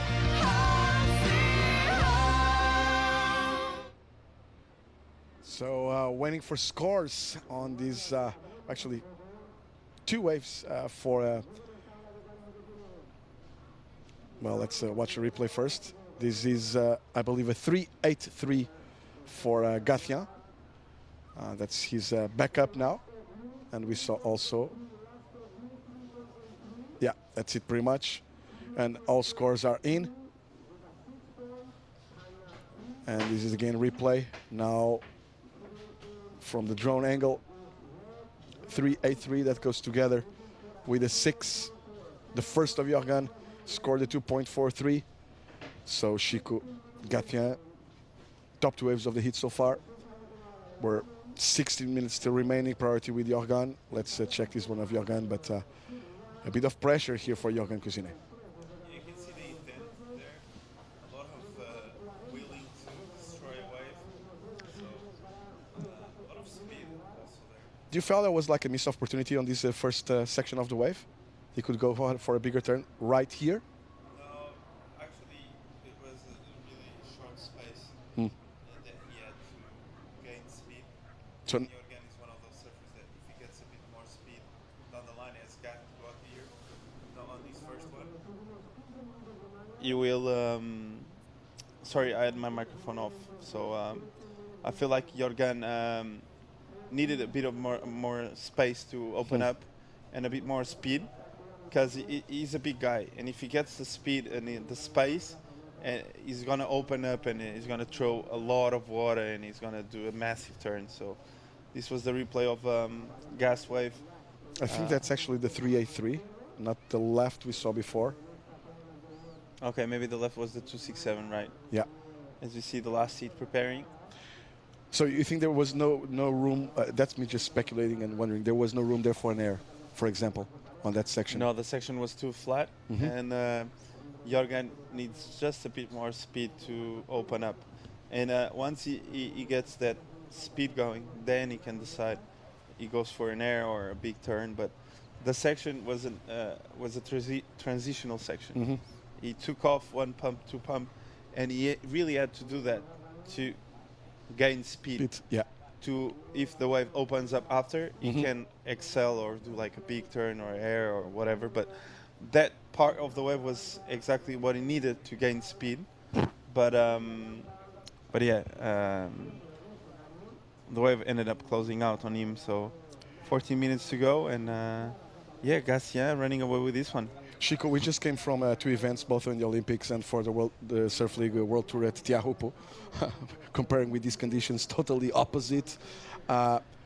Technically, how hard is it? Because people at home think, okay, these small waves, these are the kind of waves that I want to surf. But these guys, these boards, are like big boards, they're small boards. How hard it is technically to build some speed, to keep the speed control under these conditions? Well, I think basically, I think any conditions have hard parts to deal with. When it's too big, it's the speed you have, and when it's too small, it's the lack of speed. So, as we see live action here, Gatien doing a layback and running down the line, and the wave just fades away. But like the lack of speed is the main problem to any surfer that wants to perform well on the wave. So, anytime you have speed, you just enjoy yourself on the wave. So, on small days. Take us through technically on this one. You can see for the people watching at home, like the board, he's like pumping the board. It's like up and down, like on a skateboard, and we try the tick-tock to get some speed. So what he's doing right now with that, with the board just jumping, what's the goal of that? The way is generating speed is most just the motion of his whole body compressing and decompressing, all quicker than on a bigger day, because he doesn't need to do that. I don't know what happened here around us, but a lot of people shooting up someone. Yeah. But yeah, it's just like the motion of the body that works all together to gain that speed. It's not only like knees or him being more flexed, or it's the whole movement that really generates speed. And another thing to generate more speed on small waves is the foot positioning. You see that when he takes off on the wave, his back foot is a bit further on the surfboard, and his front foot, it's where all the weight is And once he says or he thinks, oh, this is the perfect section to really do the maneuver, his back foot shifts a bit. He puts his normal stance exactly, and he does the turn. After the turn, he sees, okay, this turn gave me enough speed to go off the bottom and do it again, or do I need to readjust again and start again pumping for another one? How much of that it's just muscular memory, automatic, and how much of that is conscious when you're a wave and you surf at this level? You have to think about it, or your body just follows. You did that so many times that all of that you're talking about just comes really natural. I think it comes with a lot of hours spent in the water. I feel like the best training for surfing is to go out surfing. Is surfing, you know, like. Of course, there's a lot of stuff you can do to help you out, but you see him pumping down the line. Those little floats are good, so he can go like up the wave, and once he goes up the wave, he has more space to come down again. So it lifts up the board and gives a bit of more speed. So we saw Afonso Antunes coming out of his seat. I interviewed him. He was huffing and puffing, like really, really tired. You saw Luan also catching his breath before the interview. Even Teresa was trying. So look at the foot positioning. You see the back foot? Go for it. If you just look at the back foot, you can see it's a bit further on the board. Almost in front of the deck? Yeah, and he's readjusting it. Like if he goes for a turn, suddenly he's going to readjust the back foot. But when he's pumping down the line, he just does a little readjustment there. You saw? Yeah. For this second one, he readjusted a bit further to the back, so he could lift the board better. But it's just like small. You see where the front foot this angle helps a lot. Yeah, it's on the front of the deck almost. So this type of things is what all of professional surfers do to generate speed in small waves. How physically is it? How tiring, how demanding physically is it to try and do that on these such small conditions? It's really hard. Like any heat, it's gonna tire you out twice faster than a normal surf. Mick Fanning used to say like a 20-minute hit is like 2 hours free surfing. Yeah, kind of. Just because you got adrenaline, you got the focus you put into things, and that takes a lot of energy out of your body without you noticing. So that's why some competitors, like, they stay all day saying, oh, well, I'm not really angry, I don't need to heat, blah, blah, blah. They eat some food, but they don't get the food well on their system. They get like, oh, I don't want to eat too much. And suddenly they make their heat. At the end of the day, they eat like animals, like they eat a lot. Just because they had that shake of adrenaline out of their body. And you don't know you're in that state until it ends. Once the competition ends, you feel your body going... You're drained. Like, poof, oh, I'm so tired. Just because it's all the thoughts you have in your mind going back and forth all the time. As we see live action, Yoran there. That's the one Yoran was waiting for. He's chasing a 7.4 at this stage to take second place away from Gatien. 8 minutes remaining. Gatien obviously now with priority. So this is going to be an important score. Yoran is going to diminish the requirement for sure to take first place. Let's see how the judges scored this one compared with the 6 point right. Here we go, again the replay. As you see the foot adjustment, he's always adjusting the back foot. Once he wants to apply pressure on the lip, he pushes a bit more, and when he's pumping down the line, he does a bit of a readjustment there. But it's the whole body in motion. That's why it's so tiring surfing small waves, because he really needs to get low and get like all in sync really quick, and without stopping and moving. Otherwise, it's just really hard to generate speed. So that's why you see all of them coming out of the water really, really tired. It looks like it's pretty intense. There's no relaxation whatsoever. From time to time, you're surfing a good wave. You have time just to stand up there, enjoy the moment, and you're pretty much like J-Bay. Like J-Bay. On some days of J-Bay, you know. Some days, because you need to run around the sections a lot. There as you well. go. There you go. So you need to pump a lot around the sections, going after like float and then compress, and then decompress again for another float, compress. So that tires you out as well. So surfing in general is a tiring sport. It's very tiring and super like tough. you paddle, you need to be fit to do it. So and you have to work on multiple things. You have to be very, you have to have a lot of strength, but a lot of flexibility too. So it's a game all the time, making sure that you're fit. Nowadays they have like personal coaching and stuff like that. Do you know I found out a study that like many surfers that surf well, they dance well. And yep, that's something I didn't know about, but it's true. Many surfers that body awareness. Yeah, I feel like it's muscle memory, body awareness, yeah,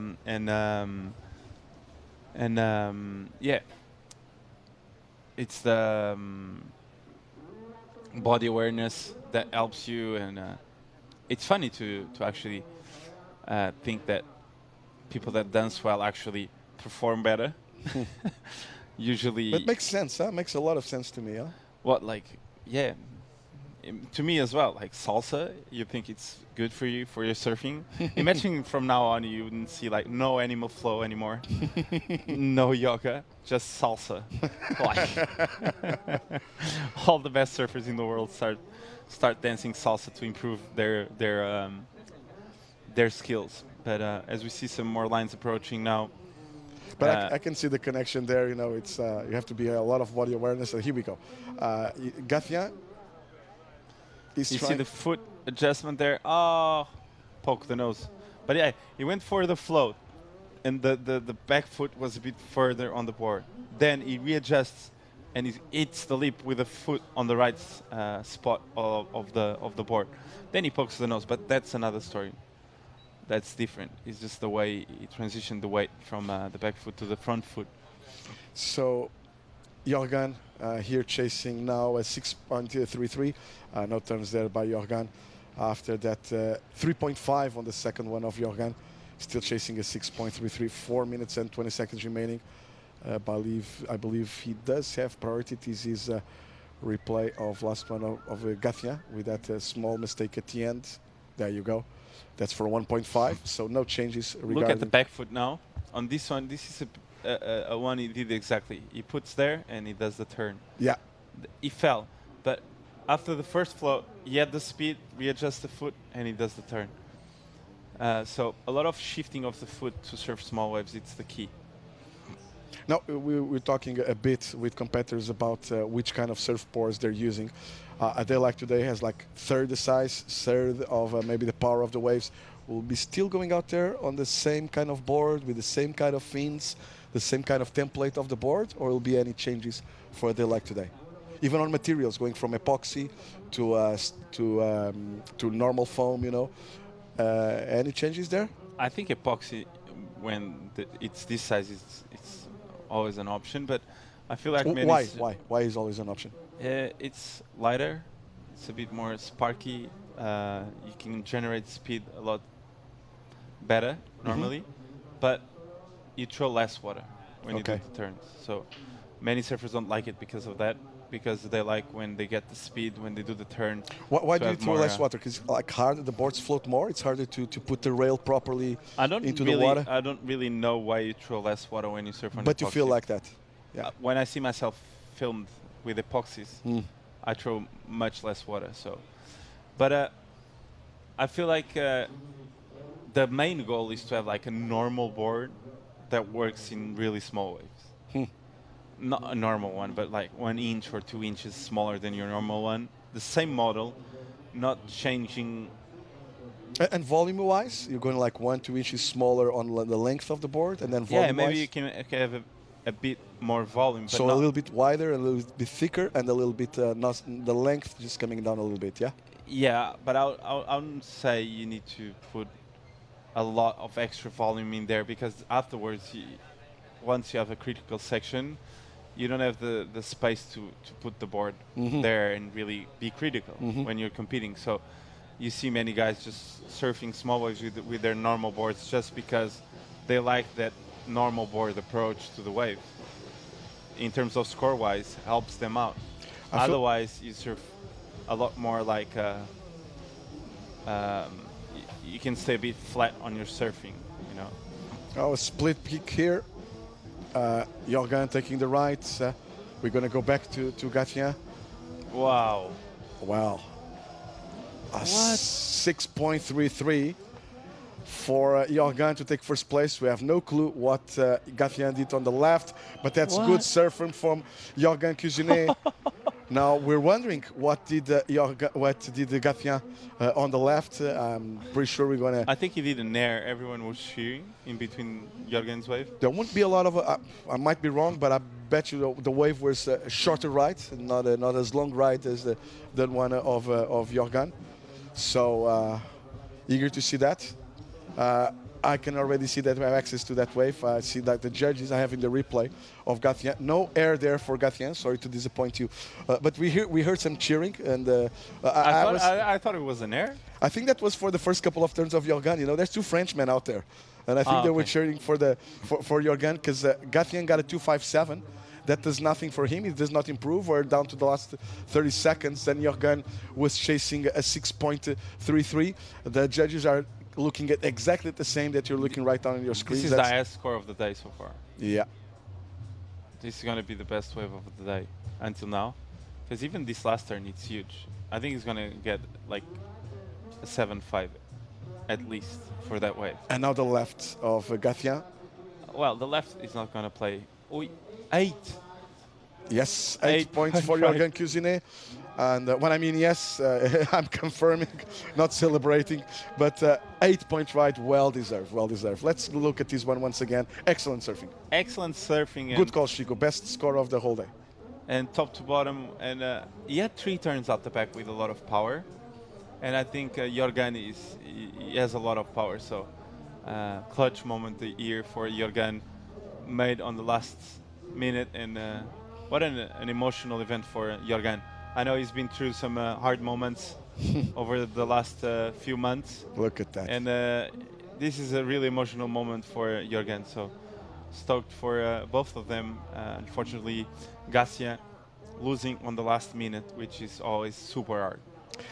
Very even heat, very well balanced. Good start for Gatien. Better finish even for Yoran, like 2 points even better. Chico, thank you so much. Now Chico's going to go and interview Yoran Kinner, exactly, and Zé Ferreira will be joining here in the booth for one more heat. Now it will be France against España, Charlie Kivron, La France, Sean Gunning, España, Cantabria, with some Aussie blood there. Sean performed amazingly yesterday. He pretty much on the round of 16 solved the heat, won the heat on the first, let's say, 5 minutes with some really excellent surfing, taking it to the air. 2 really good airs by Sean Gunning yesterday. Super consistent and advancing. Great result for the surfer from Cantabria, already getting here in the quarterfinals. So we have already set the first semifinal. 2 young surfers. Yoran also qualified now. Let's see who's going to join Yoran in the semifinal number 2 of the ABANCA Pantin Classic Galicia Pro. For the moment, the boys out there standing by, waiting. As you can see, plenty, big crowd here at the beach. It's the hill is getting full with families. As you can tell, they can see them on the big screen. We have a huge screen here on the hill as well, which makes things like super fun. Because nowadays you can just turn on your smartphone and check the replay. But that's you by yourself doing it. So cool things, fun things that you want to share. And if you have like a huge screen like we have right now, you can watch, everybody's watching the same. You can watch it live, then look to the screen and then share your opinions with someone that's watching you do. There's a lot of fun. Definitely. Sean Gunning here, he's been on a roll. Shotgunning. And still shotgunning, still has some bullets in his gun. Nice first one. He seems to have like a huge group supporting him because. Oh, we're in Spain, right? He's representing España. yeah, exactly, yeah. But he's he's not from Pantin, so yeah. It's a 3,000. There's a lot of surfers out of the comp. Obviously, we're down to the last. Now we'll be down to the last 5 surfers in the event. Good way for him. Yes, good start by Sean. So you see a lot of emotion from fellow countrymen, from the coaches, from all the surfers who lost already. It's a cool thing here about Pantin. Representing the flag. Representing the flag, and the cool thing here about Pantin that we're kind of not used to, and I kind of understand what you're feeling with the cheering, and even Chico, is that usually you lose and you go to the hotel or you go home. But you can hear that's the sound check already for the concerts that are coming up next. We're sponsored by Stella Galicia. So you did it on the past too. You competed here before. When you lose, usually don't go home. No, it's such a fun place to hang around. It's one of the best events because of that as well. Like, there's a little village where we are. Like, there's concerts, there's, stores. Skate park, food, beer. A lot of people, like, I was up front there, and it's full of people. Yeah. Like, you can see it's the weekend and the difference, because this is a natural amphitheater by itself. It's packed. So if you're watching and if you're at the driving distance, come down. Yes, you still have enough time. We're on the last quarterfinal. Still the girls' semis up ahead, the men's semis, and then the big finals of this 37th edition of the Pantin Classic Galicia Pro, ABANCA Pantin Classic Galicia Pro. You see it on your screens there, 4 points for Sean Gunning on his first one, so he's going to feel a little bit more relaxed, knowing that might work as a backup, but at least he has something under the board, So now it's on Charlie's turn. He has priority to have the initiative. Exactly. But it's slow. It's still slow. I wouldn't say, you know what? I will say this. Waves are the same as they were all morning, just the surfers admitted it to themselves, right? They're not waiting for something that doesn't exist. They just, it's the reality, and they just faced it. But for a moment there, it took a while for surfers to accept it, I think. For those of you watching at home, this is kind of gives you the wrong impression, because it feels like I was talking with Chico about that. It feels like almost easy to surf under these conditions, and it is so hard. And it's we're going to go in interview, and we'll go back to that. So Chico is already with Yoran Kin. Yeah, boys. I have with me semi-finalist Yoran Kin on the last minute clutch situation. What goes through your mind when you need a score, there's 1 minute to go, and you make it? This feeling is like the best feeling you can have in surfing. So I was waiting for a wave like that all heat long, and to have the priority on that wave, I was so blessed. And I was like, okay, well, you're a bit deep on that wave, but just try to make every turn count. And then I started doing 1 turn, 2 turns, 3 turns, 4 turns, 5 turns, 6 turns, and I guess even a 7th turn. And I knew it was probably like a 7, 8 plus. When I got the 8, I was like, yes, but I didn't know if he went on the left, so I was like, oh fuck, sorry for that. I didn't know if he had a score as well coming, so, but I was just super stoked, yeah. How do you manage to compete against like a friend?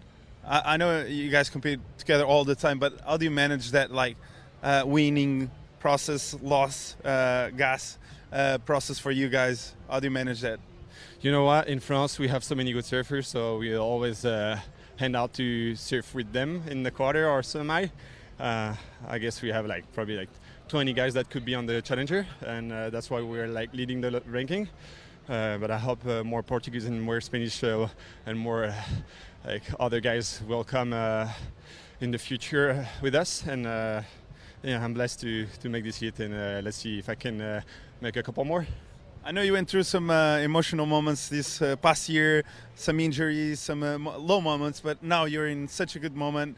And talk to me, how important is this moment for you right now? Well, it's always good to be in the semi-final of the first 3,000. So I'm really happy. I wanted to enjoy every moment, because before coming here, I had a something bad going in my life, so I just wanted to like have fun with my friends. Big shout out to Lilou, Tessa, probably watching online, and Hanya, and just wanted to say thanks to all the people online cheering. It's been amazing. Amazing stuff, Jorgen. Good luck for the semis, and nice to see you happy and reaping. Thank you so much. See you on the next round. Back to you, boys. Merci, mon gars. Merci. À toutes. Parallel robustness, meant to defy the abyss, and powered with a high-end manufactured caliber, every edge and every curve, mirroring a legacy of craftsmanship. The all-new Tag Heuer Aqua Racer Professional 300 continues to break new grounds, above, below, and beyond. Tag Heuer Aqua Racer.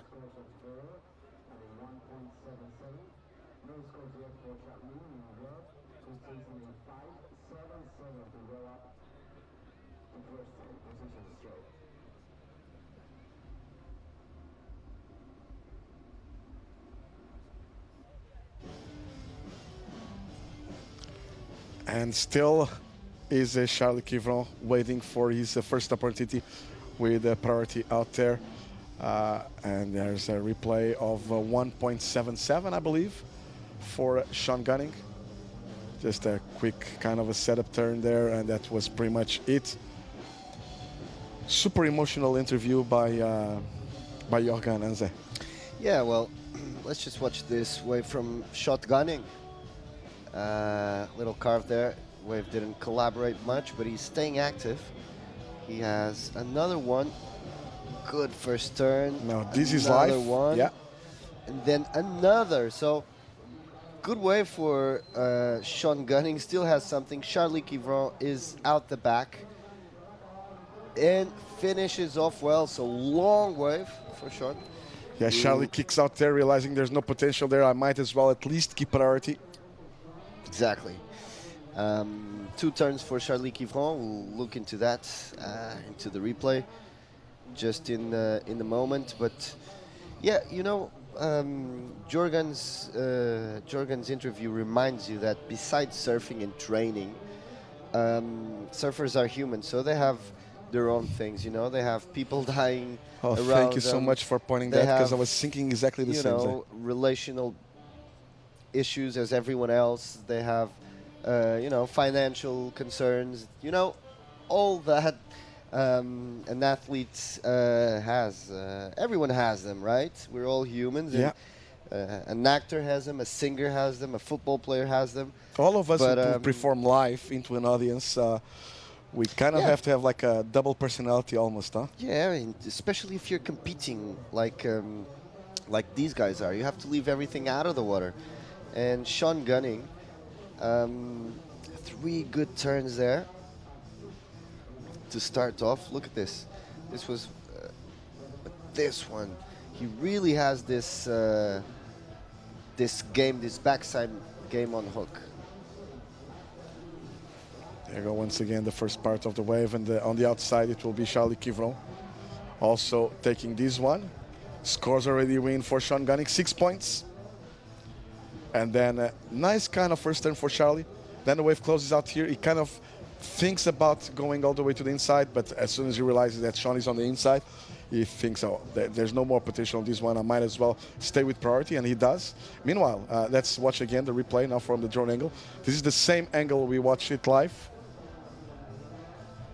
Really nice start of the wave. Now a little bit there, just waiting for the wave to get steep again, have some more verticality, as he's going to finish this one clean, Sean.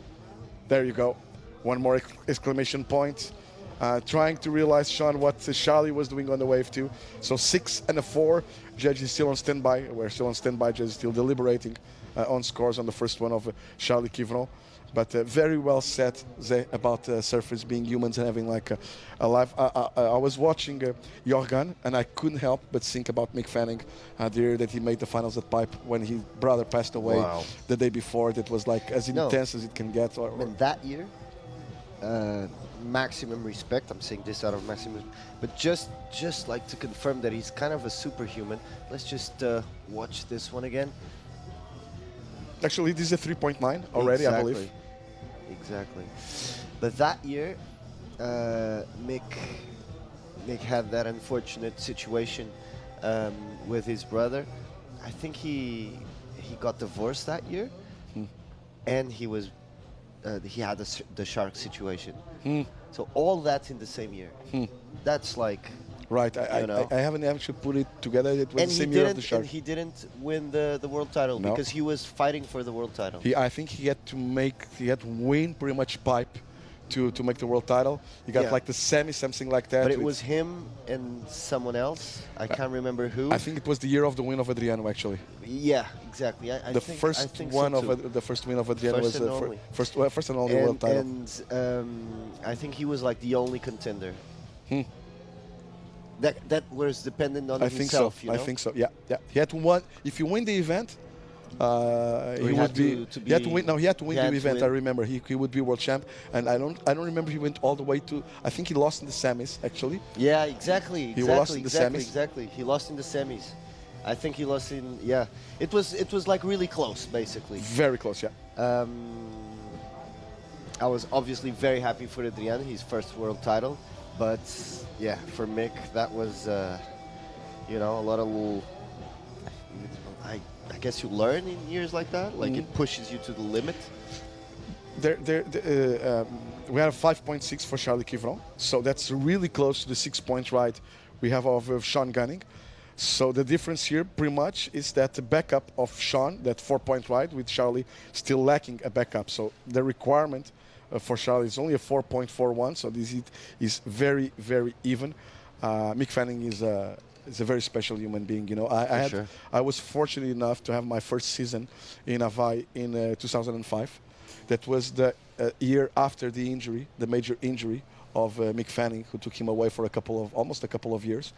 And Mick was kind of getting back in form and not taking part of the Triple Crown, I believe, still that year, but just practicing on the North Shore. And you know what? I was writing some chronicles, and I said on those chronicles, today I saw a free serve from Mick Fanning. I'm very positive he will be getting his first world title next year, and he did, Wow. Because the focus of Mick into those free surfings. My point was there were like some really messy days, some really onshore days, big days. He was always there. He was always there, and then you're seeing like waves coming in that look like full closeouts. He was getting out of the barrels, he's like making magic out of that. But especially, he was there from dawn to dusk, no matter what, just practicing. So he's a special human being, and that happens from time to time. You get motivation from tough stuff that happened in your life. We all did in the past. I had a tough situation around that time too. We talked about that before, in my father passing away in 2004. Same with Tiago Pires. His dad passed away around the same time, and that was my go for it. That's when I kind of get all the money that I left, and I went to Hawaii and get my chances. That's when Tiago qualified too. And a little tip. You get inspired, for those Nick hard. wrote a book. Yes.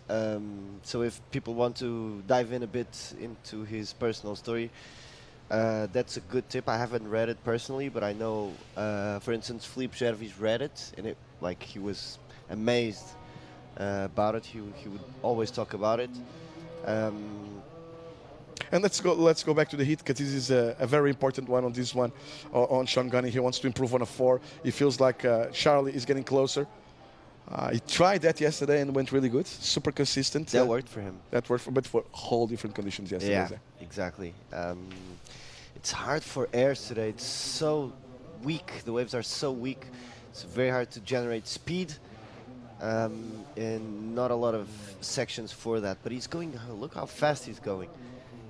The wave literally dies out on him, so lefts aren't really a scoring potential option. I think that was not his first option. You could see when he was paddling, he was kind of checking he was kind of checking the right-hander and realizing, I paddle enough already, so I might as well catch this one. I would lose priority or whatever. I'm already committed to the wave. So it's a short paddle back out, so that's why he went for the left. But I think he was actually, his plan was the right-hander when he was paddling for it. Charlie with priority. Yeah, for sure. I think everyone is looking to the rights. Everyone is scoring to the rights, right? So it's been pretty much the name of the game since Tuesday here. We have a few scores, like the ones we talked about, Sean, yesterday, were all on the lefts at the first 5 minutes. But just one turn. Just one turn. There you go. Then the wave kind of fades into deep water. 7 minutes, 10 seconds remaining. Priority with the Charlie Kivron. Only needing a 4.4 because obviously Sean did not improve with that last one. Just an incomplete turn there. Dave, and surfers are on the inside. Just in the morning they were surfing after that rock you see on your right side. That's what Teresa and they were sitting there. Yeah. And now they're like really on the inside. So just so you can see how much it can change from within a few hours. And if you're coming down to Europe, if you go to the islands, to the British Islands, you go to Newquay, where they had the first stop on this European regional qualifying series at Newquay, and we have 2 podiums there. We have 2 towers there, one for the low tide and one for the high tide, because the gap between it's too big. It's like 8 meters here, and you're seeing the distance now, and this is like 3.5 meter between the coefficient between low and high tide. You go to Great Britain, to that area of Great Britain, to Newquay, and have like more than 6 meters. Some places in Great Britain even going to 10 meters, the coefficient between high and low tide. That means that in Newquay we have a cliff, a huge cliff. So we have a tower that's on the point of the cliff. That's what we use for low tide. And that's so judges have to move. Well, we have to move. Everyone has to move from one tower to. We have a low tide. And you pause. We pause. You pause like when he heats. Yeah. To move cool. we have a tower. The whole facilities for us, for all the technical stuff for the low tide. That's at the end of the point, which is like a good, let's say, half a mile. Wow. From the other one. So when the tide is high, between the edge of the water and the cliff, there's like 50 meters. When the tide is low, it's almost a K, almost a kilometer, like half a K easy between the low tide, between the water's edge and the cliff. So you can imagine as a surfer, when you're watching from up the cliff, you can actually see literally every single, like let's say 10 minutes, the water coming in like 1 meter more, 1 meter more, 1 meter more, 1 meter more. So you can imagine being like a British surfer under those conditions, how much you have to adapt the whole time. Exactly, and you know, you don't need to warm up when it's low tide. Yeah, you're right about that. You just run to the water. You just run to the water. That's it. It's a half a mile run. You're warmed up. So, our point is that tides are a big issue here in Europe, no matter what time of the year. You go to Hawaii and it's like a foot between tides. Even in the Azores Island where I live, it's a meter. If you talk with an American or an Australian, they're like, oh, in Europe? Yeah, in Europe. Even the commentators on the CT, when we have the stops in Portugal and in France, they are always surprised and amazed about the impact of the tides. They're not used to it, you know. It's a European thing. I have a laugh because as a beach announcer, I try to warn the tourist at the time he's coming in. You should pick up your towel and go a few meters back. Yeah, you always do a lot of them get like caught, and then there's still like sneakers floating into the ocean, and we really don't want that. So, but you're right. It's one major factor that by living here and spending our whole lives here, I bet that surprised you when you got out of Europe. What, you guys have no tides? No tides? Yeah. Even like in Indo. Yeah. Like no real difference, or the west coast of the States. No tide change. It's crazy how much that impacts. Yeah, tides are one of those, and welcome everybody. David Prescott, Zé Ferreira, thank you so much for joining us. We're having these lows. We're kind of talking a little bit about the culture too, and during those lows, but we promise you we're having a really close attention to the heat. Tides are an exact science, obviously, but it's one of those things that's very hard to understand because it has a lot to do with the density of the planet. And the moon. A lot to do with the moon, but it's not only the moon. Because the moon, if it was that, like the tides in California will be the same kind of the tides we have here in Europe, and there's huge differences. That has to do with how the whole planet is built and what kind of rocks we have on that part, the gravitational forces, because obviously it's the moon that's pushing it. But If it's more dense or less dense, it's going to push more, it's going to push less, or pull less, you know. So that's why you go to the Azores, and it's not only because they're islands in the middle of the Atlantic, and you only have 1 meter, and those are big tides, 1 meter gap. Then you go to Hawaii, and it's even weirder. They have like 4 different tides a day. They have like a big high tide, a smaller high tide, and a big low tide, and a smaller low tide. So, and you look at maps about gravitational forces, about the tides, and you see why is it. Then obviously, if it's deeper or not, you go into places like Southeast Asia. You're talking about like all the Gulf of Bengal, where India sits. That's super, where Maldives are as well. That's super shallow the whole time, you know. So that's going to be an issue too. So it's a very interesting science, a very kind of hard to understand, but puzzling sometimes too. But that's what makes things interesting on our sport, you know. Every single time we go to a different place, it's not only the waves that are different, the whole setup, the bathymetry, how the sand bottom is or the rocks are. You look at Nazaré, and that's a major example of what the bathymetry, and the bathymetry is pretty much underwater. What the what's the name in English? Not the geography, but the difference between the altitudes, but underwater. Makes a lot of difference. 1 minute and 15 seconds remaining on this one. Exactly. And Charlie Kivron was just, you know, looking at his watch. Beautiful scenes here. Look at Galicia. It never stops to amaze us. On low tide, you can walk around that rock. And that's a beautiful one to do, you know, trekking around there. Actually, there's a beach right on the right side of that hill there. That they use as the keyhole and on the big days to pedal there's off. waves there. You can surf there. Oh, you can? Yeah. You can, but on big days, no? On bigger days, yeah. With the right direction of swell. Exactly, too. and low tide. And low tide. Charlie Kivron, desperate. He's been, you know, he caught 1 wave. That's going to hurt. On this heat. Here he goes. Don't forget about Joran. 4.41. He's trying to do the same as Joran did on the previous one. The requirement is way lower, 4.41. Has to do well, and he does. You know, I think that was a good wave. A question mark. Is that better? How better? How worse? Of first of Sean Gunning? Because that's similar waves. It was also a right-hander. Sean got a 4-point right. He's chasing a 4.41. I'm putting you on the spot, but I know it's a hard one. I think it is. You know, because it's also about your technical skills, and let's watch the replay. So little floater there, he hits it on the white water, but then here he releases everything, and you know, maybe style is not directly on the criteria. No, but style translates into criteria, into flow. Exactly. Control. Exactly. Speed, power, flow, and this turn was that. Speed, power, and flow. Judges right now, I can tell, are watching the replay of that 4-point ride of Sean Gunning. We'll try to get that. But Sean's 4-point ride was always on the whitewater. I have a question. Backhand, forehand, under these conditions, on this kind of wave, I think helped Charlie Kivron. Will you agree? Just keeping the speed and the flow? I think that he has a great leg work, Charlie Kivron. I wouldn't say it's the backside and front side thing here in this specific case, because, you know... But is it less difficult to go on your forehand than your backhand, just I don't think keeping so. the speed? For instance, it depends from surfer to surfer. Of course. On your experience. Yeah, exactly. For instance, myself, before, I would have an easier time to score on small waves on my backside than on my front side.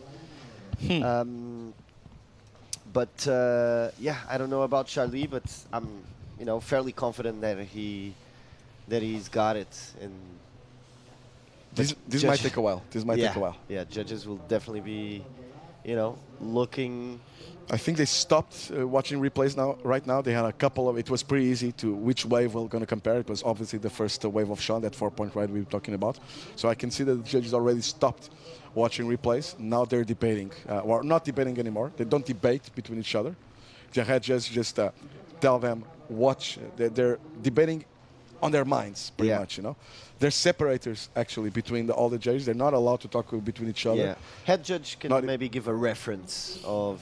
if it's a tricky one. I've been head judging back home a few times, and usually I talk when I see a huge spread, because I think someone saw something that did not happen or someone missed something. So I go to the judges and say, hey, I have scores from you guys going from a 3 to a 5. So you have a 3. Can you tell me what you saw? And then I go to the guy who had like loud, and then I go to the guy to the 5. And can you explain what you saw? Because someone for sure saw something that did not exist, or someone missed something, and I want I want to make sure. Even the head judge, it's human from time to time. The scores are coming in. David, it is the score 4-3. So it is the score, and Charlie Quivron goes through. Very happy. You can hear the screams, at least we can.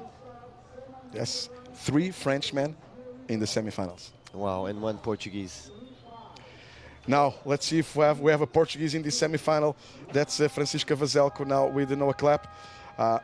Meanwhile, I'm going to leave you, and Chico by Chico will be joining you for another very, very promising, exciting heat. We're now on the semifinals of the ABANCA Pantin Classic Galicia Pro.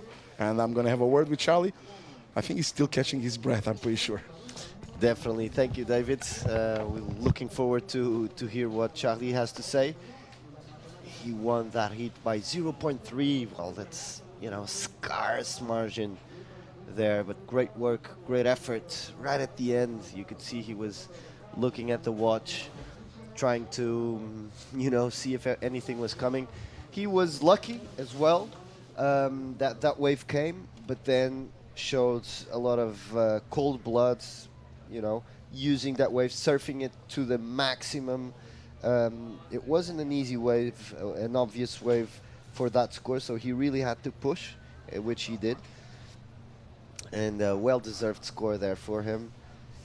And that's it. We're into the semifinals, 25-minute heats. In this first heat, we have Noah Klapp representing Germany and Francisca Kika Veselko representing Portugal, a country that has been in vogue lately for various reasons. And I'm sure surfers like Noah Klapp spend a lot of time there. So Dutch surfers don't have waves, so they have to travel around in order to surf. And Portugal is usually a place where they can come and surf and train. And here, David now. Charlie, Iceman Quivron, how hard is it for you to stay out there and just wait and wait, and when you have to deliver, you did, and just activate? Yeah, I just knew it was going to be really slow. I was watching Gassian's heat just before, and he took a lot of waves, and when I first paddled out, I thought maybe it was going to be more consistent, and it did the opposite. And I kind of figured that out when I was in the water, and I just tried to stay composed and calm, and I knew in those kind of conditions you just need to get the wave, really. Don't need to do too much crazy surfing. Just if you're on the right one, you're going to be able to get a score, and that's what I was looking for. This is one of the best feelings in the world, huh? Getting, doing what you do, what you need to do, just on the last 9 seconds of the heat. It's for a surfer, it's one of the best feelings in the world. Yeah, definitely, especially at the end, it was pretty stressful. I mean, I didn't catch a wave for 10 minutes with priority, and nothing was coming down, and I was like, what's going on? And yeah, luckily that little one came towards the end, and I pushed as hard as I could, and luckily I got the score. And they're into the semis. So not a lot of time to relax, but take your breath now, and I believe people at home were stressing a little bit too. So take this opportunity to share and to breathe and to say something to people, family watching home in French. Yeah, sure. Merci à tout le monde, là, tous ceux qui checkent le live, qui envoient des messages d'encouragement, tout ça, c'est vraiment cool. Je suis content de retourner sur le podium cette année à Pantin. Et cette année, on y va pour la victoire. Voilà. Allez, merci. Merci, Shelly. Allez. Back to you guys in the booth.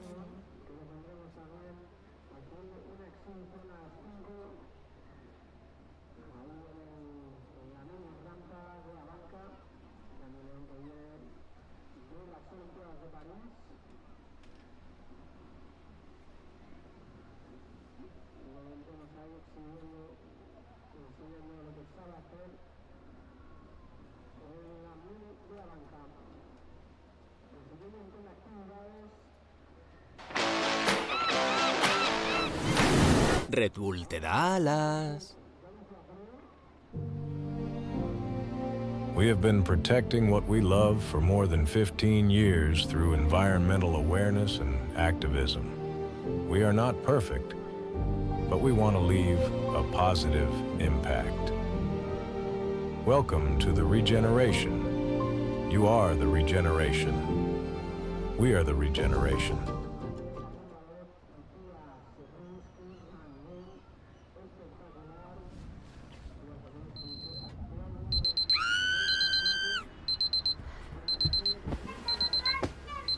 Terra delle fe, terra del sognare, terra che ti pide tempo da contare, lasciate levar por lo natural, algo que te pide volverte a topar. Míralos, arreglando el mundo. Lo arregláis los domingos.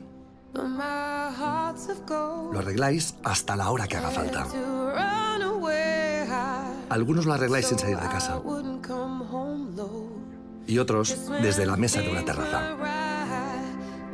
Os encanta arreglarlo, aunque nos den la razón. Lo arregláis con las de siempre y donde siempre.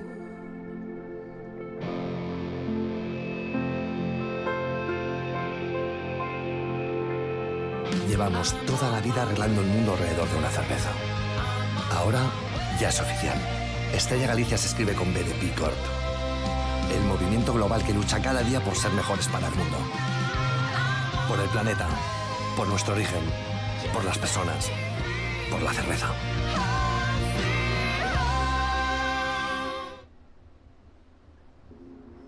Crafted with unparalleled robustness, meant to defy the abyss, and powered with a high-end manufactured caliber, every edge and every curve, mirroring a legacy of craftsmanship. The all-new Tag Heuer Aqua Racer Professional 300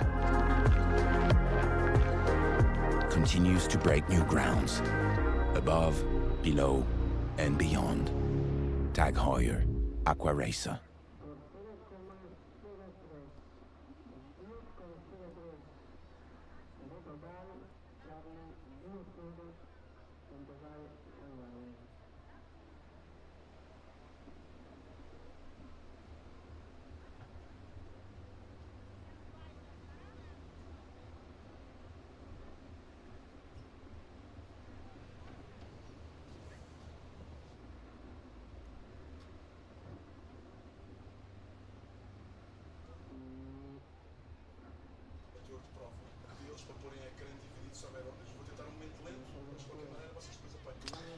And we are back. Francisca Veselko, no Klapp, no waves yet. So we'll try and find some dynamic of what's going on in Pantin. One thing you can see is that the sun is out. It's the first time since we started the broadcast that we see some sun. That's great news. You can see how clear the water is. And it just, you know, illuminates this beautiful place. As you see, Tia Zabowski getting ready for the next heat. She's going with Teresa Bonvalot. That's going to be a hard one. Semifinals, so whoever goes through this heat, it is closer to the moment of truth. Both corners working their, you know, psychological, their strategy. Those are the moments where surfers need, you know, to talk with their coaches, to look for reassurance, to look for strategy, to, you know, get full of confidence and get in the game, you know, get into the mindset, the right mindset. And mindset is different for every surfer. Can you give me like a few examples of mindsets in surfers? First of all, hi Zé, again. I'm really stoked to be back in the booth with you. And I want to say a quick secret info. I decided which board Kika was taking to the heat. So, oh, wow. She had to decide. And she said, well, this one is a bit more wide and the tide is a bit high right now. and the one I surfed in the morning works better when it's a bit more steep. So it was quite easy for me to debrief and say, okay, just take the one that works better in small waves. Yeah, just flatter waves. And I'm wondering if that works out for her. Yeah. You could be co-responsible for her win if that happens. But Exactly. also for if it doesn't happen, then you should blame yourself for that. Yeah, I'm gonna. You know. Yep. I think Noah is looking at this one. In terms of mindset, I think like there's differences between mindsets in different surfers before going into important heats. Well, I think there's like the one that really likes to get hyped around the heat, and he likes to feel the pressure. Like he likes to tell himself, "This is the moment. This is gonna happen. I'm the best. I'm gonna smash them all." Like he loves that type of pressure. Oh, restart. So no waves caught. Sorry there, but just so you know, we will be having a restart. So we'll have even more time to talk about mindset.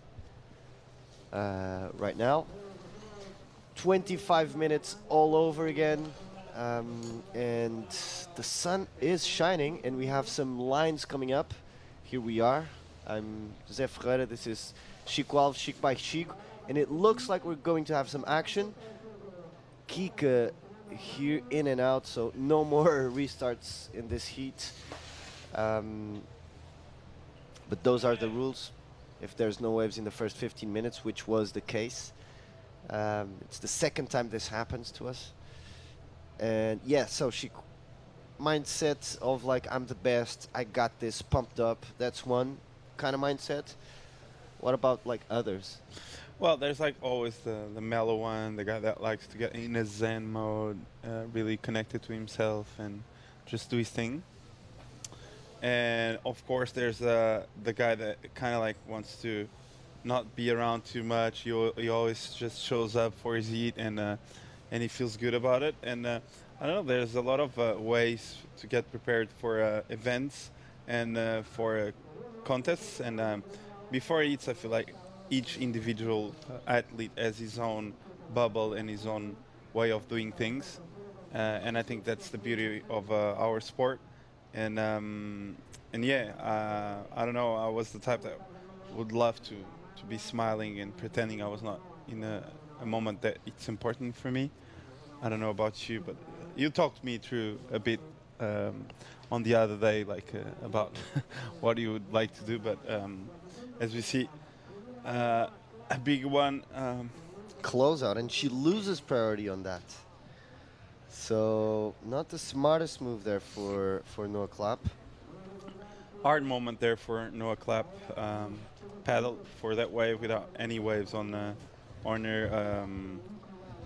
scoreline and losing priority. So each time a surfer has priority and makes an intention to go on a wave that doesn't catch, loses priority. So priority back to Francisca Veselko, and waves look a bit slower now, right? Definitely a bit slower, but at least there's sun. I know I've repeated that 3 times, but it's sunny. It's nice and beautiful in Pantin. We have a wave, big one, for a day like today, obviously, and it looks like Kika was interested, but it's Noah who's going. Nope, not even. Yeah, it is slow. It is slower.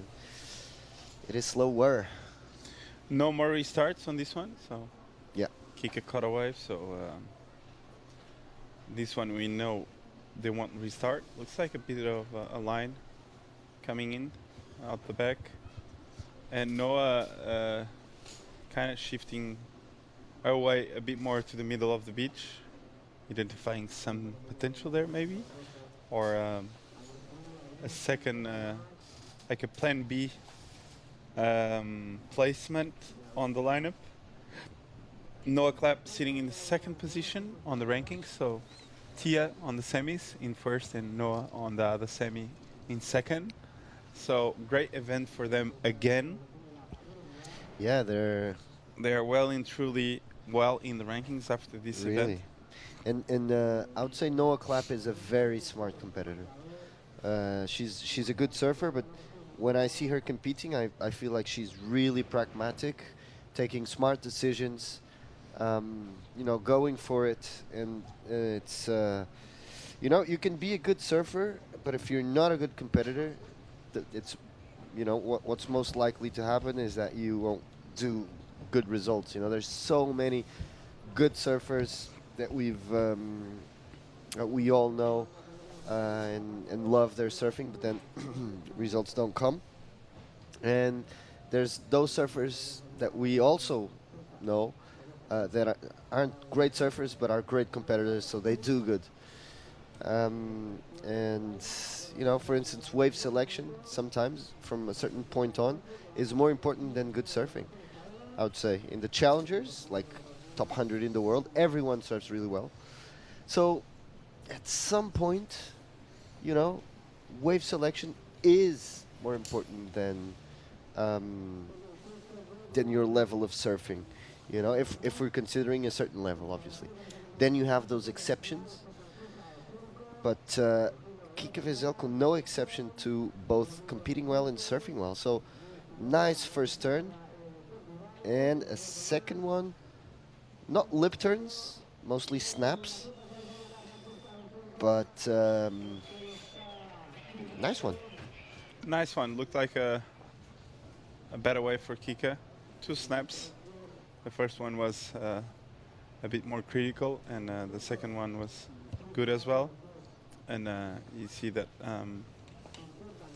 front angle of the wave, gets around this section, gets a bit of a carve there, gets speed again, and another snap there. So Kika there gliding through the face of that wave.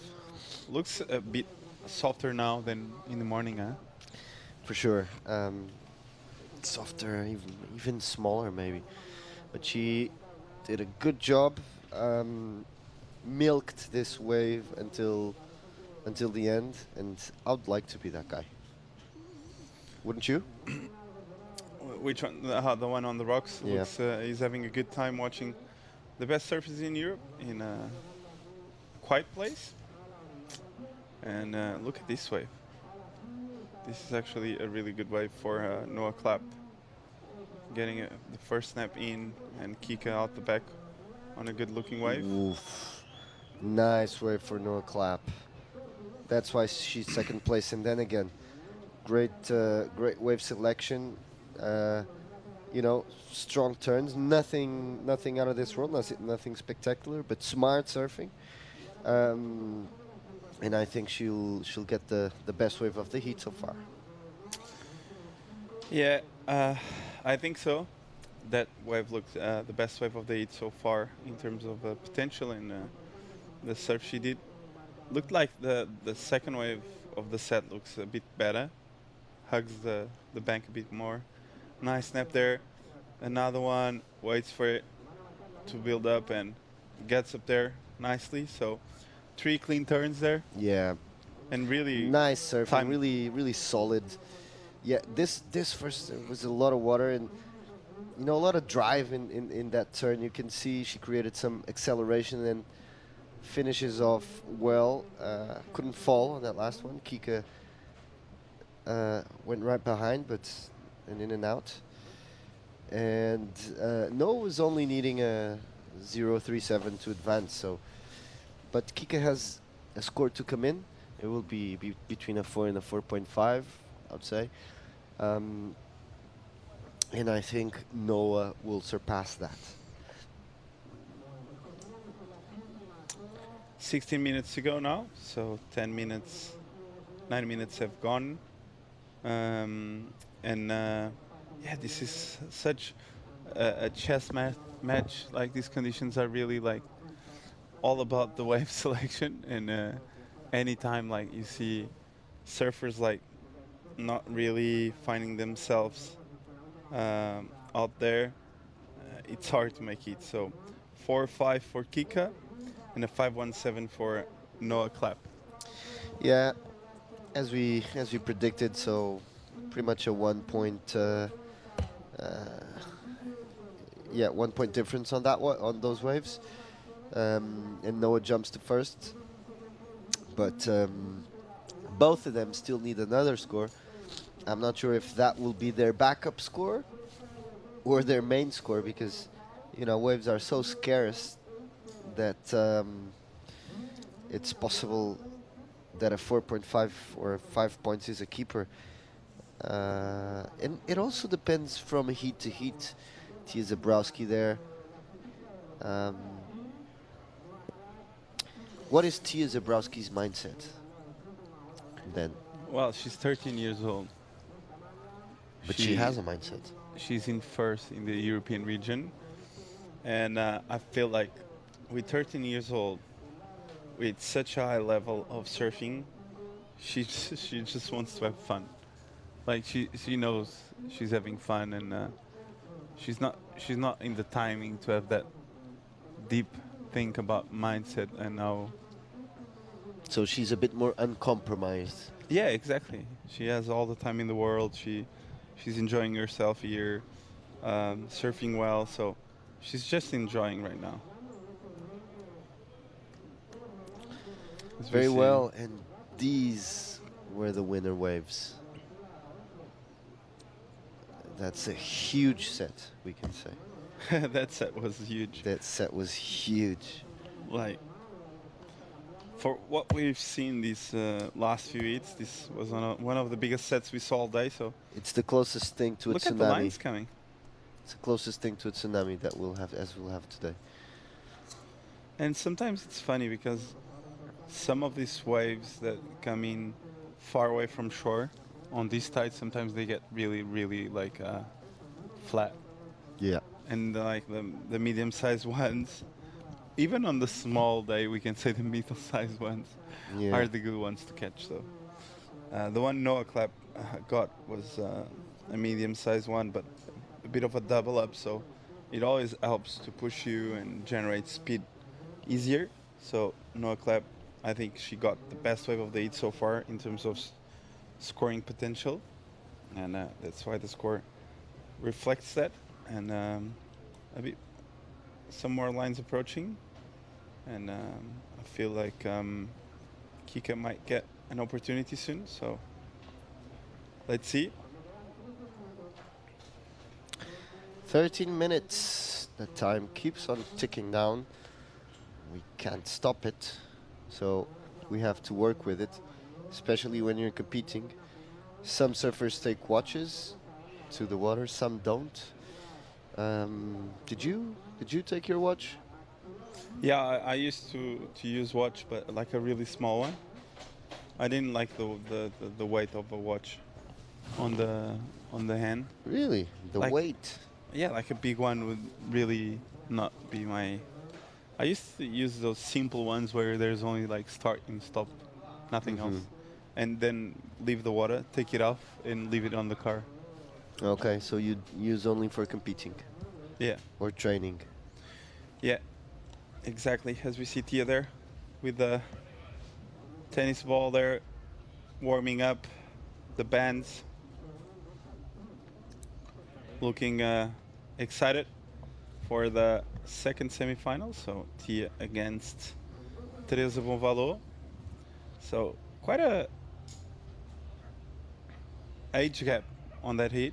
I don't know how old Teresa is now, but Tia is really, really young, with 13 years old only. So, and 11 minutes to go on this one. A few more lines approaching the lineup. Let's see if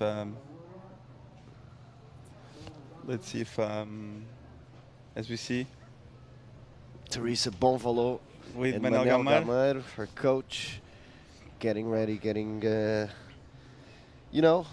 she had a hilarious situation on her last heat. They got the first wave of the heat with less than 2 minutes to go, and that was like a psychological fight for priority for 23 minutes or more.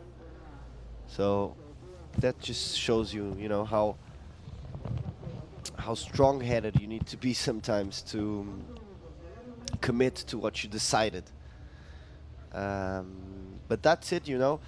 Sometimes you need to do that, you know. If I was a competitor, and if I was going with Teresa on the heat from now on, I would say, I'm not going to fight for first priority. She's willing to go 23 minutes without catching waves for priority. Like, I'm going to let her have it. You know? So sometimes these are like moments also that then you you know, you collect for the future. Might be the case.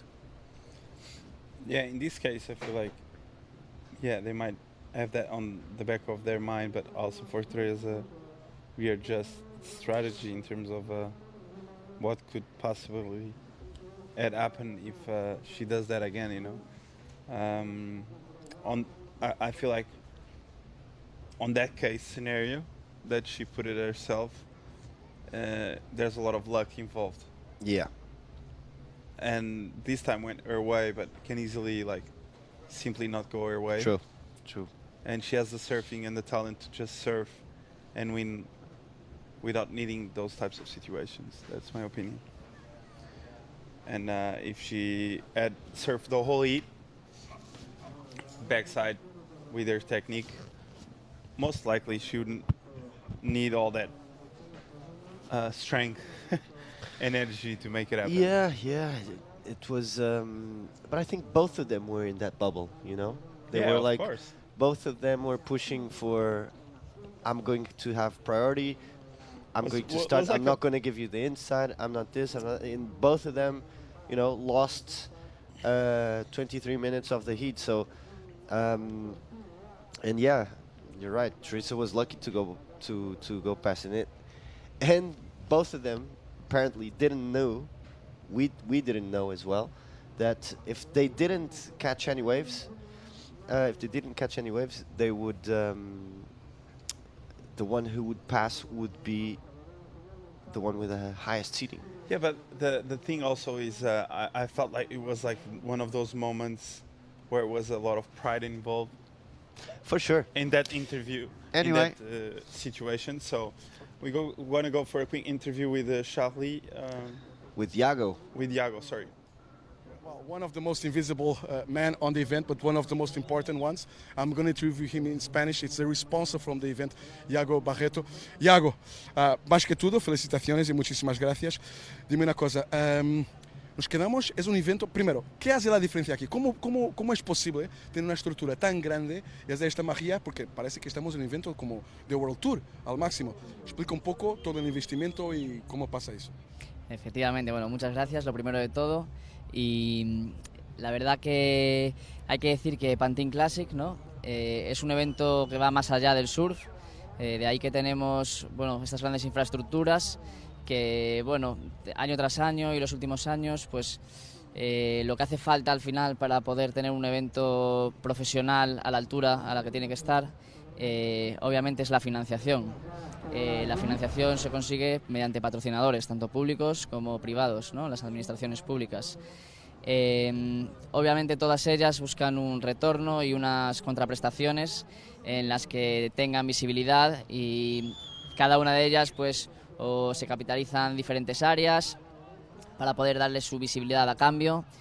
Y bueno, es un poco lo que nos ha ido ayudando a generar y a crear estas diferentes áreas que aquí se ven en el evento, ¿no? Como estas zonas de consumo, diferentes áreas como el área skate, un festival de música como es el Pantin Sound Estrella Galicia, áreas gastronómicas, ¿no? Más que nada porque pensando también, obviamente, cubriendo la parte del deportista y de la competición, pero también pensando en el que la viene a ver, ¿no? En este visitante que viene aquí a verla y pueda pasar una experiencia completa, el día entero, ya sea en familia, en amigos.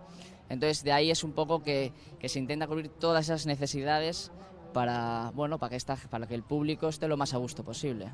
Debe estar muy orgulloso porque la playa está llena una vez más y tenemos patrocinadores muy tradicionales. Eso habla un montón de la confianza de las marcas en vuestro trabajo, que ABANCA ya se queda con nosotros hace muchísimos años. Casi todos los patrocinadores ya se quedó con nosotros hace muchísimo años. Hay que tener muchísima confianza en vuestra labor. Sí, es verdad, y nunca hay que bajar la guardia. Sí, es verdad que eso dice como que, bueno, que los deberes se están haciendo bien. Lo que pasa que siempre está uno con el miedo de que al final son marcas que de un día para de un año para otro pueden cambiar de estrategias y irse a otro tipo de sectores. La verdad, estamos súper agradecidos que lo que tú dices, los principales patrocinadores llevan ya varios años, están contentos, estamos intentando siempre hacer los deberes como ellos, bueno, se ha acordado previamente para poder tenerlos lo más contentos posible y tenerlos muchos más años. Tú, responsable por el evento, pero padre también de un pequeñito, de más, y una pequeñita también en casa. Dime una cosa, ¿tienes tiempo para disfrutar del evento? ¿Tienes tiempo también para disfrutar un poco con la familia o es curro de sol a sol? La verdad que con la familia muy poco. Le estoy dejando todo el trabajo, en este caso a Yoli, a mi mujer. Aprovecha para enviar un besito, si los surferos lo pueden, tú también lo puedes. Efectivamente, pues un beso para Yoli y para los niños Tomás y Mariana, y que vendrán por la tarde, suelen venir todas las tardes a verme por lo menos para que esté un rato con ellos. Es que tú ves es muy importante, pero la familia está en otro nivel, por supuesto. Efectivamente, sí, y al final son muchos días los que están aquí, y bueno, un beso muy grande para ellos y gracias por apoyarme también. Gracias a tu investimento personal, a todo el equipo, se nota un montón, creo que se nota por el público, por nosotros que venimos venido aquí hace un montón de años, se muestra que hay un montón de envolvimiento de vosotros que no lo hacen solamente por la pasta, lo hacen un montón por amor, por dedicación, y ahí tiene el retorno, la playa está llena, eso es lo que buscas, que la gente se divierta. Efectivamente, justo esto, esta imagen lo define todo.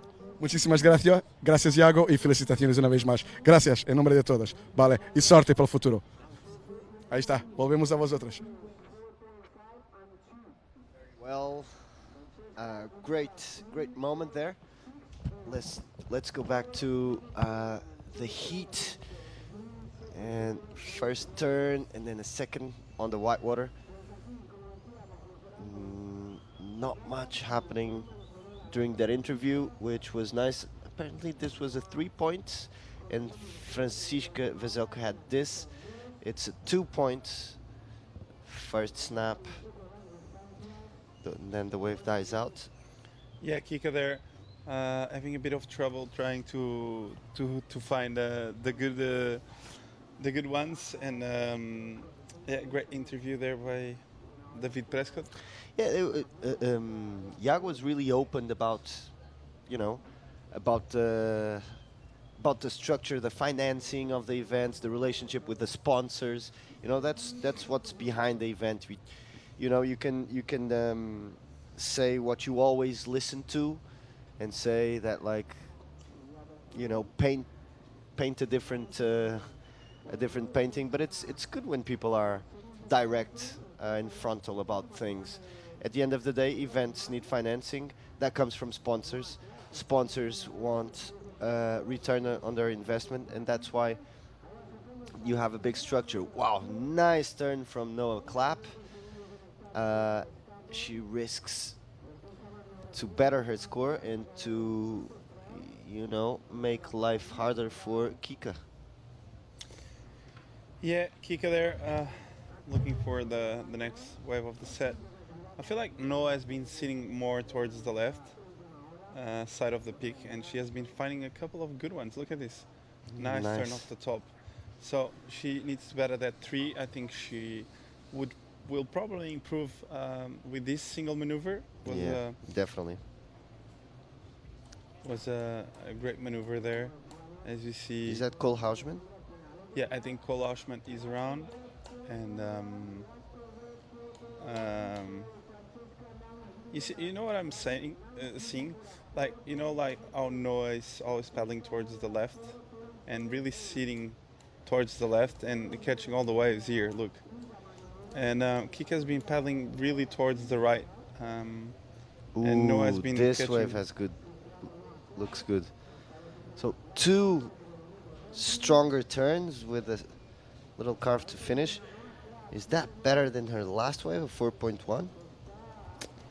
Well, I don't know.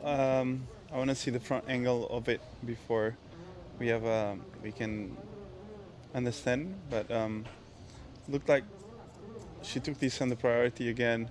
Snap there, winds up again, and bang, another snap. So, well, I don't know. Smaller wave. What do you reckon, Zay? You think he's gonna better that 4.1 with this one? I think so, actually. Not much. It's in that 4-point arena. People love to get filmed. There's a big screen on the natural amphitheater there, so when people are on camera, everyone can see, which is cool. It's like in a football stadium, basically, if you ever been to one. 30 seconds, and life looks hard to Kika. But what happens on the male division, where you have like 3 French surfers and 1 Portuguese, in the female division, it's the opposite. It's the other way around. You usually have 3 Portuguese and 1 other surfer. But I would say that is changing a bit. You know, surfers like Tia Zabowski, Noah Klapp, they're really, you know, going in all the way and changing it a bit. I can already feel a change of the guard in terms a generational change of guards. You see all these new names coming in and taking over. You know, guys like you know, Lucas Skinner, Hans and Caio Driozola. You know, this generation of surfers is doing well. Anyway, I will leave you and have a chat with Noah Klapp, and I hope you have a good time. Sou a bazar, bro. Não é nada, sou a bazar. Não é nada, sou a bazar agora. Eu acabei de fazer 2 seguidos. Bem, até já.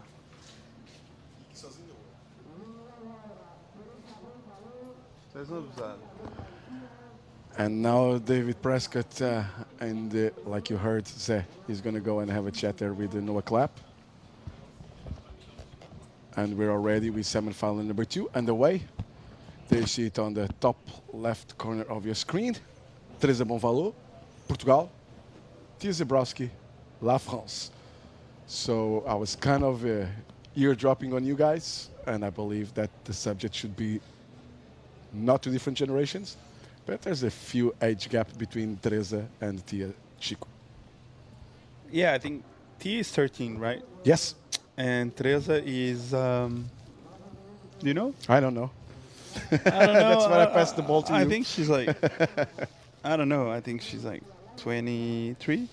Should be like a 10 years, something like that. She's on her low 20s, I'm pretty sure, Teresa. Yeah, like 22. The thing is that Teresa's been around for so much time. Yeah, that we have a tendency that's to why. think that she's older than she is. No. She doesn't look straight. No, like I'm not mean older. like I don't mean like she looks older. Oh, okay. You I said mean, she's been around so long that she feels older. Because I think she's like 22. I remember Teresa 21 going at São Pedro do Estoril in Bafureira.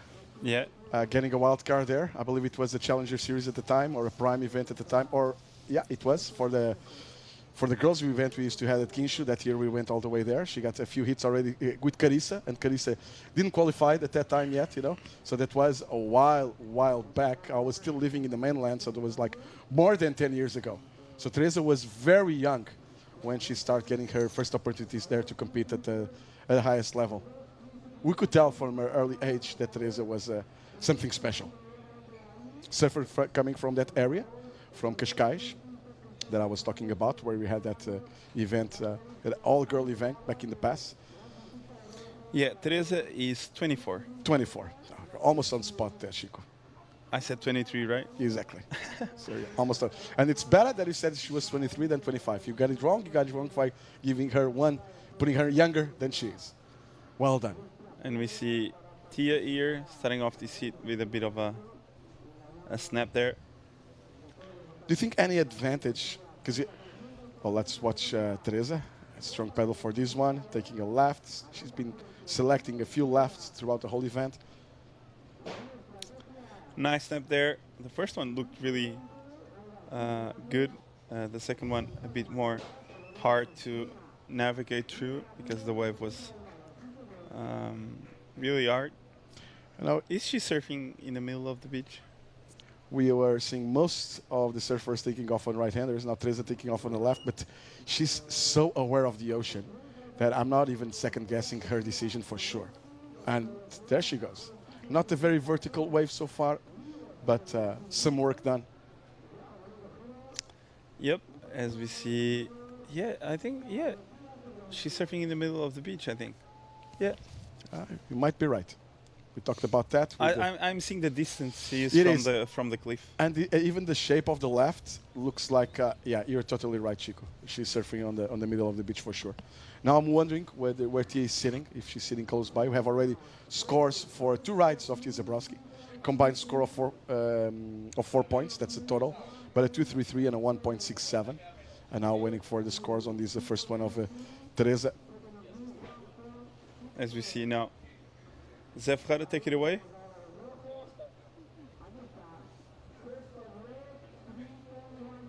Finalist Noah, how are you feeling? I feel really happy. I'm just happy I made it to the final. It's my first final on the 3000, so I'm very happy. Yeah, you look like really pragmatic, and like I look at you every time I see a hit of yours, it's like smart decision after smart decision. What's your mindset? Like, how do you prepare? I'm just trying not to do stupid mistakes. I had a couple really bad heats this event at the beginning, and I got those out of the way, so now I'm just trying to really focus and make the right choices on my wave selection and stuff, and it worked, so happy. Yeah, that's working really well. So we won't keep you long. You have to prepare for the final. Not sure if you just want to shout out at home something. Yeah, if my family's watching, os quiero muchísimo. Muchas gracias por todo el apoyo, and just everyone who's watching, who supports me, I really appreciate it. Good luck, Noah. Thank you. I believe Noah actually coming from Canary Islands. So a few words there in Spanish. Let's watch the replay. We have Tia Zabowski on another right-hander. So this is the replay of the 167. I think she kicked out here. No, she didn't. She kicked out here. So first wave for Teresa, 317. Second one for Teresa, 043. So Teresa getting the better of the exchange so far with that 317. And look how far she is from... Yeah, we talked about that earlier on, that this beach has a lot of opportunities for surfers, a huge competition area. And with these small waves, like we talked about yesterday, girls on the bigger sets having a hard time paddling out because it's shallower there, which means also that smaller waves will break there too. And how do you think they readjust being surfing, like surfing the right all event and going suddenly on the semis to the left? By going to some practice sessions if they can, during these days. I think all of them had a taste of that left on every single condition, just making sure that they're ready when they're going to go out there. At least that will be my approach, and I have a feeling Teresa's had that approach throughout the whole week. They were waiting, the girls were waiting for let's say 3 days, not let's say exactly 3 days, until the girls' top seeds, like Teresa and Tia, to have their first opportunities. They were not like having fun and just on vacations. They were like having a taste of every single. They were checking forecasts as well. Obviously, they knew that for the weekend we're expecting small conditions, so they were most probably, and looking at Teresa and knowing how she practiced and how she gets prepared every single time for a heat, having a taste of all the opportunities around the beach. We might even go all the way down to Marnella. There goes Teresa. Good looking wave here. Nice snap off the top, a bit better than the last one. Gets another opportunity there. Look at this spot of the wave. I think it's trying to build up, and another snap there. So a better wave than the first one, I feel like. I think it's going to be a higher number. What do you reckon, David? Yeah, felt like that too. Felt like always also interesting the way she was kind of fading a little bit. You're going to see she was kind of waiting for the wave to stand up on the inside. Starts here with that first snap. The wave kind of doubles up a little bit. It's trying to reform. And now you see Teresa. She's putting a little bit more weight on her back foot. Now she's going to go for it, waiting for the wave to get a little bit more vertical. And then one more attempt at the end. And well done by Teresa. Yeah, I like the first snap here, releasing the fins there. This carve, aggressive carve again, was really flat and really hard to do that. And she was able to finish it off. So I think this is going to be a good number for Teresa. 3-turn combo, well served. Exactly. And now the strategy was to do 2 waves on the left and then go to sit where Tia is sitting and put pressure on Tia, and that's what she's doing right now. Now, Teresa, at this stage, not on the graphics on your top screen, that 2 under red, over red, that's actually wrong. Should be an X there, because Teresa has her priority suspended while she's traveling between main picks. So she will get back with now, as soon as she arrives to Tia, she will have second priority. Not that's relevant right now, because they are surfing on totally different parts of the pitch. So second priority. So even if Tia catches a wave, she will still be probably with first priority in time to get out there. So right now Tia can catch a wave and go back to the lineup. She will still have first priority. When Teresa gets to her side, if Tia catches a wave, priority will go to Teresa. Now scores for Teresa 4.67, and you can see her on her body language.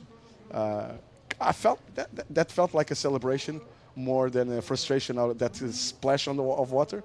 Felt more a celebration than a frustration out of Teresa. Let's see. 4.67. What do you reckon? Was that what she was expecting? Well, I think the score was right on the money. I think Teresa did everything she could on that wave, but the wave was quite flat. And look at the lines approaching. And look at the distance too, that she had to come all the way to Tia. That's still a good couple of 100 meters at least. They were surfing apart from each other. And Teresa is checking the lines, and since she's paddling really fast, trying to get there in time for this kind of a set that's coming our way. Although from the drone angle, it's always hard to tell, but beautiful scenes. Congratulations as well to the drone operator and to all our cameras and the director, all the crew. Well done, guys.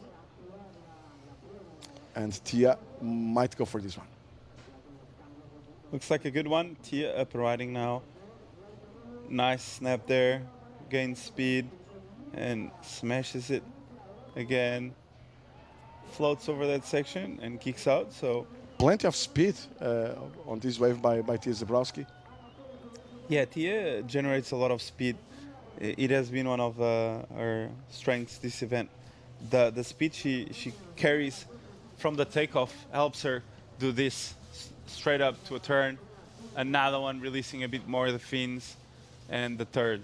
So Tia there with a really, I feel like the money turn is the second one. This one, she really put a stamp on that turn and threw a bit more water. So yeah, I feel like Tia there with a bit of a leap time on that second turn. So I think this is going to be a good score to match up Teresa's 4.67 and to be a bit more even in terms of competition-wise. Yes. We've been seeing Tia obviously performing really good on single turns, really strong turns. We haven't a lot of chances to see Tia perform in these smaller conditions, and I'm impressed with the amount of speed she generates and the connection between turns. Well done. Looks like very mature surfing for such a young surfer, 13 years old only. So we're still on standby for scores on that third wave of Tia. But she was at this stage chasing a 5.51. That's looking like the best wave of the heat. And it's a 5.83. So that gives Tia the lead. Teresa is down to second, chasing a 3.5. But we have a very even heat on our hands. Now, Teresa with priority. Tia already out there with second prio. 4.67 and 3.17 for second place. 7.84 total. Then Tia best wave of the heat is last one a 5.83, but then a lower second score, a lower what we call a backup, and there goes Tia trying to improve precisely on that 2.33. Not what this done. Try to blow the fins out. She has a 5.83 now and a 2.33, so she needs to improve on that too. But judges really enjoyed that leap time on that last wave. So yes, she always brings a bit of a spark too, because she's so young and you never saw her serve, so it brings you that new like generation blood feeling, right? Judges are only humans, you know, and I totally agree with you. You know, they like everybody likes to see new things and be surprised. Now Teresa on her backhand, finishing it off really well here. A bit of a look to the judges. Yeah, she put a lot of effort into the connection of those last two turns. So, and look the way she's paddling back out, huh? Looks like a nice one. Let's see what she did on this wave. A bit of a snap there. Really hard wave to serve. Another kind of like a snap there and another one at the end. So she will probably improve on that 3.17 as we see. The Frenchmen's psyched up for the semis. Gatien Delahaye, Charlie Quiron and Yann Fontaine there. Psyched up for semi-finals of men's coming up next. So with 10 minutes to go. Waiting for scores on that last one of Teresa. Such a hard wave to serve. Just the takeoff. Just build speed. She kind of took off. It was not like even a proper wall to take off. It was like almost a white water takeoff. And still, she managed to get some speed out of that white water and go for those turns. Super hard wave to serve. Very well. Super technical. And very well done by Teresa. Now, will that be enough to take a first place away? It was only 3.5 requirement. I have a feeling it's going to be very, very close to that. And we might see Teresa. A couple of judges gave her the nod.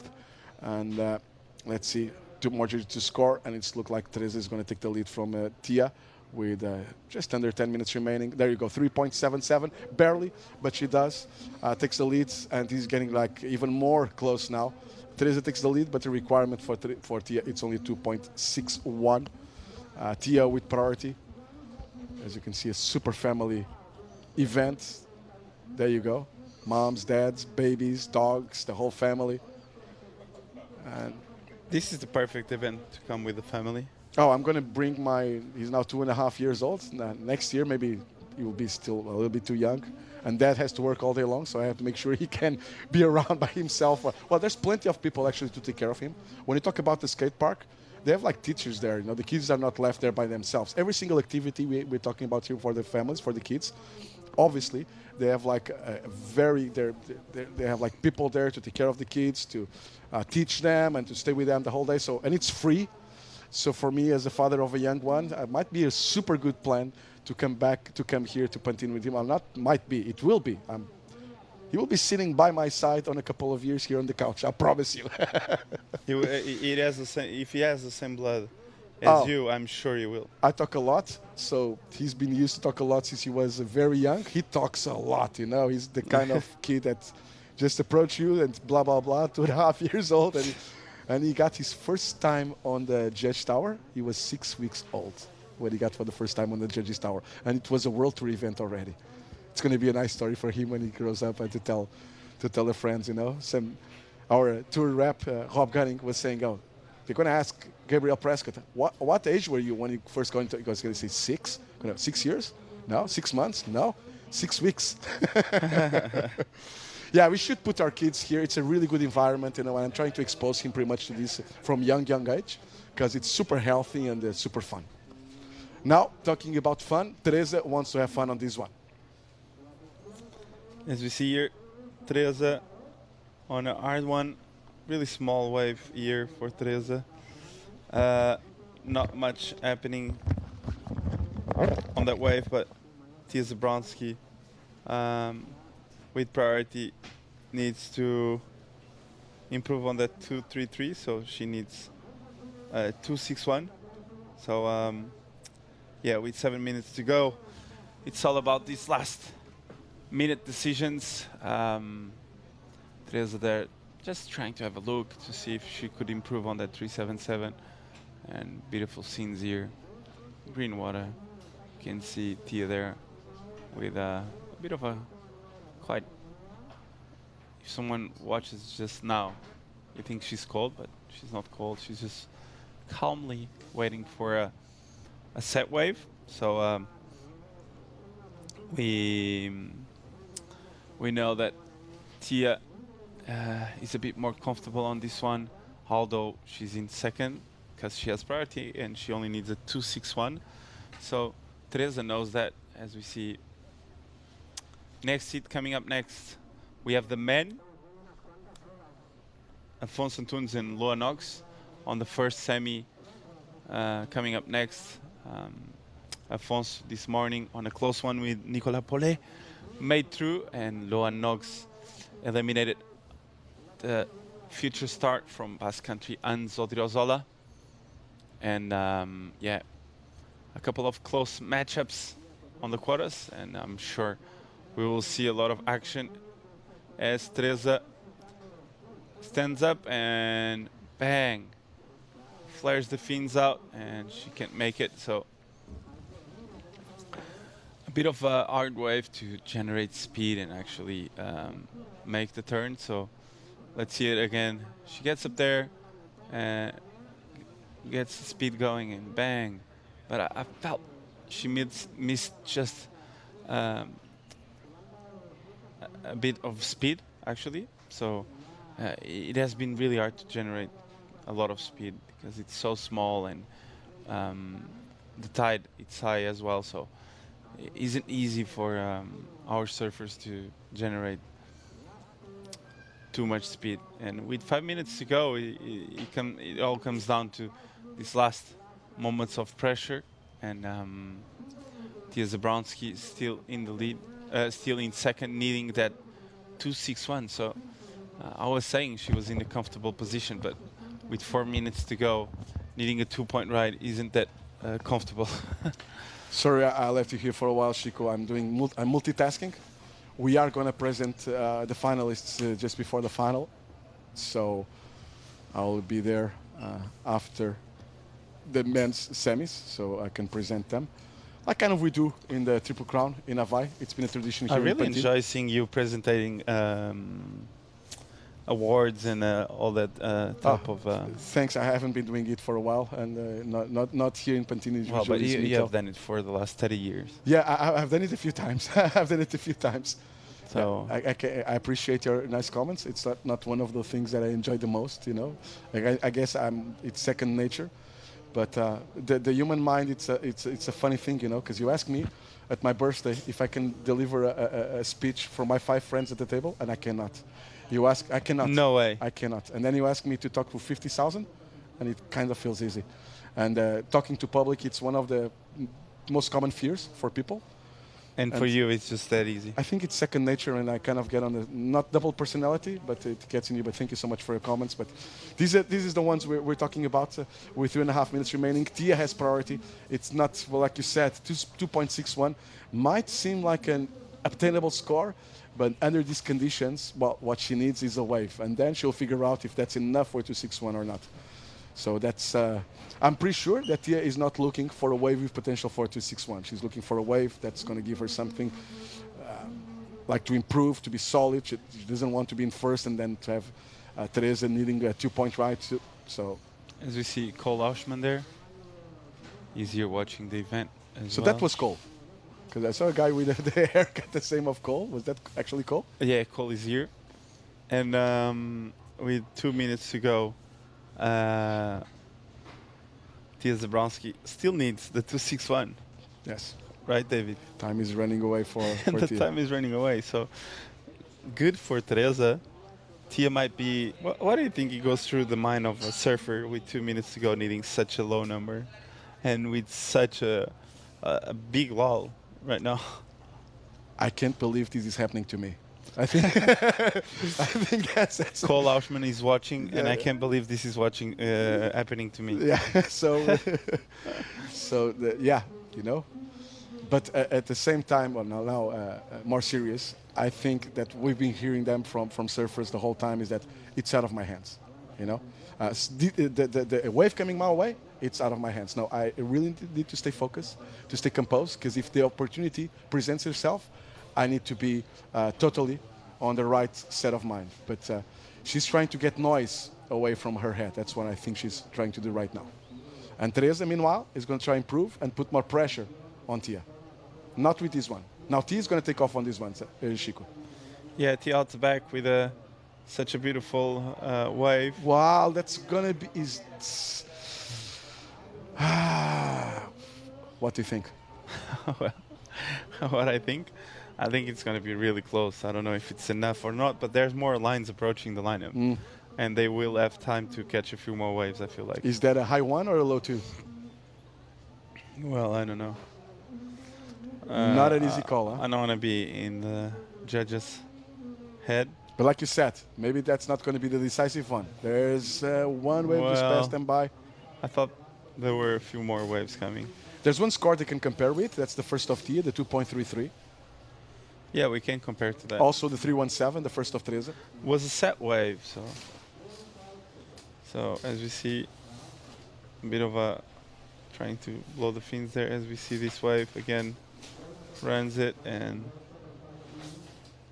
well, it was a bigger wave. She had the speed, and yeah, the turn was there, but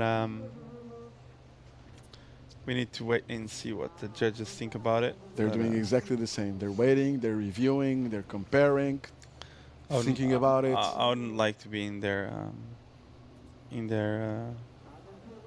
position right now. Yeah. Teresa is going for it. Such a hard one right now too. Teresa doesn't want to leave any doubt. So Teresa, great job by Teresa. And listen, Teresa did the whole hit basically on the left, and she moved there and couldn't really find nothing major on the right. So Teresa, if she makes it, well done. Good strategy. And you have scores for Tia, 4 points. So Tia wins this one. All scores are in for Teresa. We have a finalists established on the ladies division 2. Tia Zabowski advancing to the final. She'll be joining now Noah Klapp. And we're about to start the semifinal number 1. Now back to the men's division. Another battle between Portugal and France. Now it's Afonso Antunes wearing the red singlet representing Portugal. Luan Nogues in blue, La France. So Tia Zabowski, 13 years old, on the final of 3000. So well done by Tia. Chico is now going to try to interview Tia. I say try because what I know for Tia, she might skip the interview just to get ready for the final. She did it a few times in Santa Cruz during the Euro Junior. So, but give it a try, Chico. Give it a try. And now Zé Ferreira is going to join me here on the commentaries for a very exciting final, semi-final. 2 young men out there. I believe they're probably kind of, shouldn't be like a huge age gap between Afonso and Luan. Zé? Yeah, thank you, David. No, kind of the same age, no? Kind of the same age. It's you know, let's just watch this first snap, little carve, then can hit the lip there. It's a very small wave. Another Afonso is looking sharp, but I think you will need to hit in order to score. But it's always good to start with a complete wave. But just a quick note. Here we see Teresa, definitely happy. And this is Afonso's first wave. You see nothing too explosive, nothing too critical. He was able to hit there, but then again, a lot of drive, a lot of comfort in his surfing. You can see comfort as in he feels comfortable in his board, but nothing major. Zé, Afonso waited 25 minutes on his previous hit with the restart and the whole deal taking place for the first one. Exactly. He was eager to start surfing on this one. Exactly. He doesn't want to stay still. 3.33. That's his first wave. This is the semi-final, so judges will adapt the scale. Although I think the scale will be pretty similar in a day like today. There's not much to change. No, it's kind of same conditions, same surfers. It's different rounds, but we're on finals, so everybody is performing. So I think I think that they're going to stay pretty much with the same scale. There will be no adaptations to these, because if the conditions change, and now Luan, we want a wave that's looking promising, at least at the start. Yeah, Luan has been doing this well, you know, catching the good waves and doing bigger turns. So, you know, better wave and bigger turns than Afonso. I think he'll be rewarded for that. Still nothing major neither. But yeah, maybe he got the best out of that exchange. It does look like a bigger wave, especially this first section. Good work there on the rail. Nice snap there, so good variety going into another one. A lot of hitting the board though. Yeah. The judges won't like that. Hans Odriozola was doing that perfectly. Like, it's normal that in this size you have to pump for speeds. But when you see a surfer going, you know, top to bottom in these conditions, you have to give him extra points. You know, I will always remember a final we had, like, that's almost 20 years ago, in very, very small conditions in the North Shore of the Azores, where we had it was like this size. And in the final, we had William Cardoso, the Panda, and Shrimpy, Tiago Camarão. And you look at those two guys, size-wise, and if clearly this is going to go for Tiago. Yeah. It did not. It Yeah, went for I remember William. William had a board like this thick, like a canoe, you know, a Polynesian, a French Polynesian surfboard, like from the 700s. And he was surfing like it was amazing. I totally remember what you're saying. Like, a huge guy, must have been like 100 kilos back then. Yes. And he was surfing like not pumping at all, like That straight was my point. lines, bottom turns, and like amazing. And I had never seen like a big guy like that surf like that before in small waves. That was surprising. It's all about technique, because then you look at William. He actually won an event, I believe, at Uluwatu, if I'm not mistaken. And before we go into that, let's go into the interview with Tia Zabowski. Chico is out there. He got Tia. Well done, Chico. Yeah, boys, I have with me the first women's finalist, Tia. Another clutch moment on the last wave. You got it. How do you feel? I feel really good. I'm so happy to make it into the final. I get a little bit of pressure at the last 5 minutes because I knew that I just needed a little score, but nowhere were coming. So I was like, I need a score, and I get it at the last minute. So I'm really happy. What's the strategy for the final? We didn't put a strategy yet, but I think it's just to catch some good waves and to just having fun. Yeah. Just having fun. Good luck, Tia. I won't take you long, so good luck for the final. Thank you. Back to you, boys.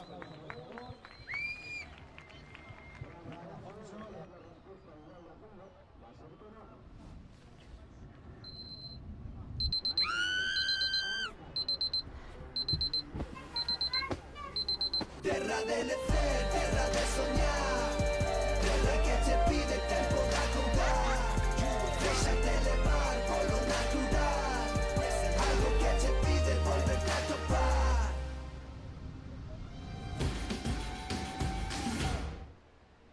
There are healthy relationships. Others are more spicy. And some that are purely a saucy affair. People who love with the force of the sea. Those who fall head over heels in love. And those who have their feet on the ground. There are those who conquer by being the big fish, while others win us over when they come out of their shell.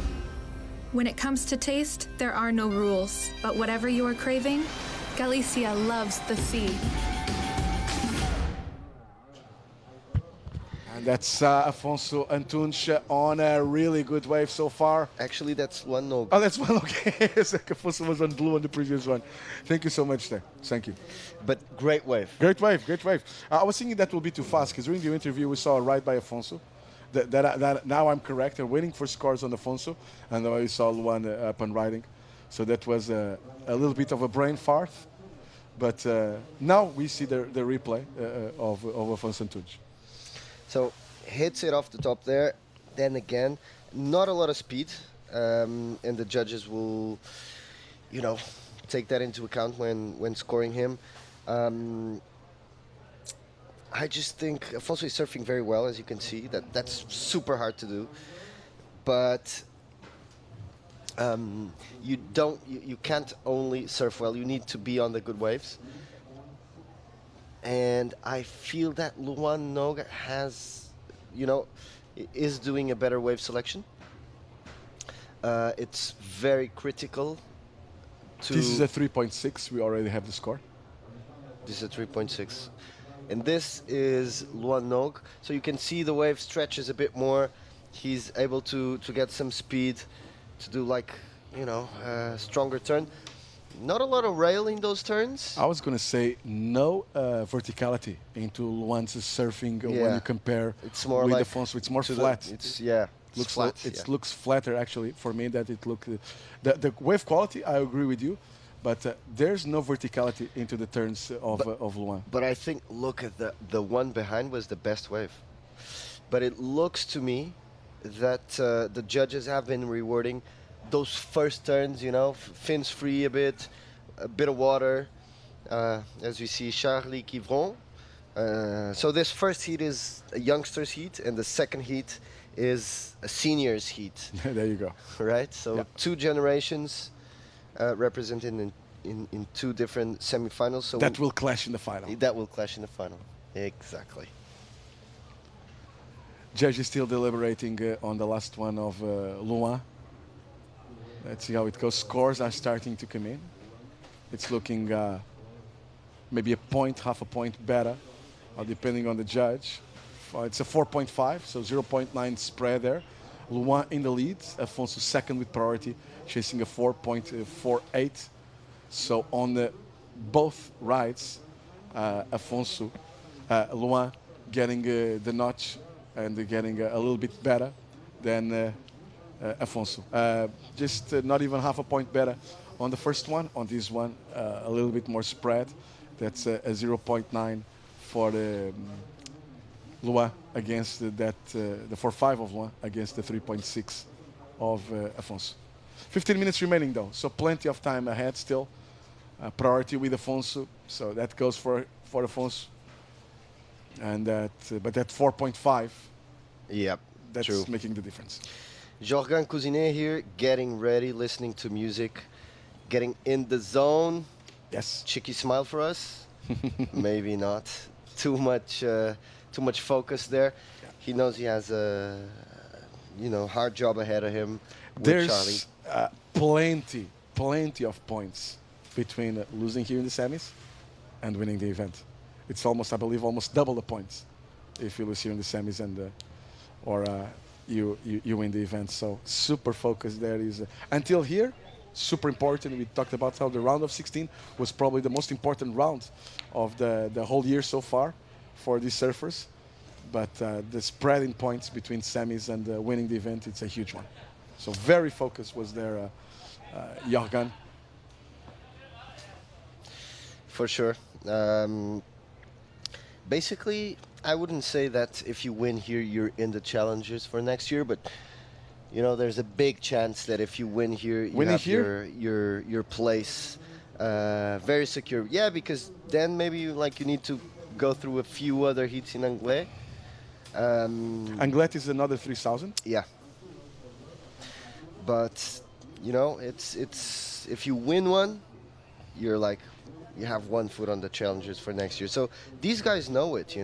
We are defining who will be the European crew to compete on the Challenger Series for next year, and that's big. That's so big. That means that in 18 months, in theory, you might be competing against John Florence and guys like that on the World Tour. Exactly. So when we talk about, for people with less knowledge into these events, when we talk about the 1,000 and 3,000, nowadays we have what we call the regional qualifying series. That's from the different regions of the World Surf League. We're talking about region Europe. And on those events of those regional qualifying series, we have events with different grades. That's the amount of points that we give to the surfers that win the event. So when you're talking about the 1,000 event, that's the amount of points that the winner gets. So we're talking about the 3,000 event, obviously the amount of points the winner gets there too. So basically, and this is the third stop on the European Tour this year. We started the year a few weeks ago, not that long ago, in Newquay. That's where we're talking about. That's huge tides. We're talking about earlier on today. That's on the southwest coast of England, of Great Britain. Then we went into Lacanau. That's on the southwest coast of France, Les Landes, where some of these guys, most of these Frenchmen come from actually. Just close to Bordeaux. Exactly. Very close to the border too. That's where you see the Gulf of Biscay. That's the start of the part of the Gulf of Biscay that belongs to France. The other, obviously, on the Spanish Basque Country. And there's also the French Basque Country, actually. But my point is that those two first events were 1,000. So meaning that a win here, it's worth more points than 2 wins. Than actually winning. Winning Pantin gives you more points, 1,000 more points, actually, than winning Newquay and winning Lacanau. So this is how important this event is. That's why Zé was putting so much emphasis. And then you go to another 3,000. And if you advance, let's say, to the quarterfinals, it's equal to winning an event like Newquay or Lacanau that was only 1,000. So a final here, and let's say quarterfinals, round of 16, something around that at Anglet, that's going to most probably secure you a top spot on the rankings at the end of the year and qualifying for the Challengers. Exactly, because Santa Cruz, which used to be a 3,000 as well, was cancelled. Unfortunately, yes. Unfortunately. We lost also a qualifying series at Morocco. That's also counting for the European regional qualifiers early in the year, like in February. Exactly. We lost that event. It was cancelled too.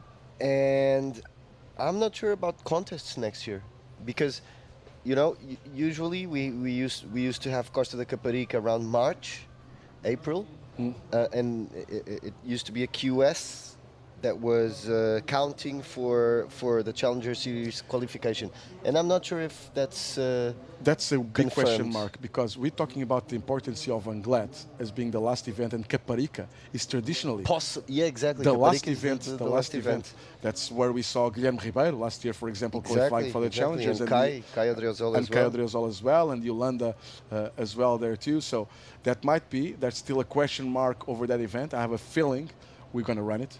Hopefully. It's a great event. It's a great event, and just thinking about the tradition of the event, the organizers involved in the event, the whole scenario. And like when it's sunny, a good day in Costa de Caparica for that event, it's just epic.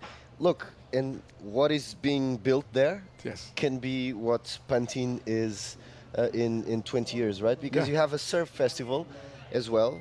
Well, let's look at this way from Afonso. Can we? Yeah, here it is. A bit more speed. I think we missed the first turn, and I think a little bit of frustration there coming out of Afonso. Let's see. Yeah, not a good sign. Not a good sign. Let's see how it was the first turn now. Scores are coming in and already fast around mid ones. So that's a throwaway, 2.17 actually. So that's a throwaway for Afonso. We kind of missed the first turn, but I think he missed the section too by his body language. So it's good to be pumped, but also manage your emotions there. But you can't blame them. Like, we're talking about the importance of all of these, and then we're saying to surfers out there, hey, don't go too excited. He was a bit late. Yeah, he was, and he could feel that. And he knew it. Yeah. He tried to fade a bit, but really you need every drop of energy of the wave you need, and he was just a bit out of the timing of the wave. Yeah. Priority with Luan. Luan wants to improve a 3.57, 8.5 minutes remaining, so plenty of time. It's way far from being decided. This one here. Zé, I was listening to you when you're talking about Costa de Caparica, and I had like a smile on my face. I was thinking about the last couple of years and how is Mother Nature and how it's so unpredictable when you try it, because you go 2 years back and we had a lousy year of waves throughout pretty much the whole European season. And then you go to Caparica, which is, as Portuguese... It was perfect. It was perfect. It was like the best... It was like Indonesia. Indonesia, like the best waves ever. And it's not very common. They have like no, really, I've never really good seen that there so consistently over the days. at that time of the year.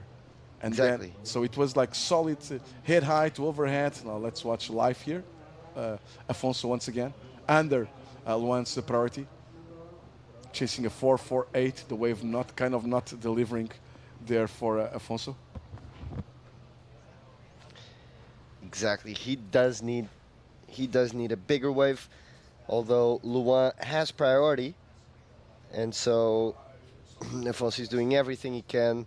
Actually, you know, it's still doing. You can catch waves under your opponent's priority and do well, but not the case on this one. Too small. You can see he's surfing really well. It's a pleasure to see Afonso doing well and surfing well in competition like this, being comfortable, and I hope that gives him will to continue on this path. Here he goes. Here we go. This is the replay. So you can see nice transition there.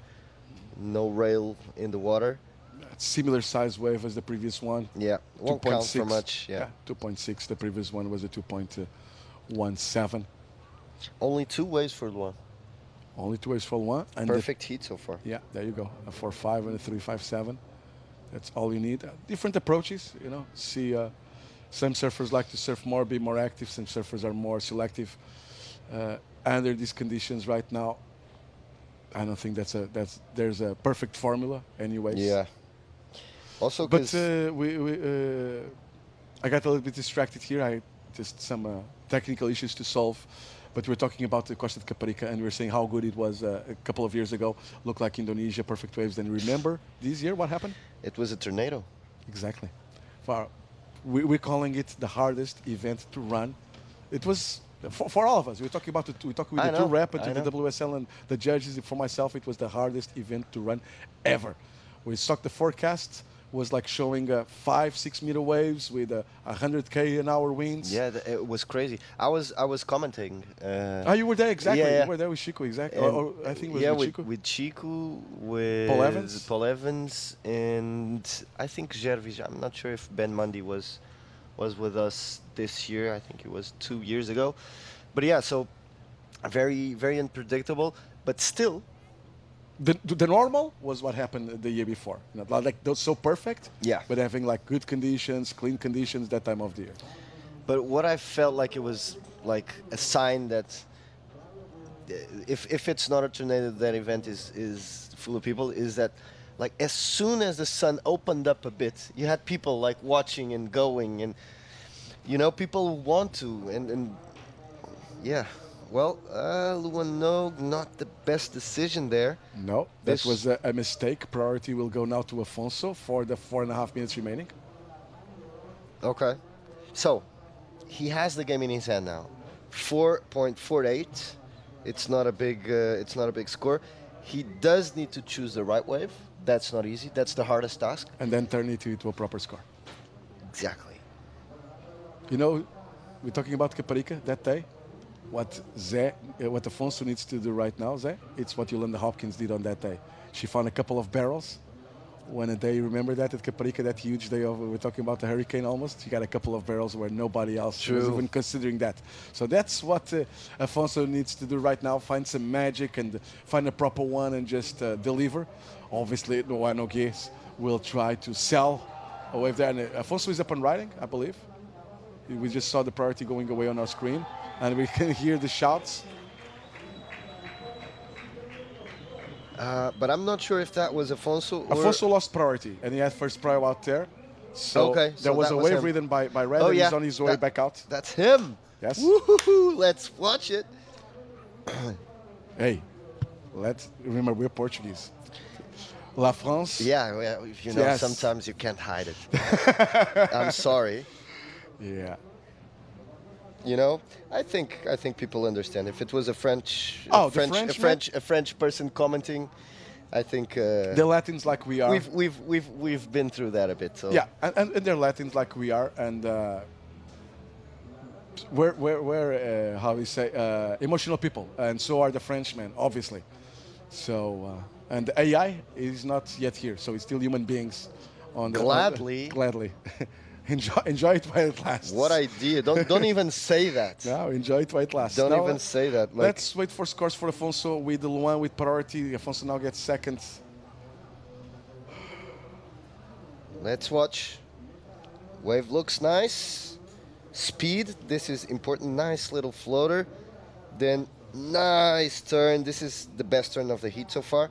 And finishes off.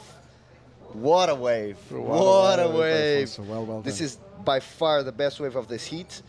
And the biggest money turn right there. And doesn't hold anything in. Releases his fins. Great style. And what a claim too. You should. You got a 6.33 out of these ones there. Good call. Best way of the heat, like you said, by far. Almost 2 points better than the previous best one, the 4.5. So Luan now sits in second place. He has priority. There's 5 minutes and 44 seconds remaining on this one. Luan's been performing really good throughout the whole event. Remember, he won the previous one on the dying moments. And he does have priority. He does have priority. So we're seeing a lot of turnarounds on the last minute of the heat throughout this event. Afonso started like that on his first round. He turned the heat with a 6-point right on the last 5 seconds. And I think that was huge for Afonso, that turnaround of the heat, obviously because he stayed in the comp, but the way he did it on the last 5 seconds and with excellent surfing. Now we go once again, I believe that's a replay of a 2.67. Yeah. Yeah, is that it? Yeah. That's 267. But I interviewed Luan a bit ago, and you know, such a cool kid. He is, huh? Really, you know, simple, humble, focused.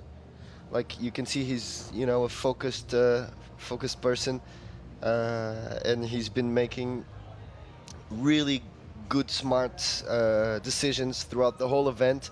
Semi-finals, it's a great result. But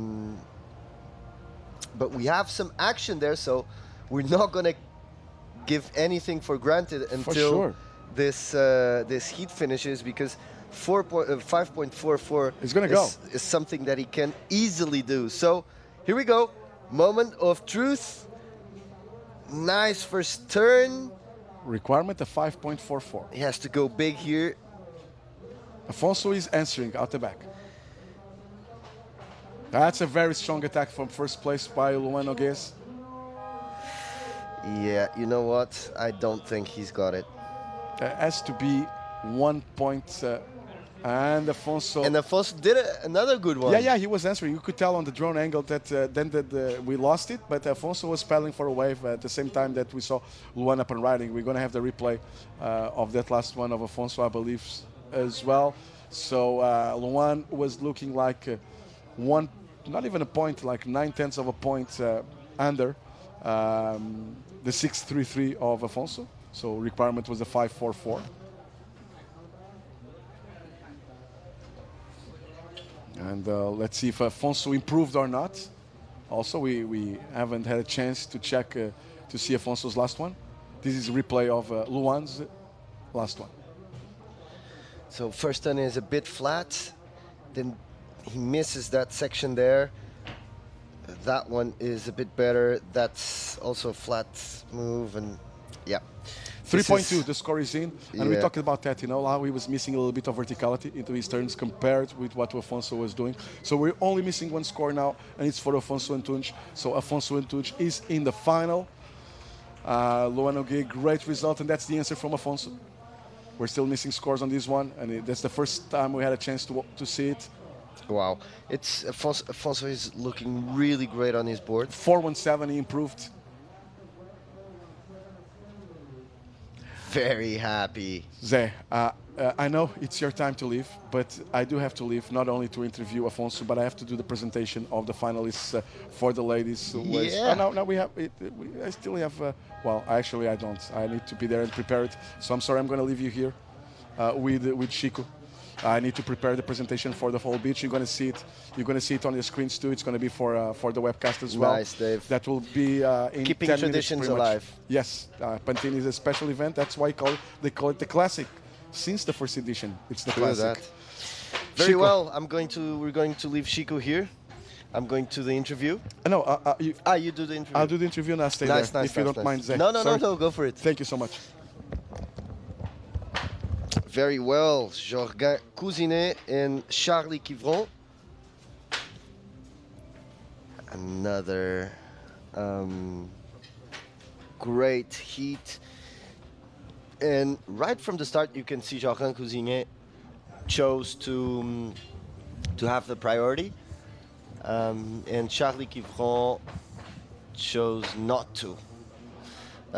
It is a decision surfers make. And what do you think, Sheik, welcome back, what do you think that a surfer has, what's the advantage of starting without priority?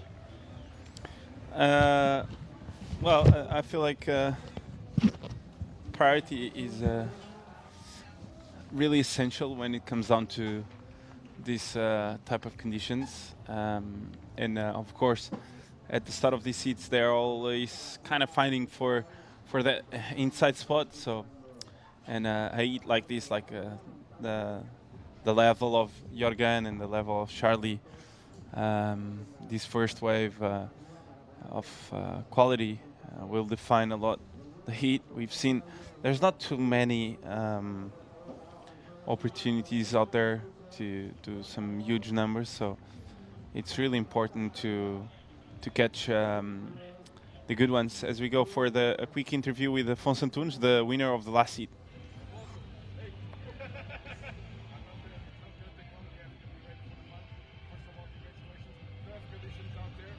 Well, at the end, passion wins it. Exactly. And I think I had 2 years out of this, and I don't know what to say. I'm amazed with myself. I never thought I would reach a final, especially not this year, because hard work takes a lot of time to show some results. You have to work really hard for a long time, and this year I was back training a lot this year, and I wasn't expecting to make such good results this year as I've been doing, and I don't know, I'm speechless, and I'm really happy I made it to the final. This heat was really tough mentally because there weren't many waves, and every wave that I was getting, it wasn't like the waves looked good, but then when I was standing up, it was just super flat and dying, didn't have any power. And when I got that wave, the 6.33, man, I don't know, it clicked in me, and I felt more speed on the board, and I just no, I have to go big, and it worked, and I'm happy. I'm really happy. You were 5 seconds away to be out of the comp on the first round that you compete, and now you're in the final.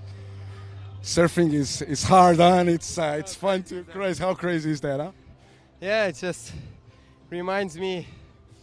I don't know if you remember in 2016 when Portugal won the Euros. They never won a game on the 90 minutes. They went to the final and they won. So let's see what's gonna happen. But I'm already happy. I'm stoked and I'm grateful. That's all, man.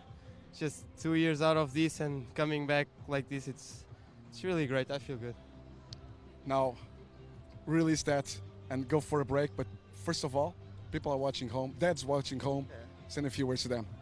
Olá pai, olá mãe, olá mano, também está a ver, aos meus amigos, a minha família, minha namorada, toda a gente está em casa a ver, dar um grande beijinho, obrigado pela força e estamos cá para dar tudo na final e pronto, sinto focado, concentrado e bora. Thank you so much. Afonso. Obrigado, Afonso. Parabéns. Afonso Antunes is in the final of the Pantin Classic. Míralos, arreglando el mundo.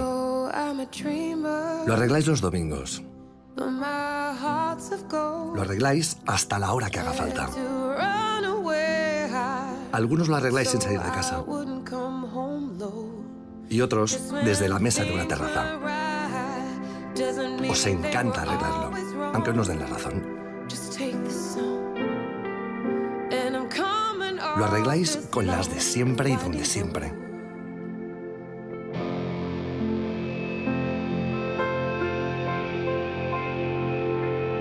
Llevamos toda la vida arreglando el mundo alrededor de una cerveza. Ahora ya es oficial. Estella Galicia se escribe con B de Corp. El movimiento global que lucha cada día por ser mejores para el mundo. Por el planeta, por nuestro origen, por las personas, por la cerveza.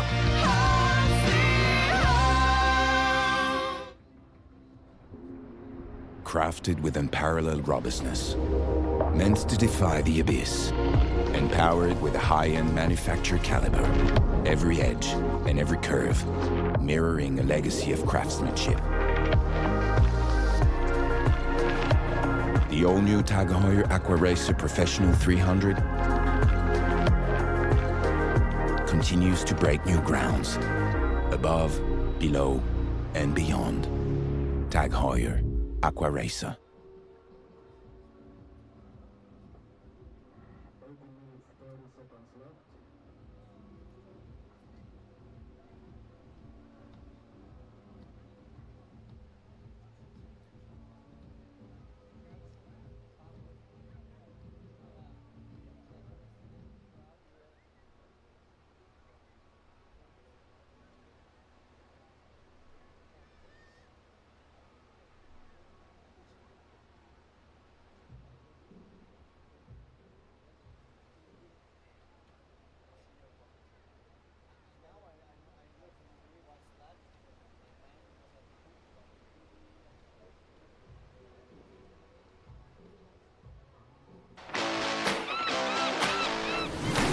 Red Bull te da alas.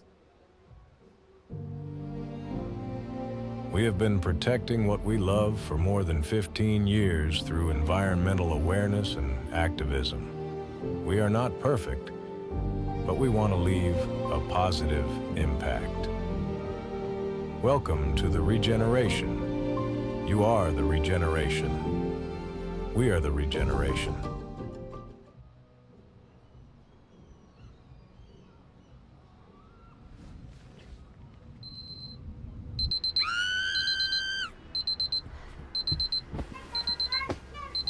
Terra delle fe, terra del sognare, terra che ci pide il tempo da contare.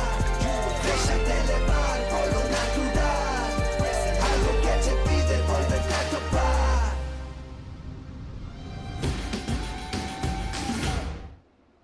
There are healthy relationships. Others are more spicy.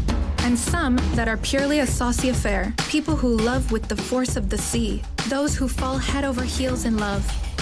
And those who have their feet on the ground. There are those who conquer by being the big fish, while others win us over when they come out of their shell.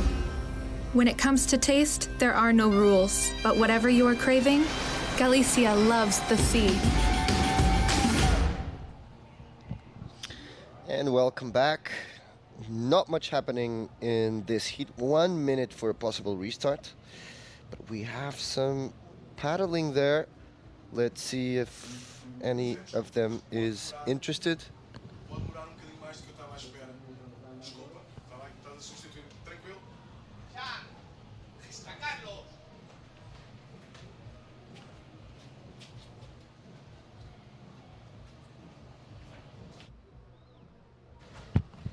And yeah, not of a lot of action there, but no. So 25 seconds for a possible restart, but both of them are interested in this one. Let's see if they are going, and it is Joran Kinner stopping a restart from happening. Wow. Beautiful acceleration turn there. The whip off the top was amazing. Sorry, I had my microphone off. But yeah, Jorgen there with 2 hits off the top. And strategy-wise, he didn't wait for the restart. He went like 10 seconds away from a restart. He just went for it. So 15-minute hit from now on. Just like the regionals. Exactly. Here we go. He gets this up there, nice and vertical, really fast. And that second one was so hard to do, and he managed so well to fit one more in there. 317. I know it sounds like a low number, but what he did there was spectacular, right? And that's the beauty of the scores. Like sometimes you get like a low number, but he did something sick to watch, right? For sure. A lot of power in that first turn. Like he's a big guy, right? So when he puts his board, you know, there's water coming out.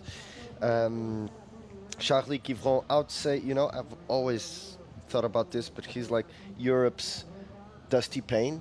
Yeah. Like his style is like exactly just the same. So sharp. So and, good. And here he goes. Black board, probably a carbon board. A lot of speed there on those foam climbs. But this wave doesn't have potential. He doesn't like it. But he will have to deal with it because, you know. As you see Charlie here, as you said, a carbon board floats around that section, floats again, and you see signs of frustration there because he couldn't get into some clean open face. You know, he was waiting approximately 13 minutes for that wave. That's why he was a bit frustrated there. True. Which is normal. Sometimes we forget to put that into the equation of the frustration we are seeing. Exactly. There's always context behind. But still, you know, low scoring heat. Conditions are very, very hard at the moment. It's, you know, it's tactics go really into play in days like this. Because I would say that, you know, in this phase, everyone is surfing good. No one is like holding back. Everyone has their confidence fill up. Everyone thinks they're going to win. And so everyone is surfing pretty much close to their best. So the real point of difference, or the main point of difference, is the quality of the waves that you get. What do you reckon is the ideal strategy for a day like today when it comes down to the semis and final? I would have that as the center of my strategy, the waves, like catching the best waves. I just my only thing, and then that's not like a strategy for everyone, is who starts with priority, because that's the only question regarding strategy. Because then it's like, why are you going to be active if you know if your wave won't be better than the 3 points? There's no point to be active. So you have to be on the best ones. So the real point is if you're starting with priority or not. Here we go. Joran Kinner, nice first turn. He wants to go for the air, but no potential there. Very fat wave. He generated a lot of speed though. I thought he was going to go for a big air, but suddenly the wave just completely disappears, as we see here. Generates a lot of speed out of this kind of click on the lip. Here I thought, okay, we're going to see Jorgen go for the air, but then the wave dies on him. Yeah, the wave just disappeared. No wave, no show. 10 minutes to go. And after this, we're going to go straight into the finals there. So, finals day here in Pantin. And have you seen the crowd over here on the beach? It's completely packed. So, it's the final weekend of summer vacations, plus the biggest event in Galicia, plus the best European surfers ever to exist. So, plus you're here. and a lot of people, you know, heard about it and joined in. But yeah, definitely, all the ingredients are on the recipe for a great finals day. We wish we had a bit more waves, so you know, we have a bit more of a salty recipe, but you know, suspense will have to prevail, because I think these heats will be decided all the way until the last minute, all the way until the last second, and that's exciting. It is. I'd love to see a flurry of action. I know Charlie, as you said, our European Dusty Payne, Jorgen also so close to qualify 2 years in a row. Yeah. Such a hard worker, so talented as well. So I'd love to see a couple more waves so we can see them perform and actually get through surfing, and not just by a question of a wave breaking, you know, like. So as we see a couple lines approaching the lineup, Jorgen with second priority, and it looks like a good one coming up. But it's true, it kind of looks ridiculous, but at some point, surf competitions are more like of wave selection competition than actually surfing competition. And Charlie Quivron, let's see how he does on that. Nice turn there. Another snap. So his best wave so far, another turn. He likes it. He knows he needs a backup. So he's going quickly to the outside. But nice wave, Sheik. What did you think? I think it's going to be the best wave of the heat, that's for sure. The shape of the wave was nice, and this board is flying down the line. You had that first snap there, another one, and another one here, but look Wow. at the size of the wave. And Charlie is not like huge, but he generated so much speed on that wave. It's Yeah, amazing. And yeah, that's true. Amazing surfing from Charlie Quivron there. As we're going to our interview with David Prescott. And we're waiting for scores, as you can hear. They are waiting for scores, and we have a wave approaching, so let's not go to the interview now. Let's see what this has to bring. And a lot of interest there for Charlie. Beautiful floater. Wow. Big off the top for Joran Cousinet. That's exactly what he needs. And another one. So, is that a high score? Is that an excellent score? Yeah, I think so. For a day like today, I think that's going to go excellent. Jorgen had an 8 on the previous heat, and I think this is going to go into that same range. This floater was sick. This turn, massive. Blows the fins out. Gets the speed going again and bangs the fins out again. So, yeah, I think it's going to go excellent, in my opinion, for sure. And what a way for Jorgen to come back on this heat. And let's wait for the score and see where is it going to go. But, yeah, what a wave, Zé. Definitely. 4.5 for last of Charlie's. And judges will be looking into what could be in the range of these waves. I think this will be one of the best waves of the day, Sheik, because maybe the best wave, because he had 2 strong turns. He had speed all over the wave. Not a lot of bumping, speed bumps or everything, you know, so no, he didn't break the rhythm.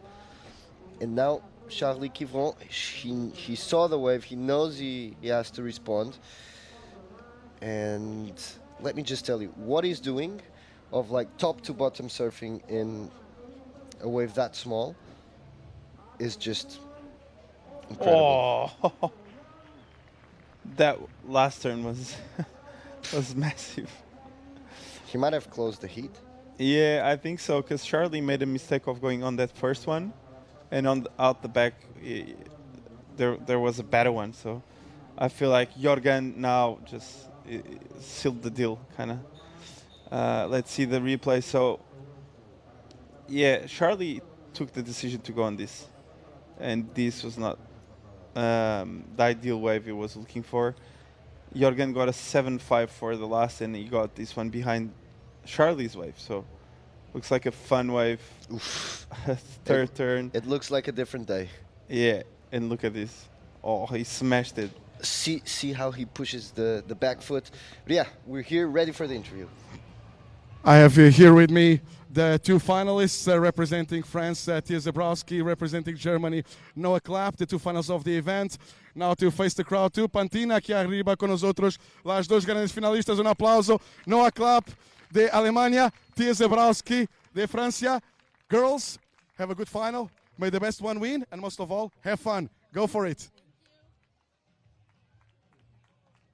Un aplauso de motivación para las dos, por favor, Pantin. Teresa Zabowski and Noah Klapp.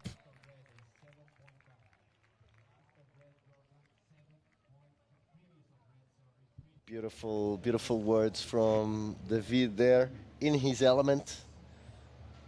Yeah, what I love how he actually put the crowd clapping and cheering for our surfers coming up next. Final. The final is coming up next, so tense moments. We are coming down to this slide. Final heats. We have this one plus two finals, and it's over. So what a show! And this is Charlie answering back to nice Joran, wave. and he did a really nice wave now. Charlie, 3-turn combo there, and still waiting on the last score of Joran. But I think it's going to be a big one again. So I think Joran is going to post the highest score of the day so far with that last one. So this is the last one of Charlie. Nice snap there. Winds up again. Clicks off the top, and the last turn was nice, but just a touch smaller, the wave. And the face of the wave was a bit was not as steep as Jorgen's head, but nonetheless, I think he's going to put him back into this hit. He was in 6-1-8, but we are still waiting for the wave of Joran Kin. So what do you reckon, Zed? Well, I think Charlie Kivron is back in the game, and he will better that for 450, but he will still need to have another wave. So basically, he just positioned himself better to try and go around Joran. But Joran has the priority. 2 minutes to go. And the scores are almost out, so 5.43 for the last of Charlie. That's a good score for him. He's now needing a 5.25, but there's one wave coming for Joran that's going to change to replace that 3.17 he has, and it will be around a high 4 or 5 points. So that will leave Charlie needing something of like a high 6, 7. There we have 6.98. That's what he needs without priority and with 1 minute and 50 seconds to go. That won't be an easy task. There we go. Another beautiful snap and going for the air now. And another one, a roller. So a lot of strength there for Joran. Big surfer, strong surfer. You can see it in the quantity of water that he releases. Look at this. Bang. Beautiful. Then an air. And then still goes for a bottom turn. I love how he just kicks the back foot on those turns, really make them more expressive. You see how he really kicks the back foot. He really surfs on his tail like a pendulum. So 6.17 for his last. And so 8.24 now for Charlie. It's game over for him. 8.24 with 30 seconds to go. No lines approaching the lineup, so I think we're going to have Joran Kin in the final, joining Afonso Antunes. Wait. Something Wow. is approaching. Can you imagine if he does a I would 8-5? I would love that. Same, but I don't think so. As we have a kind of a double up coming in. Can Charlie catch this one? Unfortunately not. So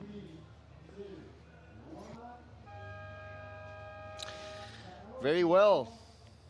So Joran Kinner going into the final. Some fair play there. They're good friends. And so... But yeah, the powerhouse, Jorgen, back to the final stages, and he's gonna go up against Afonso Antunes in the final. So we have our final set. We have coming up next Noah Klapp and Tia Zabowski for the final of the woman, and afterwards we're gonna have straight away the final of men, Afonso Antunes against Joran Kinner. And for the finals, I'm gonna have joining with me Zé Ferreira, and we're gonna have plenty of action coming up for you guys. And what a day, Zé. Yeah, beautiful day, you know. Surfers making the best out of these tough conditions, especially in these final stages. You know, you can see they're flying. Surfers are flying on these hard waves, like really trying their hardest. This is, again, one of the most important moments of their years. It's the time where they decide if they're going to have a shot in Voy the por Challengers delante, Series to lo sigo por qualify detrás. for the World Tour. ¿Qué quieres? Very happy. The size of the crowd that it's on the cliff right now. Yeah, that's what I'm saying. Math culture, amphitheater. Look at that. The player coming out of the stadium. Exactly. And That's surfing might be beautiful. one of the sports that you can be as close to the athlete as possible. Yeah, I really think it's the only sport, like, you can go in the water at the same time as Kelly Slater just before his heat in his morning free surf. Where can you do that in other sports? Like, you cannot play tennis with Djokovic in the same court. You cannot play football with, you know, maybe chess or snooker. You can go into a bar and someone is playing snooker. It's an Olympic game. But other than that, like, you know, to be like really close, because you don't... Close and not being interfering on his life. You can interfere if you want to. No, but I'm saying, like, on other sports, for you to be that close, you need to invade the football field. Yeah. You know, like, no, exactly. Yeah. From that perspective. it's not like, where can you find them? That's awkward. Like, you just can't play with Djokovic. Yeah. No, but with surfing is the same thing. Like, where can you find surfers? You don't know.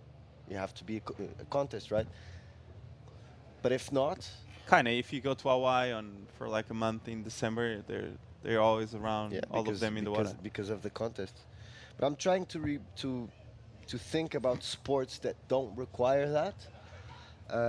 There are some sports, like if you're into skating, but then again, in skating, when it's competition day, there's no free skaters that can go into the ring.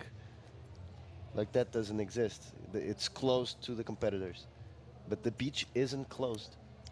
Yeah, it's true. Right. Right. Even if you're canoeing, I think the rivers, like, you close the rivers for the canoeing. But not surfers. It's illegal to close beaches for surfing. Not in some places, actually. Places like the Maldives, for instance, like Pasta Point, or places like that are private resorts, and the waves in front of them are also private. As we have the final of the woman in the water right now, and we have 26 minutes to go. Afterwards, we're going to see the men's final. So it all came down to these last four surfers. On the women's side, Noah Klapp and Zabowski, and on the men's side, Afonso Antunes and Joran Kinner. So one Dutch, one French, and one Portuguese and one French. So quite a open field in terms of countries. So may the best one win. And now we can see them waiting for the first set to as we're gonna go for a quick interview with the last winner. Have to practice. You have to get ready for the final. Talking about consistency. It's been a great event for you, huh? Every single one, some hits harder than others, but always putting out there high scores. Yeah, I think when you believe that good thing is going to happen, it happens, and you just got to trust your mental and your strength, and that's just what I did, and I just wanted to put it on the show. And yeah, I just have to make one more hit, and I'll be the happiest man right now, because things were tough the last few months. So yeah, just let's make it happen. I'm gonna take a little pressure off you already. Finals, you got already more points than a win at the previous events, so it's already a great result for you. Yeah, exactly. When I lost in Lacano, I was able to go to my best friend's birthday, so which is Hugo. It was cool, but I really wanted to do well here, so now I'm in the final. So just let's go and let's put it on the show. Hopefully, some good ways. You will for sure. I hope you have some good ones. Enjoy, have fun, have a good one. Thank you. Back to you guys in the booth. Thank you, David. On point, clearly happy. And how good is it to do well after a bad phase in your life? Well, I think it's there's moments where there's ups and downs, and that's where you grow. So that shows that bad moments don't last forever, neither the good ones. So just gotta go through them. So with 24 minutes to go, we haven't seen a wave, is there? Yeah, and Come on. it's we've been risking restarts like in a lot of hits. We've had 2 throughout the day, but we had like potential 4 restarts or something or more. But a wave is approaching. None of the surfers will go, but this one definitely will go, and it's Noah Klapp with a priority. And just the one turn, nothing, not even completed. You reckon that was a bit of a mistake in terms of wave selection? You know, it's hard to tell. Like, it's not a keeper for sure, but there was no priority in that heat. And at some point, sometimes you just need to get going. And if you get going too late, that might go bad for you and for your fellow competitor. So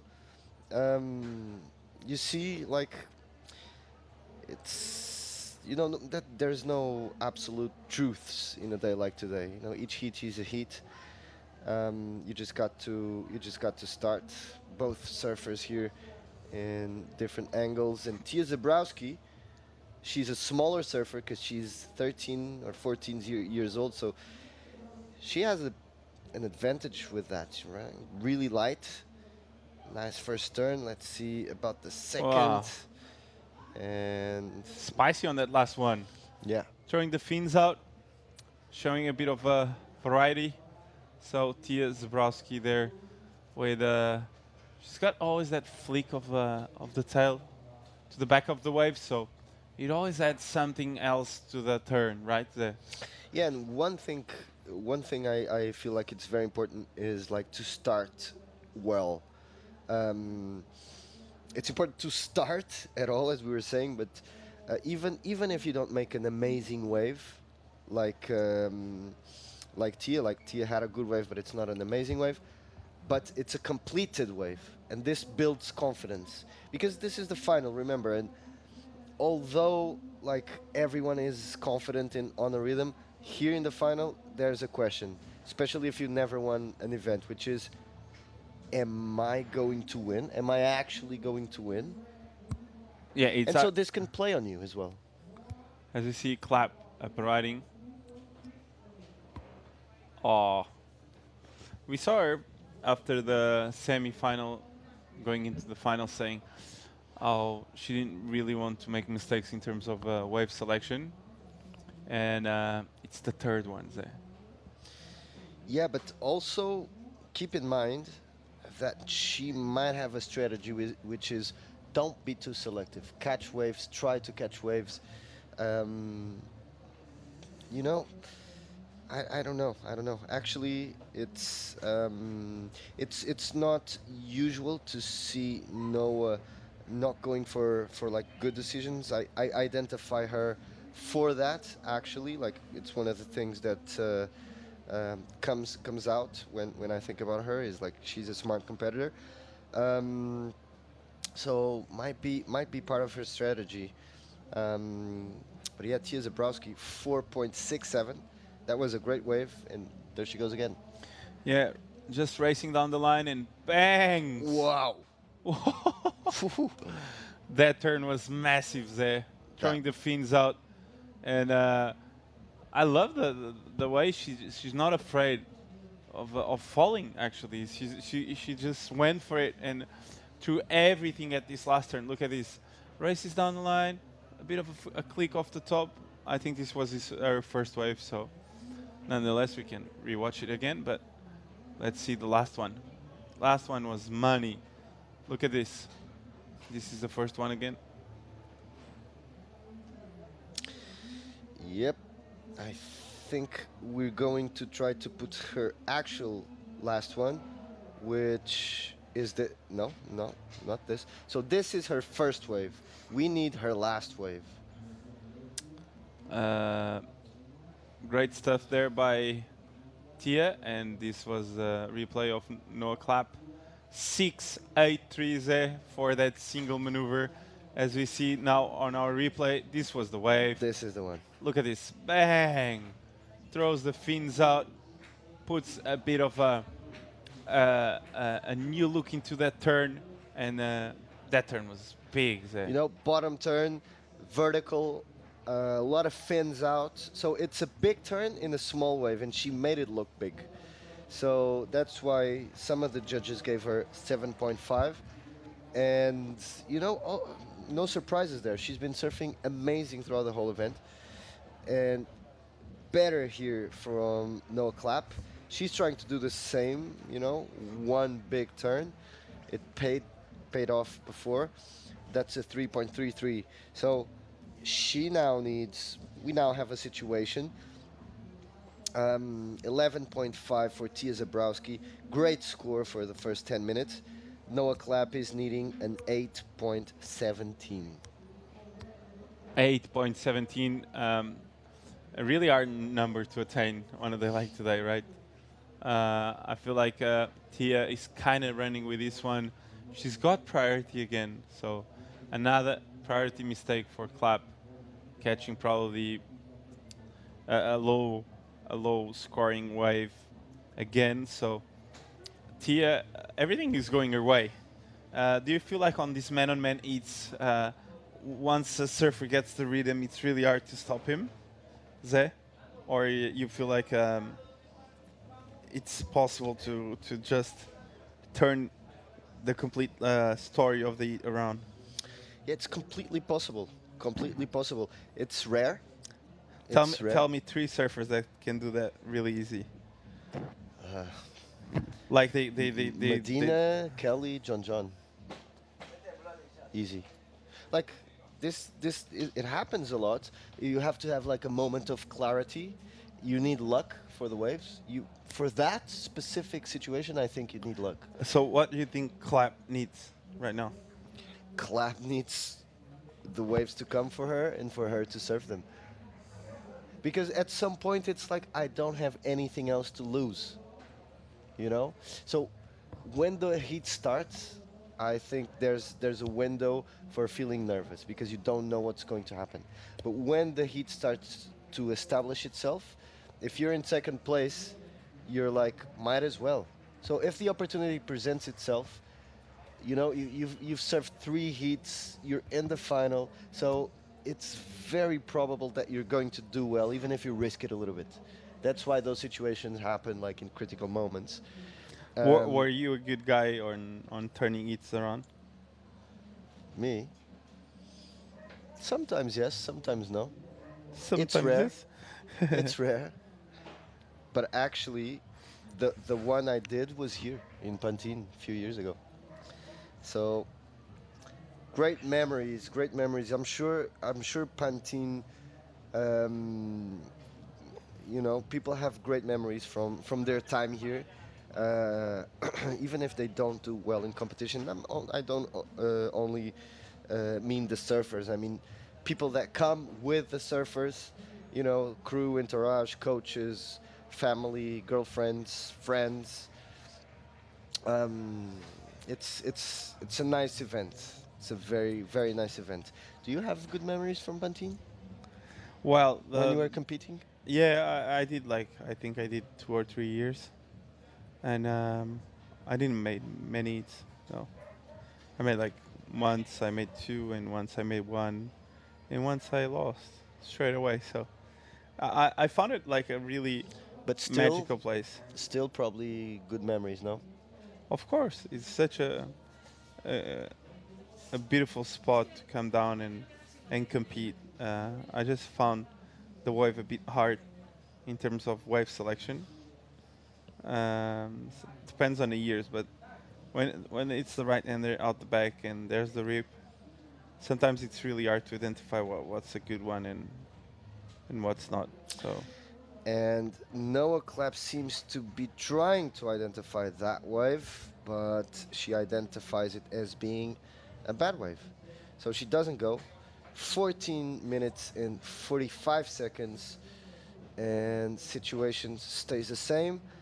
This is the final, if you just joined us.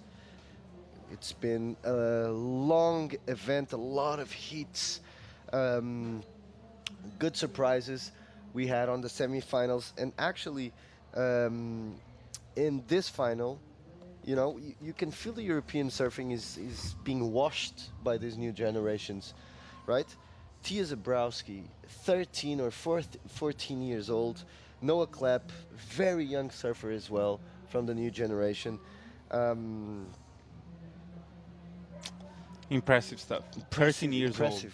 13 years old. 13 years old. She it's turned. A 3000 QS. She turned 13. She turned. She was 12 a few months ago. Yeah. Wow. It's impressive. We're looking at a phenom, and we have the replay from her best wave, 683, with just that one turn. Look at this, the spice there. I just love that she goes for it and she's not afraid of falling, and that shows in her surfing. You know, like look at this. Bam. She puts everything into the maneuver, and I feel like, and I hope like she never loses that with aging, because when you're 13, you just go for it, right? Yeah. That's true. You have less pressure because you have so much ahead of you, and everything is potential, right?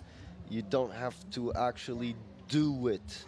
Like, you know, you can have a lot of potential, but until you're like 18, 20 years old, it's fine if you're just potential. But from that age on, if you don't start, you know, showing the results, showing consistency in competition, you know, you're not potential anymore. Like, you're there to do it. So if you do it earlier,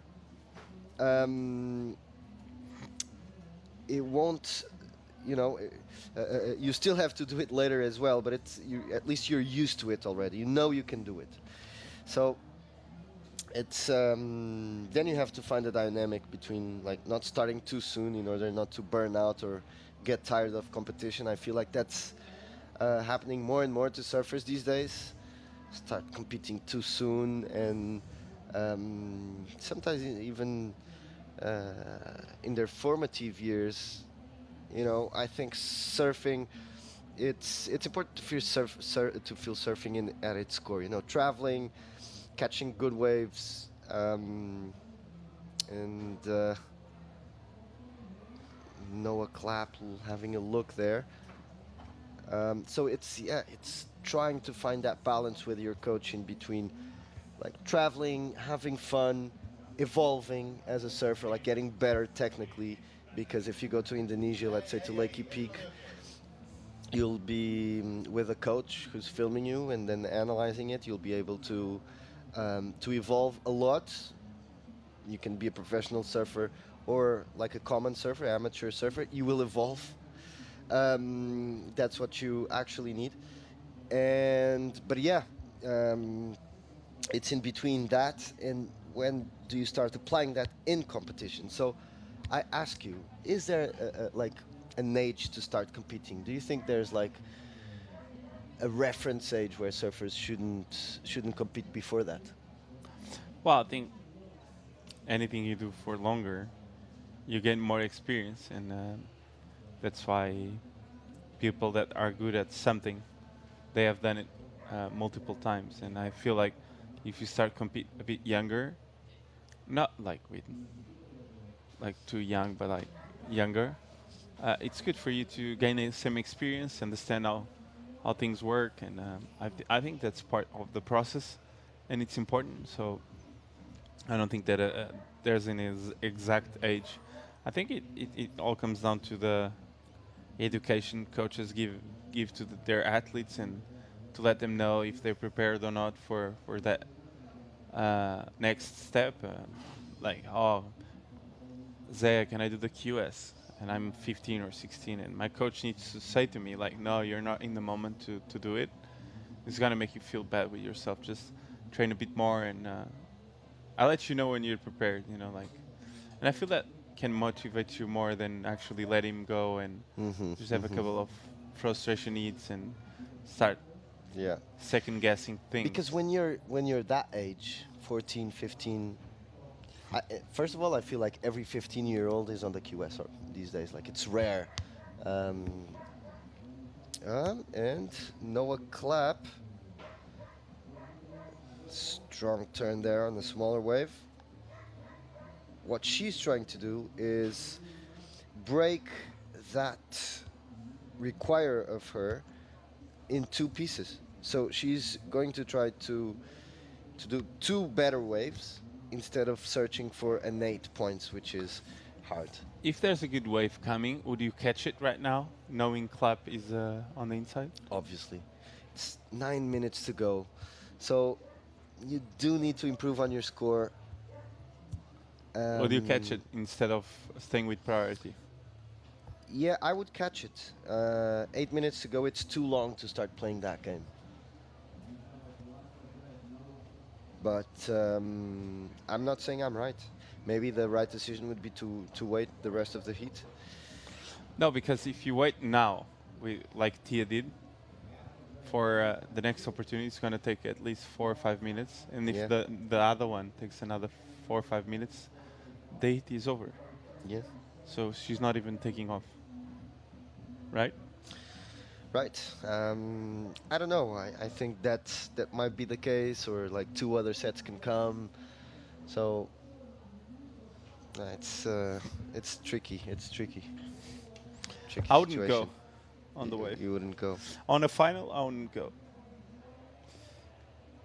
Is it? Yeah. You're well and truly. But the wave didn't come. So. Yeah, but I'm saying, like, if the wave was there, I don't think Tia would catch it. Yeah, maybe not. We'll have to wait for the next set to figure that out.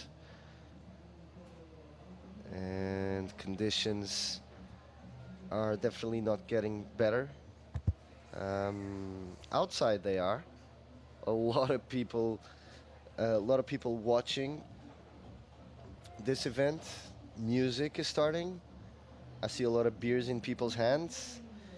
Cheeky smile from Afonso Antunes on one of the most anticipated moments of this week, the men's final.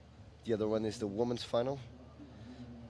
which is in the water right now, with 6 minutes and 50 seconds to go. 6 minutes to go there. Tia, what a heat, what a strategy. 2 waves, 2 top scores of the heat so far. Leading, 13 years old. What a moment in European surfing. That's true. She caught 2 waves. And Tia Zabowski, I think she's ranked number 1. Number 1? Yes. Did she win the contest already? She's number 1. Let's find that out. That is important.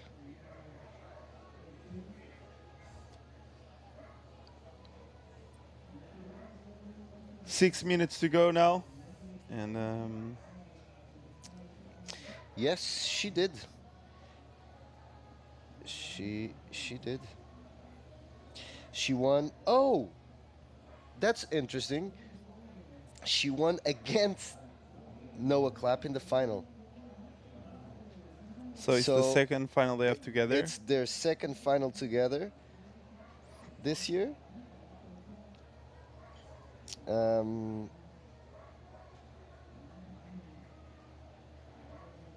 just not sure if it was this year or last year. But anyway, these two are used to each other.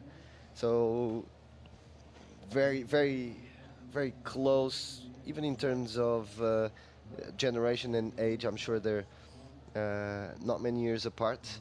Although at this age, you know, when you're like 14 or 13 or even 15, 2 years, it's a big difference. Then like 25 onwards, it stops being. You can see part of the crowd here.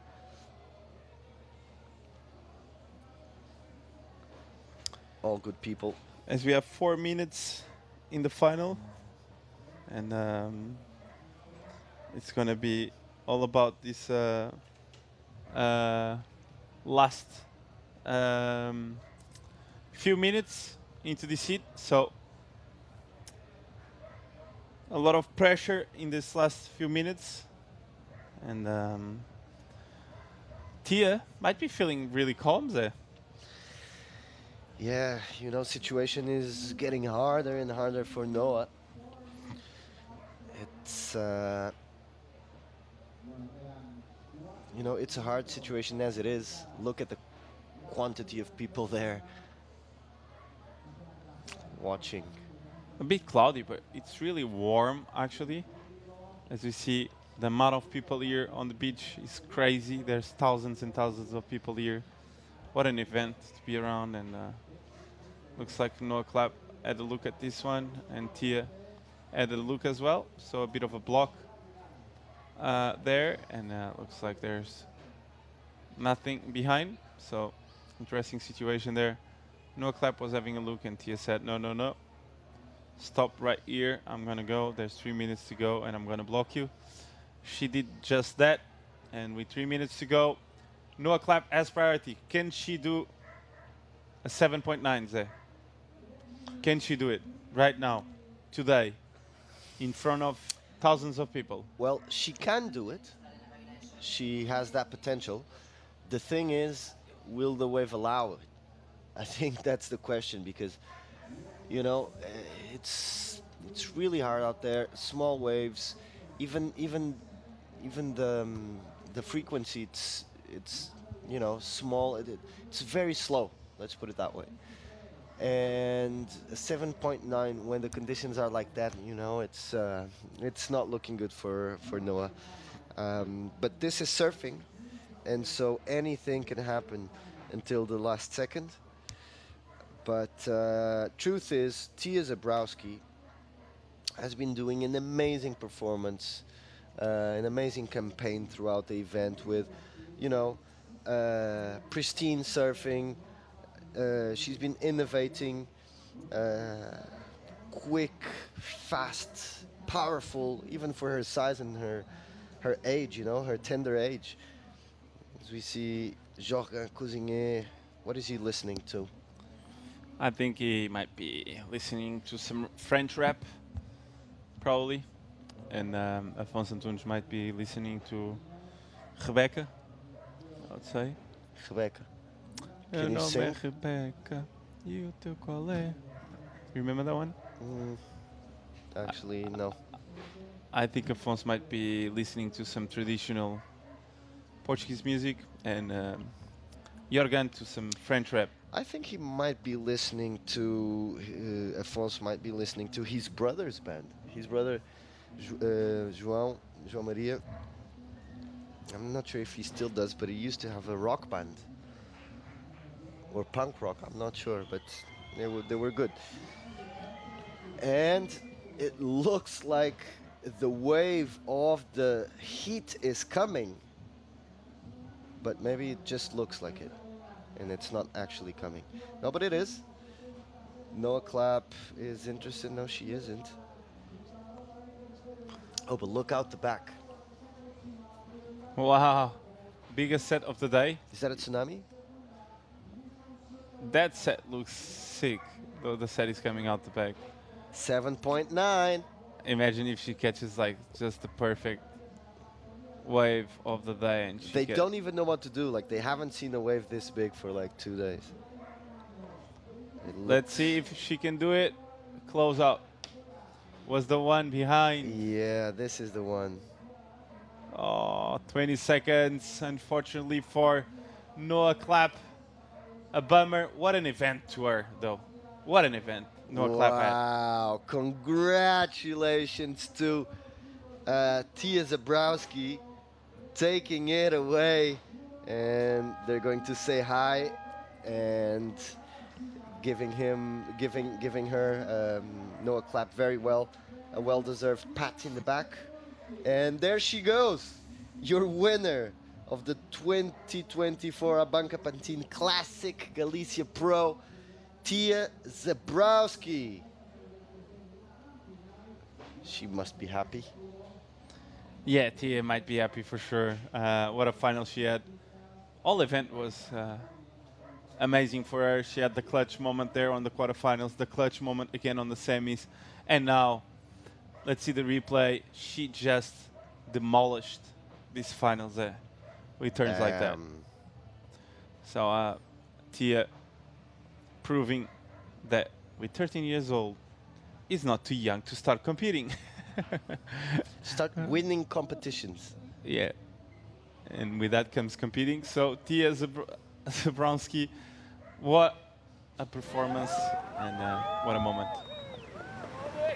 And with me, I have the finalists after plenty of rounds, plenty of great waves. We have Afonso Antunes representing Portugal, Joran Kinner will be representing La France. Guys, now for Pantin.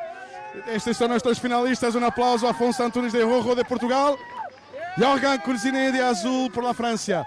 May the best man win. Have fun, guys. Enjoy the final. Que se divirtan y vamos a tener la gran final.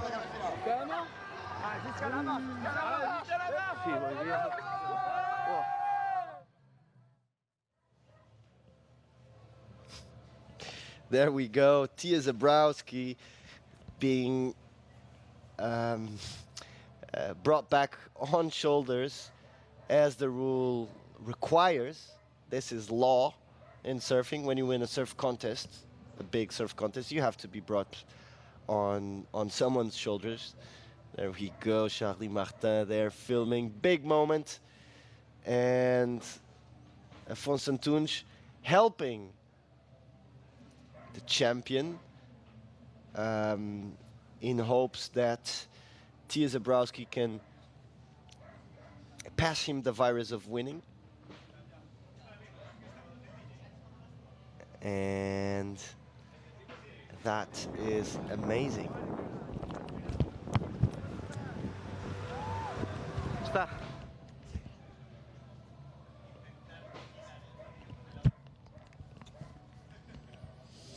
And we see Noah Klapp talking with her coach, Didier Pité, one of the best in the business, known for that.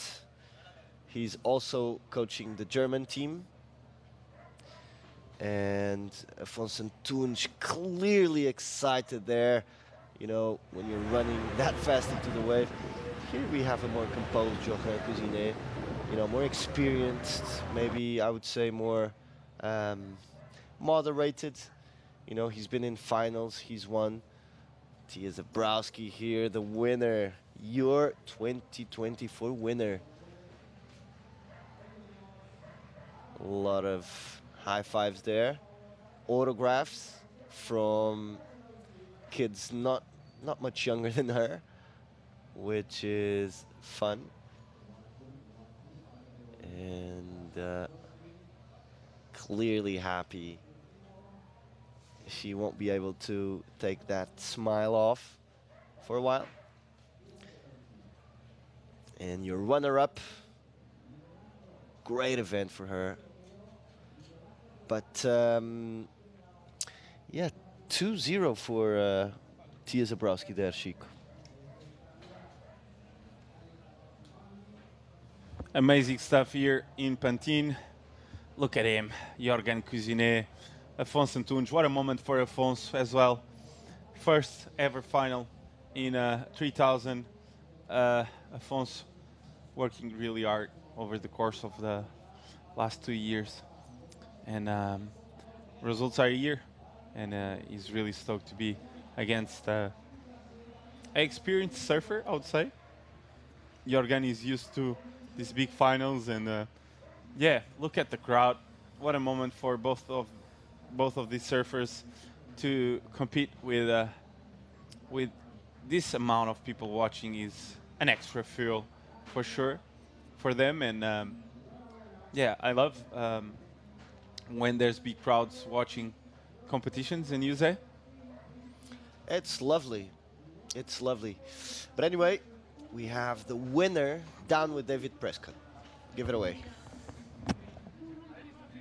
Teresa Zabowski just won a 3000, one of the most important events in Europe with a lot of history. You must feel really good. This is a special moment for sure. Yeah, it's really a special moment. I'm so happy to make that QS. It's actually really important. My goal this year was to qualify on the Challenger Series, and yeah, I'm so happy, and I think I'm gonna qualify, so I'm really happy. Tia, it's been like you have to be a very well-rounded surfer to win this one. We had a little bit of everything, like single turns, small waves. So for sure, it's a learning process too. You learn a bit from this one, and this event is going to stay on your mind and your heart for a long time. Yeah, this event going to be on my heart for a long time. It's my first win. It's my first time I won a QS 3000, so I'm really happy. I'm pretty sure everybody's stoked back home too. You want to send some words in France and just celebrate? Take your time if you want to. Coucou tout le monde, je suis super contente. J'ai enfin gagné QS 3000. J'ai pas grand chose à dire, je suis super contente. Voilà.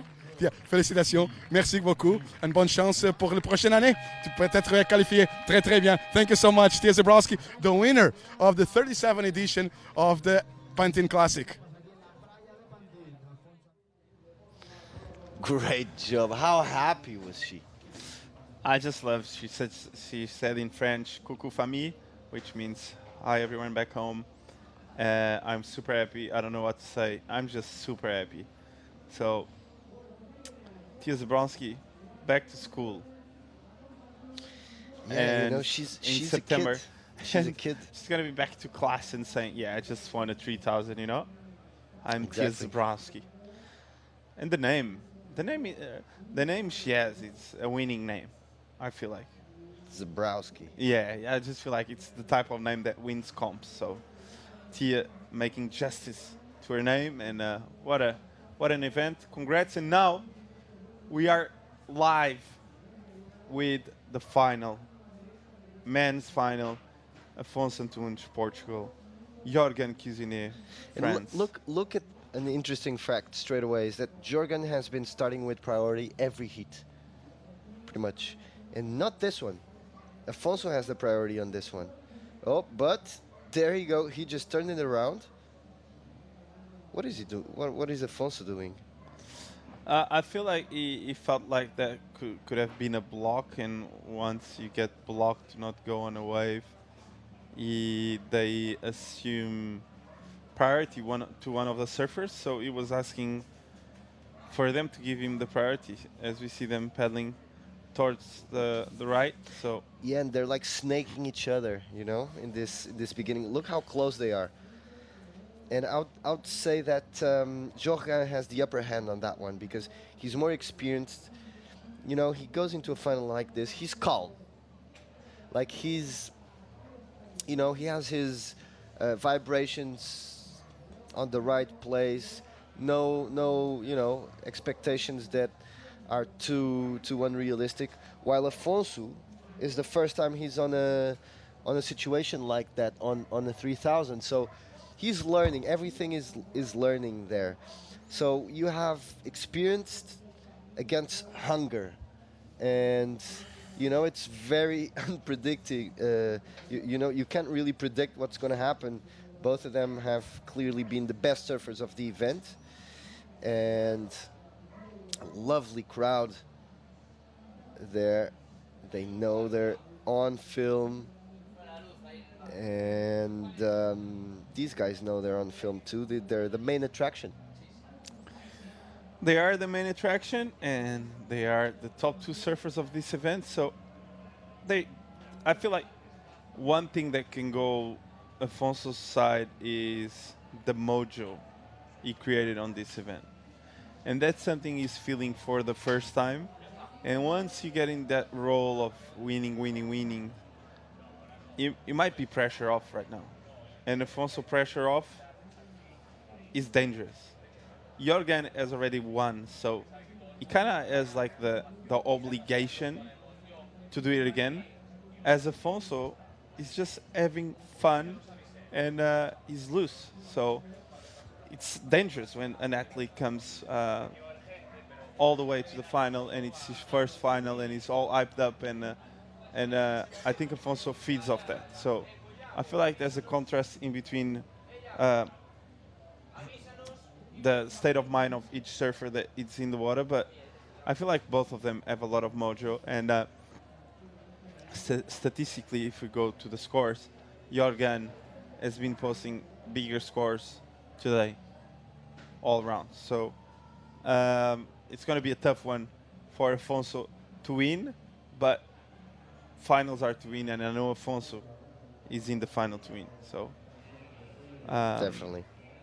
I think both of them are going to give everything they have to take the trophy home. If it's with 2 9s or 2 3s, they're going to try their best. So may the best win, as we usually say in sports. But last 25 minutes of the event, and it's coming all down to this We moment. might still have a restart. So, yeah, we've had a few today. The ocean looks pretty flat. Same crew there. It's just like you can tell it's the same crew by the color of the outfit. Yeah. Nice outfit there. Impossible to miss. Hey, where are you? I had to know the pink guy on the rocks. It's we can say it's fairly easy to see pink in contrast with black. So look how clean. I think this is one of like the textbook things about Galicia is the clean water. It's cold, but it's super clean and beautiful. Funny fact about the event, Zé. Did you know the merch of the Pantin Classic Pro was completely sold? Already? In 2 days. Wow. Yeah, again, this is definitely, something people value. And so that's why they buy it, When it costs money and it sold out is because people really want it. As we see here, a lot of people here enjoying the action, probably asking themselves a bit why they are not catching waves, just because everyone needs to be calm. All beautiful people. They're enjoying the action, and maybe we should go for a commercial break and be right back with a big set coming, I should say. And it looks like we have some lines on the outside. Look, both surfers are looking to land to their coaches, and now we're going to have an interesting situation because we'll have kind of a paddle battle. You see they're managing, they're touching each other. Roo, roo, roo. It's exactly what this guy is saying. You know what he's saying? He's saying like, I don't know what's going to happen. Look at this. Situation. And Joran goes to the left. Let's see if it was a smart decision. No, it wasn't. Lefts haven't been a good option throughout the day. That's, fairly obvious. But thing is, sometimes you just want to get, the ball rolling. As you see another dog, this is... This guy is saying, where's my beer? I've been sitting here for more than half an hour. I don't yet have a beer. Beer.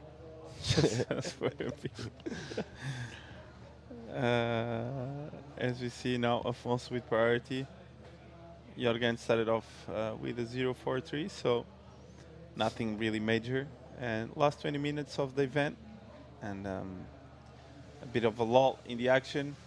Zé, what was your favorite moment so far of this event until now? Just something that touched you deep down on your heart.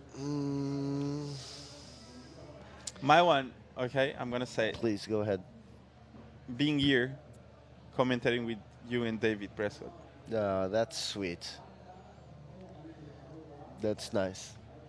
And you? I think for me it was, commentating here with you and David Prescott. Wow, that's so sweet. That's actually really sweet. So for real. Impressive how we have the same the same favorite moment of the last 2 days. Yeah, that's a coincidence. Yeah, it's just like impressive. As we see, there's lines approaching. So let's see who's gonna catch this one. Afonso paddled for this wave. He caught it. Going for the air? I don't know. Floater there. And but he doesn't make it. That was tight. Oh my God. That was tight. I'm sure Portugal is vibrating sitting, with this moment. Yeah, at their house, and people are watching closely.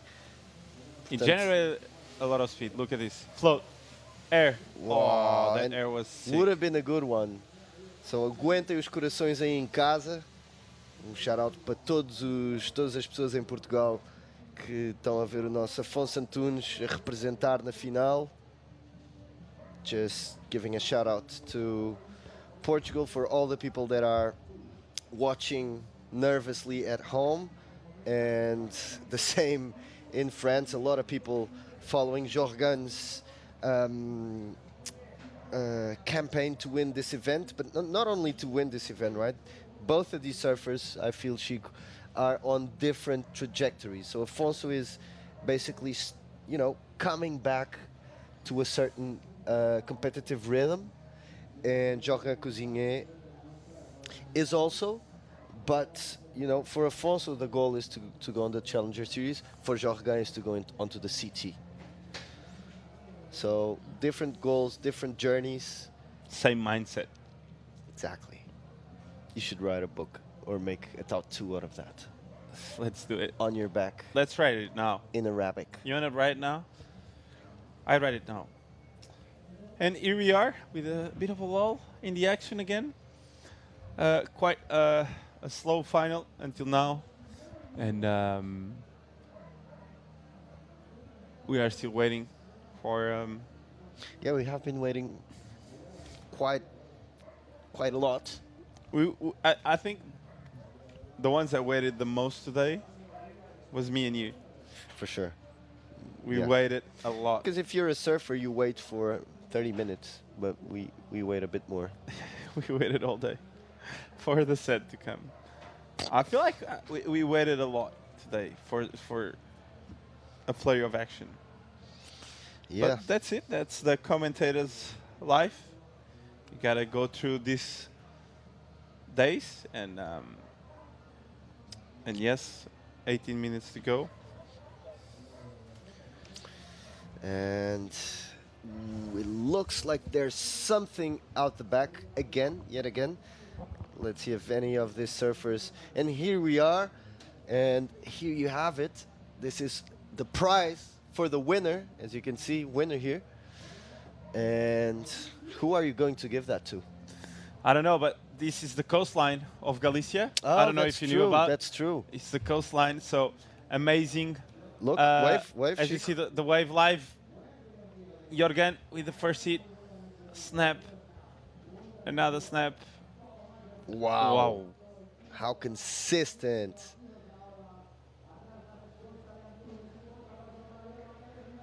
Wow, great wave. We're in silent because we're following up on those two waves. I would say Joran waves was better.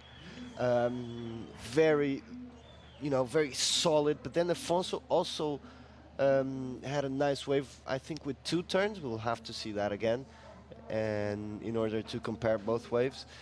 Also, Joran's wave had a few turns where like smaller turns, and I think Afonso just had those 2 more expressive turns. But at the end of the day, it looked like from a first impression that Joran's wave was better. We do have a red priority, so Afonso holding the advantage there. And How good is Yoran generating speed on such a small wave? And he's like 1.90 meters. Yeah, he's huge. I don't know how much he weighs, but he's huge. Look at this. He gets around it. Bang. Vertical there. Gets a bit of a carve. Another snap there. Another one a bit similar to the one before. Then gets a bit of a snap here, and he finishes it off. So great surfing. Great surfing there by Yoran. And the urgency. This first turn is the money turn. He's surfing with sharp eye, right? I don't know. It looks like he's surfing with sharp eye because his boards are so good under his feet. They look so good. He's not catching any rails, right? And Afonso behind, a quick float there. I like this one. Bang. Nice turn there. A bit of a transitional maneuver, but he was able to do one more here, so 3.5 for Afonso, and 6.5 for Yoran. Yoran, I think most of the score of Yoran came from that first turn. He really got vertical in the pocket, and he did such a good job on keep going and doing turn after turn until the last section there on the sand. And Afonso, a shorter wave, and the wave was running from him, so he couldn't really go off the bottom of the top. So as we see everyone here just debriefing what they just saw. I would love to just see Afonso unleash like a huge air and make it to the front, like go on the next proper wave and do like a turn in a huge air. I know you can do it, so it's a question of doing it right now. Yeah, well, I'm sure he wants to, and he's ready to as well. And Joran looking to something here. He will try to sell Afonso a wave, but Afonso looks focused. He took good decisions, heat after heat. You know, to get to the final, especially men on men. You know, it's quite the experience on the 3000. So I'm sure he's feeling good. Joran again, take it away. Yeah, Yoran looks like a small wave. He's racing down the line. He's going to go for the air, and he makes it. So as we see Afonso behind on a good-looking wave, and let's see if he can go for the air. I would love to see, and he finishes it off this wave really well. So Afonso's wave, a good comeback wave. So things are getting interesting there. I think he will better that 3.5. I don't think he's going to get something like that 6.5. We lost a bit of the wave there, so we do have to see the wave from the frontal angle. And thank you to the production team. And this was Joran there, generating some speed, and it was a bit of a trick air, so nothing great, but that will be his backup. A lot of speed. That board is looking so good. As you see behind him, this was Afonso. Gets the first hit off the top. Nice snap there. Those bottom turns are looking so good. Nice hit there. And Okay, so this, I think Joran's wave was better, the 6-5, but this is Afonso's best wave so far. I think it's going to come just under Joran's wave. And honestly, 4.5 for that air, I wouldn't go so high. Yeah, the air. It was a bit of like, was a bit trick. 4.5 on the last of Joran on that air we saw. And we are waiting on the score for Afonso, 517. I thought the difference between the 517 and the 4.5 was bigger. Was bigger, right? Yeah. Same. No, the 517 probably good, the 4.5 probably too much high. Exactly. Or 5.5 and 4. Yeah. Like more than a point and a half. 5.84, that's what Afonso needs to go to the first place. And with the 12 minutes basically, he still has time, but the same time applies for Joran Cousinet to better a 4.5. So it will be tight. Joran has priority, but you can see the fire in Afonso, right? Yeah. He's not being distracted by anxiety or by because it's easy to lose control of your feelings and emotions when the stakes are high, and he's been able to have that emotion and that passion, but still being composed enough to take the decisions. And proud to see him doing well like this. And yeah, we have another haul in a moment.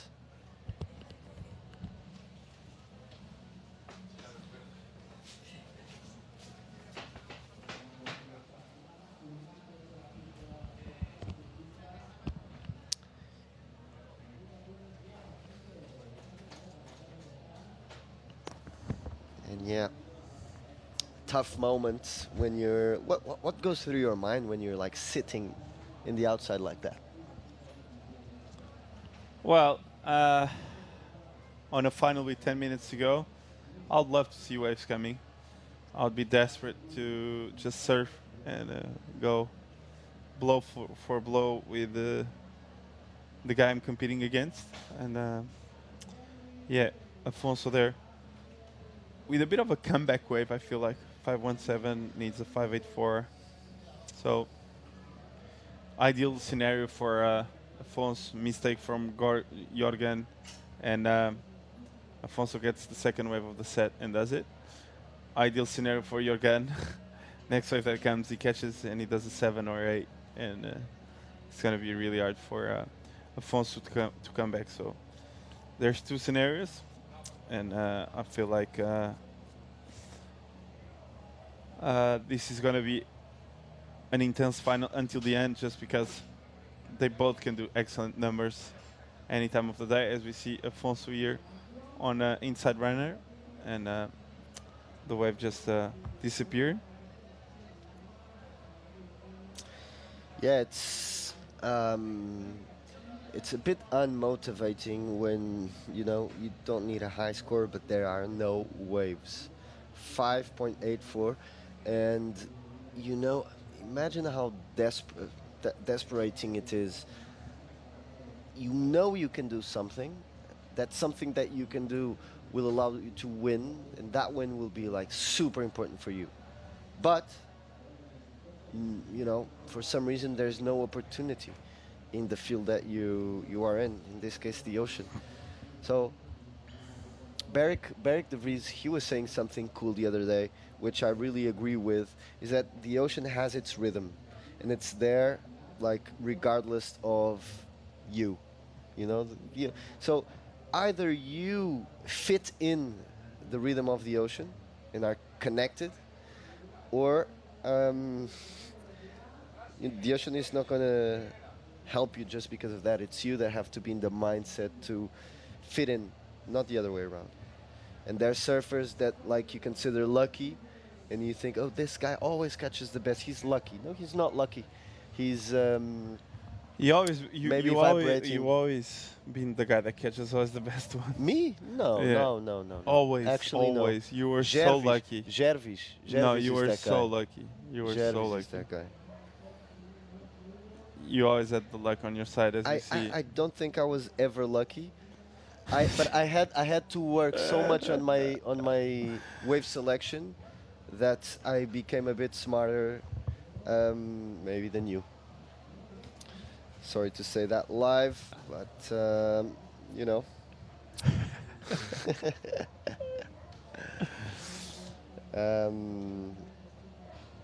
but yeah, guys like Joran Kin is a bit like that. He doesn't force it too much.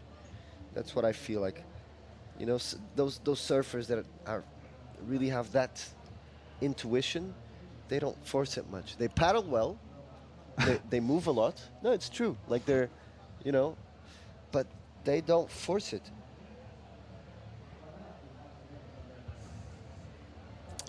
As we're gonna go for a quick replay for the wave of Yoran 6.5. I think most of the score came from this first massive turn there. Wave is really small, and look how he keeps moving the board and snapping and moving and weaving. And yeah, Yoran there showing off his small wave skill. And what a way to do it in the final. And this first turn was massive. So great wave there by Yoran. And as we were saying, he's quite big. And he's surfing like he has 30 kilos, and he's probably like 80 something. So amazing to see a guy that big surf so well on such a small wave, actually, with that much speed and flow, right, Zé? For sure. You can see he's on a really good board.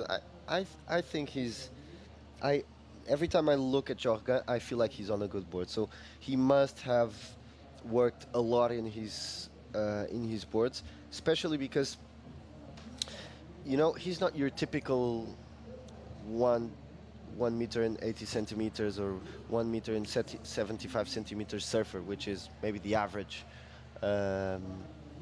height of surfers in Europe.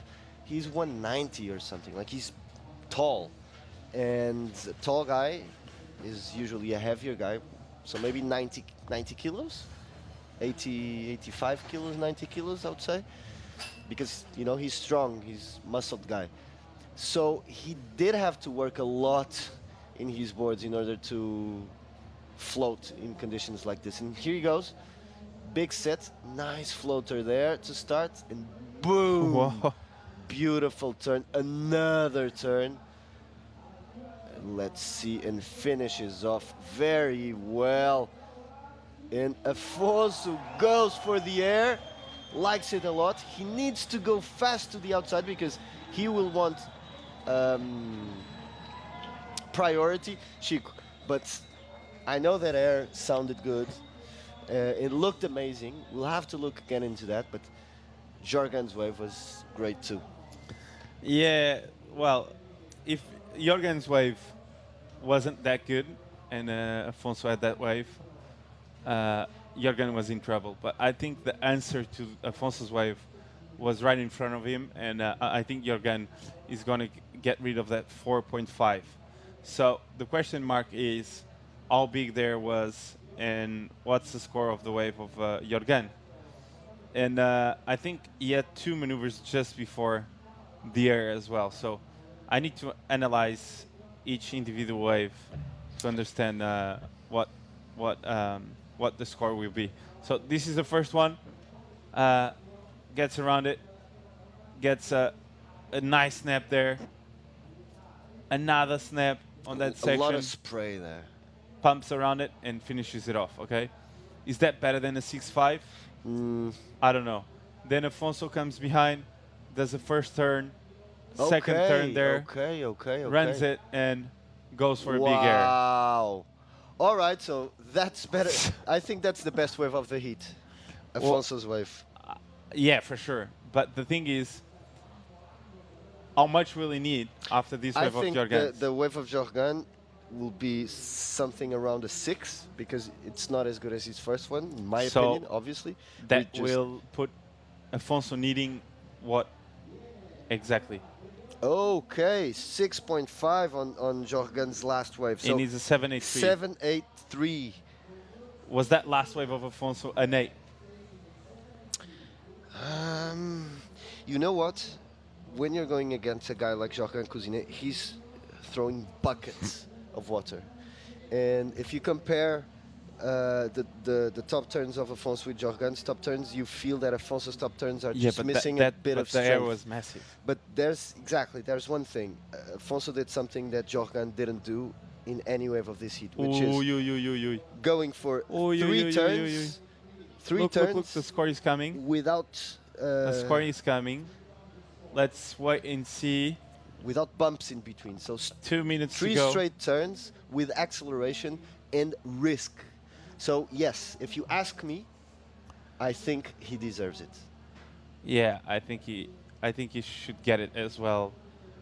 Judge 2 yet to give him a score. 8 point right. He's in first place. Wow! No way. 1 minute and 41 to go. He has priority.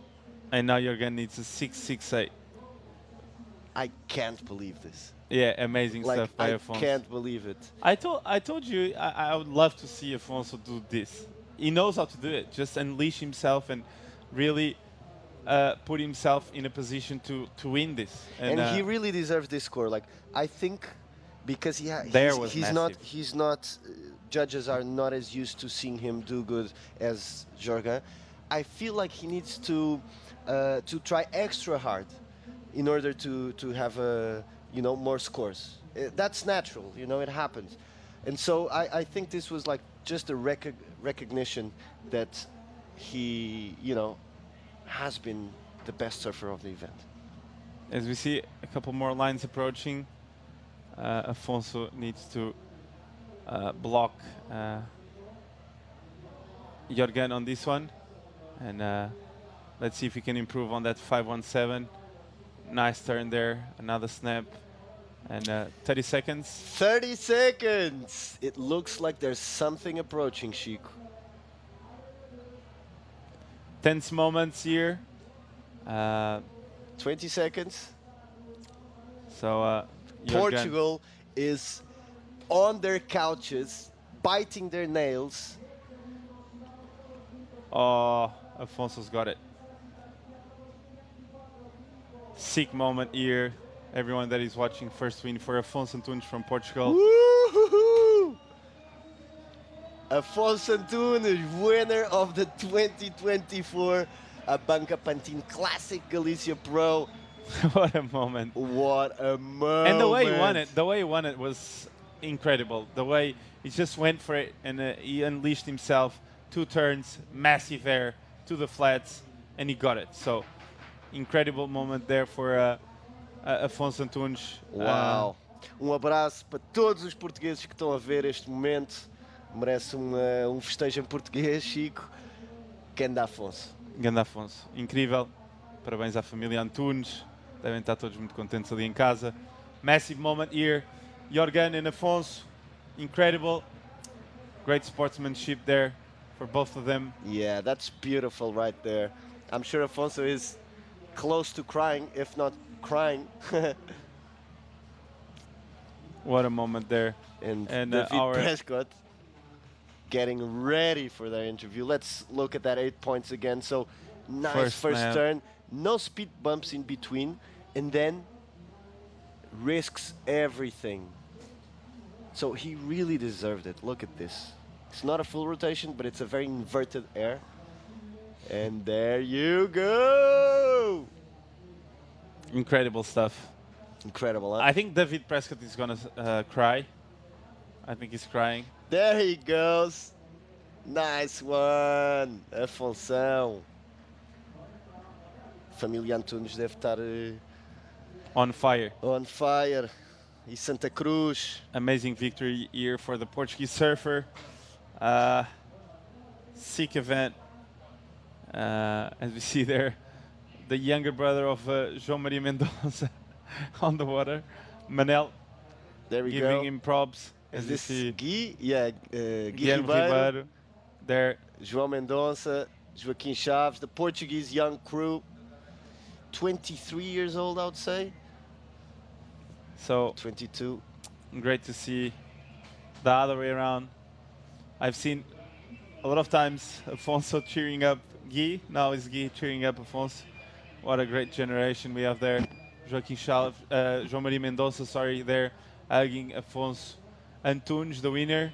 And what a moment for Portuguese surfing. What a moment as we see Joaquim Chaves there. And also a moment for this generation, right? Yeah, it's their generation, so it's a huge victory for them. Huge moment for Afonso and for that this new generation in Portugal. So you see, not many stickers on that board. So if you're a brand, you should think twice. Anyone to sponsor someone that wins events? Anyone wants to, yeah. This is Afonso Antunes. Welcome. Afonso Antunes, this is Possible Brands.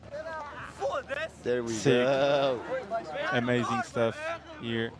Afonso Antunes winning such a difficult event, historical event to win. So letting all emotions out. There he goes. I'm having goosebumps. Yeah, we need a flag, Portuguese flag. We do need a Portuguese on that shoulder. flag. So amazing. There he goes. Look at this. He's not letting anything inside. He's, enjoying the moment, really enjoying the moment. They have quite a long walk, though. Yeah, not easy. All the way up the cliff. It's a huge walk. So what a Girls moment there. Kika Veselko, all the Portuguese crew. And that's it. Great event this was, Chico. Really happy. Ended up with a cherry on the top of the cake for us Portuguese. Great result for Joran Kinner. He was definitely a standout of this event. Literally the second best surfer until the end. As you're gonna see, they dropped him. Otherwise, they can injure themselves going up the hill. What a great moment, Yoran Kinner. Congrats, Yoran. What a great surfer. What a moment for him too. A great comeback. Made the final. Lost by a little finger, but just a cool moment here in Pantin. Beach is packed. The surfing level, incredible. So it's just a pleasure to be here, witnessing this amazing victory and this amazing comp. Tia Zabowski, Afonso Antunes, amazing surfers all week, and I can't wait to hear some words from Afonso Antunes now on the interview with David Prescott. David Prescott told me he might cry a bit if Afonso Antunes wins, so I think we're going to have a bit of a... I would love to see David cry and Afonso cry at the same time. I think we and hug and tears and laughter. I think we're going to see them both cry at the same time. I just have the feeling. And what a moment, and incredible scenes here. There we go. He's going on the shoulders again. Yeah, they are taking him all the way. Hopefully they don't fall, because they are running in the middle of the crowd. So. That's beautiful to watch. Look at that. And Gui Ribeiro and Joaquim Chaves, the other two standouts of that generation. So that's a tight pack right there. That's beautiful to see. Couldn't be a better representation of Portuguese surfing. There we go. Hug to the coach. he's saying something. Afonso was surprised. Maybe it's like, you're almost qualified to the challengers or something. I don't know. He's very happy. You can see that. I think he jumped straight into the #1 position on the rankings. Let me just double check that information, but yeah, most likely he's in #1 on the men's side. Yep. Yeah. 3,000 points. Yeah. He's going to go up to first. Yeah. So amazing stuff there for Afonso, and most likely we'll see him perform on the challengers. Not officially, but he has a win on a 3,000. So there we go. There we go. Big hug. And my question is, how are we going to do this, Vanna? Afonso, you just won a 3,000. You're almost losing at first round. 5 seconds losing at first round. We saw it. We talked about that. How crazy is that? 3,000. Brother just did it. I don't believe it yet, but it didn't really kick in me. Yeah, take your time. You're shaking as well. I'm shaking as well. I got my sunglasses too. I'm going to take it off. I don't need take it off. I don't need the sunglasses. Yeah. Just big shout out to Oakley. Thank you for supporting me, even though throughout these 2 last years that I wasn't really competing and surfing much. So really, really happy to be part of the Oakley team, and really, really grateful for you guys. And yeah, I still don't believe it. I got that last wave, the 8-point ride was really good. I really felt like, damn, I'm gonna win. And the great thing about this contest was that when I arrived in Pantin, I wasn't surfing that good. I was having a bit of trouble to find the right word for this kind of waves, and these waves are very hard to surf as well because they're super bumpy and soft at the same time. And I was just trying to improve my surfing every day. As you said, I almost lost on the first round. 5 seconds away from losing. 5 seconds away from losing, and man, as I told you on the last interview, it's like Portugal in 2016, man. We came, we saw, and we conquered. All right. There you go. There you go. Well done. People are watching at home. Now a few words in Portuguese for the family too. Queria deixar aqui grande beijinho para a minha família, o meu pai, a minha mãe, o meu irmão, a minha namorada, os meus amigos. Que dia. Sim, senhor. Obrigado a todos pelo apoio. Estamos de volta. Para o ano, posso dizer que tenho pressentimento que vou estar nos challenges e o meu sonho é chegar ao CT e vamos continuar com esse sonho, a trabalhar para ele e que venha ao próximo. Estou mesmo feliz. Obrigado. Afonso is back, the winner of this 3001, the most important so far. Well done, he just won 37 edition of Pantin Classic. Afonso, just one more before you go. You're going to go into a list of a lot of good surfers who won this event. This is a historic one. So this is like an important one too. You'll never forget this event on your life for sure. Can I answer? Yeah. My dad is an historical surfer, and I will be one as well, I'm sure. And my dream in surfing is to be a world champ, but what I really want is to be remembered as like John or Andy Irons, that those guys on top of the board, they're aliens, and that's all I want for me. If I win a world title, if I can reach the tour, that's another thing, that's another part of life, and I really want to achieve those goals, but what I really want is to be remembered as one of the best ever to do this sport. And I'm happy, I'm really happy, man. I deserve this. You deserve it. You will for sure. There you go. Sorry about that, guys. We're still humans. Wow. We are still humans, so. Wow, beautiful moments there from Afonso Antunes and David Prescott. Here we have it. Look at this. You could see the passion, and Afonso didn't have the easiest last 2 years. Didn't have the easiest last 2 years, and having this win means a lot to him. You know, you see how much he valued, for instance, the relationship with Oakley. You know, good for them to still believe in Afonso's path and being recognized like that. I felt like that was a real and beautiful moment. And here we are, Chico. We had an amazing event, amazing final. What else? What else can we ask for? Nothing. Amazing week, amazing surfing historical event. That's it, guys. That's a wrap.